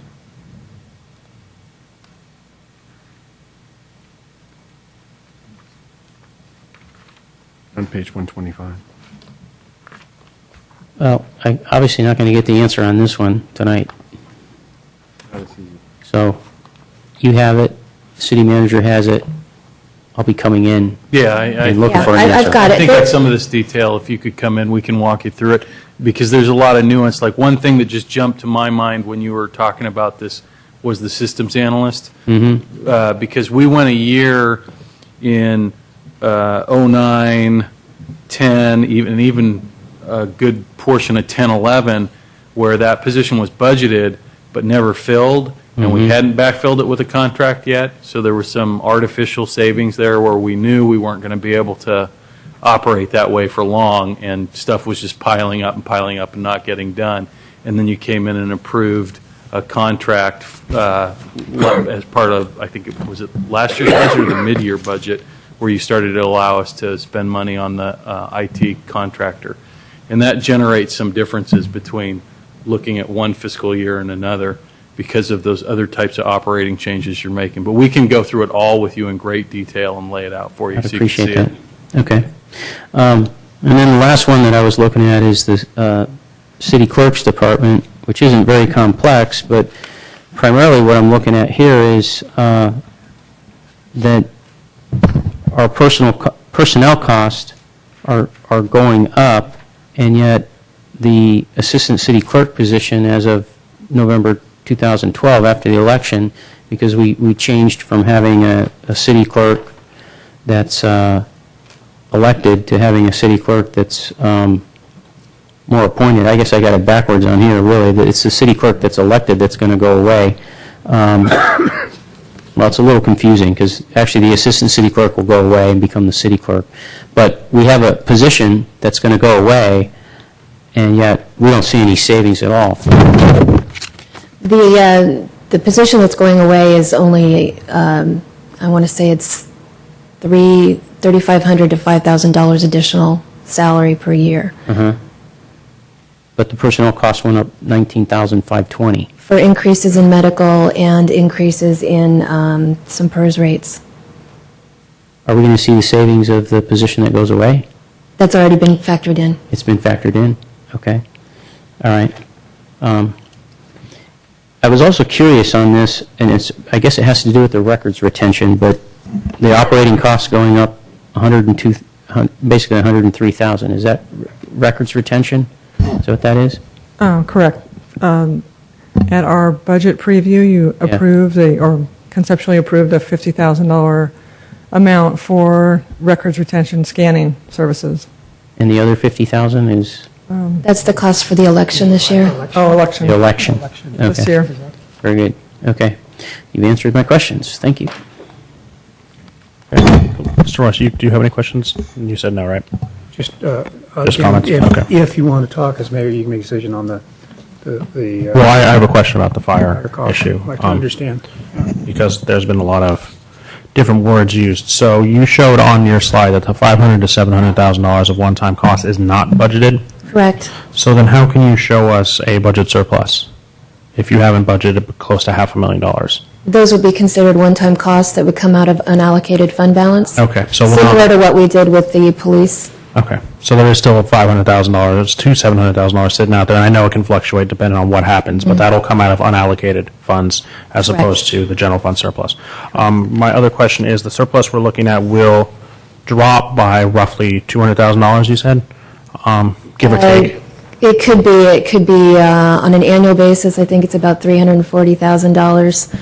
So on a prorated basis, maybe $250,000, but we have to study that You have to look at the numbers, but it'll be significantly less than what it is, maybe over 50% less than what we're actually showing. More than likely. And those will be in the surplus because those are ongoing costs, they're not one-time Correct. costs.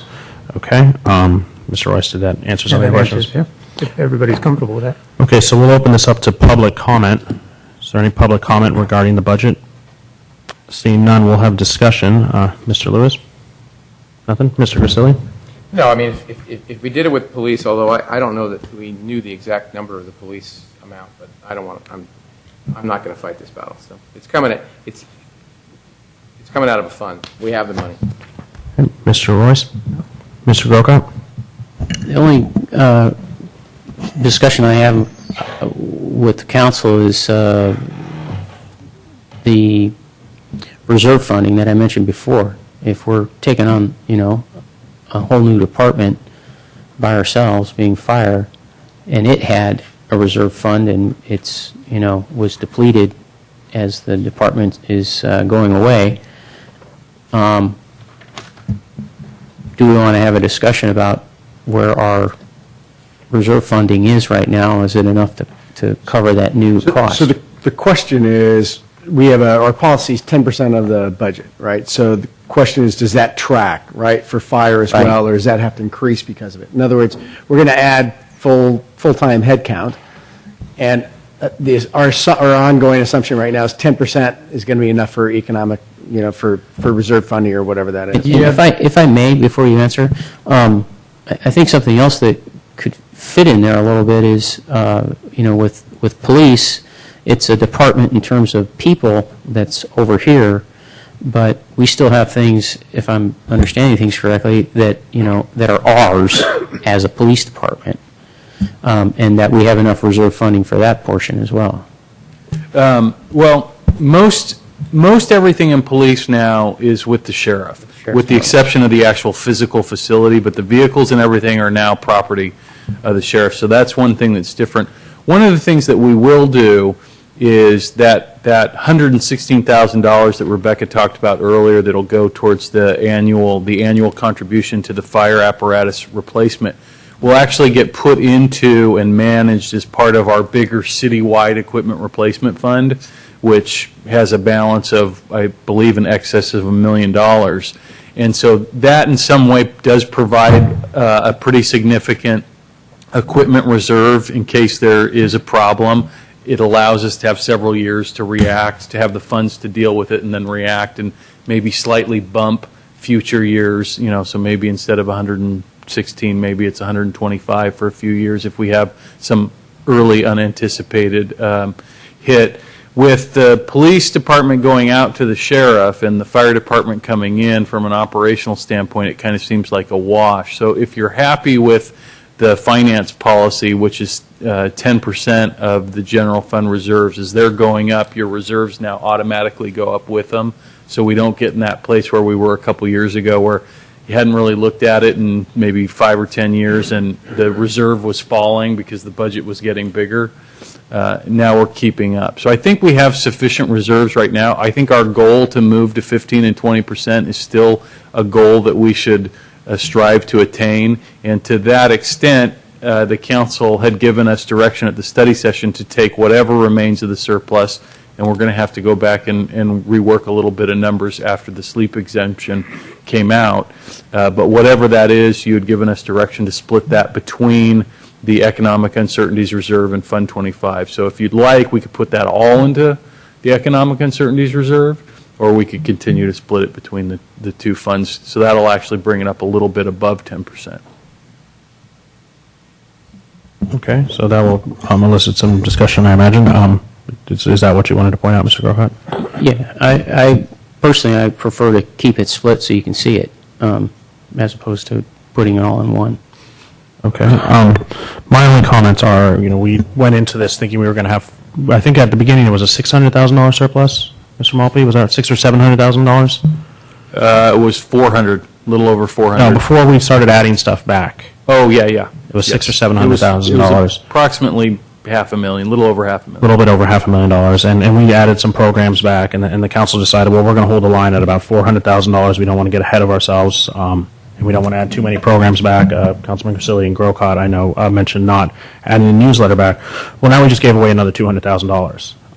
And that leaves us, well, maybe even more than $200,000, but let's say it's $200,000. That leaves us with $196,000, and that's it.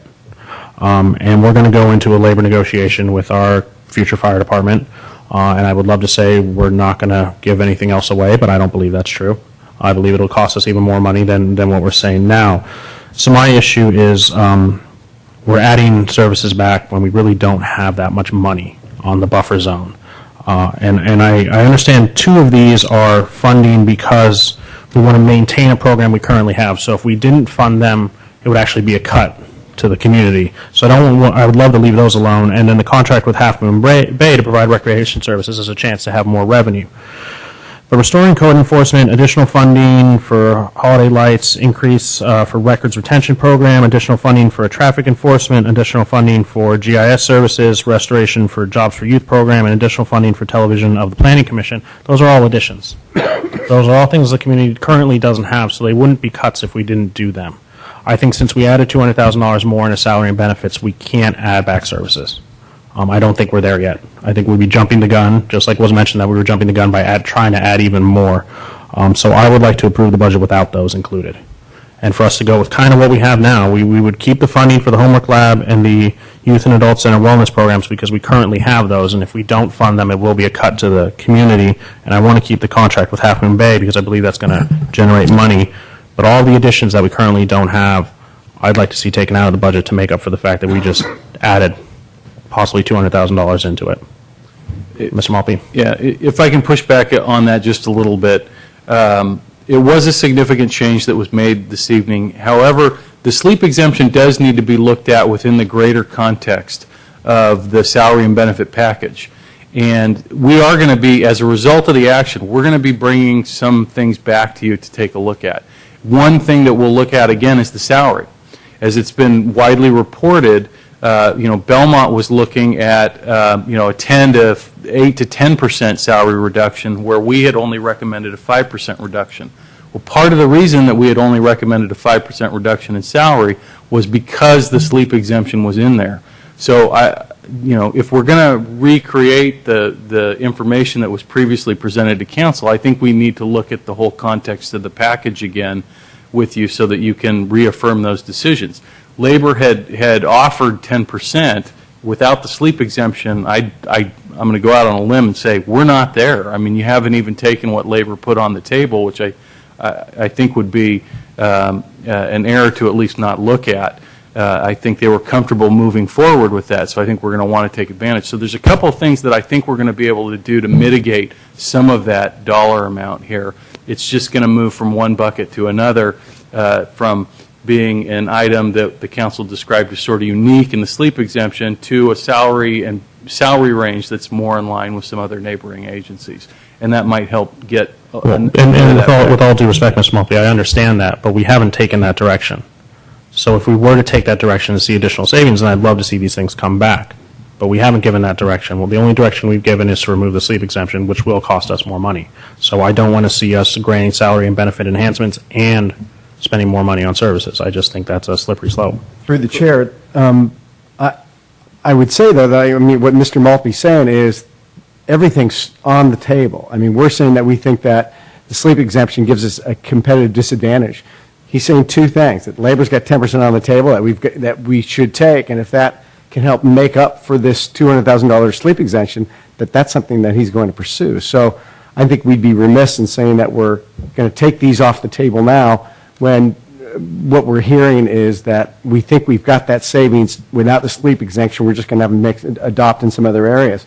We know that we're still going, as you made the point earlier, it's still a negotiation to be had. Our target is still at least, if nothing else, the 10% that Labor's got on the table. So I think that if you want to say we want to give direction to staff, we want to find that savings somewhere else in that contract, then I think that's good direction from council to say we need to find that somewhere else, but we just don't think that's the place to do it unless Labor wants to put it back on the table. Well, I mean, I'd love to do that, but also Labor's going to come back and say the reduction in the PERS benefit, that's a huge percentage right there. So just to think you're assuming a little bit of a negative in order to do this at this point in time, and I think if we give instruction to find that savings somewhere else, I think staff is saying that they might have that. The final point that I'll make on this is unless you're going to amend the budget and add more money to it, the budget that you're approving is based on the sleep exemption level. It's the salary and benefit no longer are going to contain that, but the way in which we projected the budget for the department still contains those figures. So we're either going to have to figure out a way within the contract in our own department to find that saving someplace else, or we're going to have to come back to you with a separate action to amend the fire budget down the road. And if you want to cut other programs at that time, you could consider it then, or you could consider it right now. So I'm just to kind of give the context. The budget hasn't changed yet. Mr. Brokaw? Through the chair. I think we have time on some of these anyways, like, for instance, Holiday of Lights, that's out there. Even the homework lab at the youth center doesn't get charged up until September. So we've got a little time. I would like to give the city manager that kind of direction, and I think he's right. I think, we've done some things with the firefighters. They're going to be willing, I think, to work. We can negotiate towards that 10% or whatever. So I think we got some time and some allowance. What I'm hearing is the equation may change, but the dollar amount that we're adopting is the same. virtually, yeah. Okay, well, I'm seeing there's a lot of motion to move forward with this. My final thought is I don't support it. I don't believe that. I believe we're going to come back with a budget that's going to say the fire is going to increase, and no one up here is going to be willing to cut these programs that we funded. So, I mean, I'll entertain these motions, but I don't believe that that's going to change. I believe we're going to fund this, and we're going to fund increases in fire, and we're just going to have less money. Are we at the witching minute? Past the witching minute? I'm really willing to make a motion here, in fact, 3 motions. Good. So first motion be approve resolution number 2011-. 56. I think we're at 57 now. 58. Wow, we're both whatever you want. 58, resolution of the City Council of the City of San Carlos adopting a final budget for fiscal year 2011-2012 with the point of eliminating the sleep exemption. Is there, talked about earlier. Is there a second? Second. Madam Clerk? Councilmember Grisilli? Yes. Councilmember Grocott? Yes. Councilmember Lewis? Yes. Councilmember Royce? Yes. Mayor Klein? No. I'd like to make a motion, RDA resolution number 192. 192, resolution of the redevelopment agency of the City of San Carlos adopting a final budget for fiscal year 2011-2012. I'll second that. Madam Clerk? Director Grisilli? Yes. Director Grocott? Yes. Director Lewis? Yes. Director Royce? Yes. Chair Klein? No. Like one more motion, resolution number 59. 2011-59, resolution of the City Council of the City of San Carlos adopting financial policies.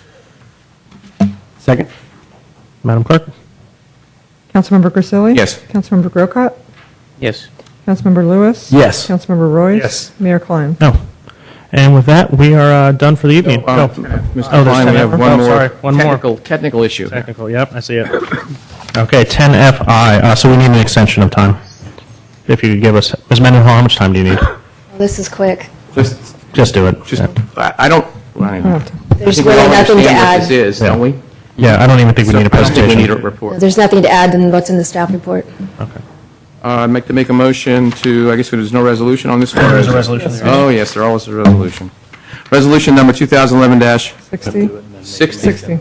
Resolution of the City Council of the City of San Carlos electing the population and inflation adjustment factors and establishing the 2011-2012 appropriations limit of the City of San Carlos pursuant to California Constitution Article 13B, X111B, and Section 7900 et sequa of the California Government Code.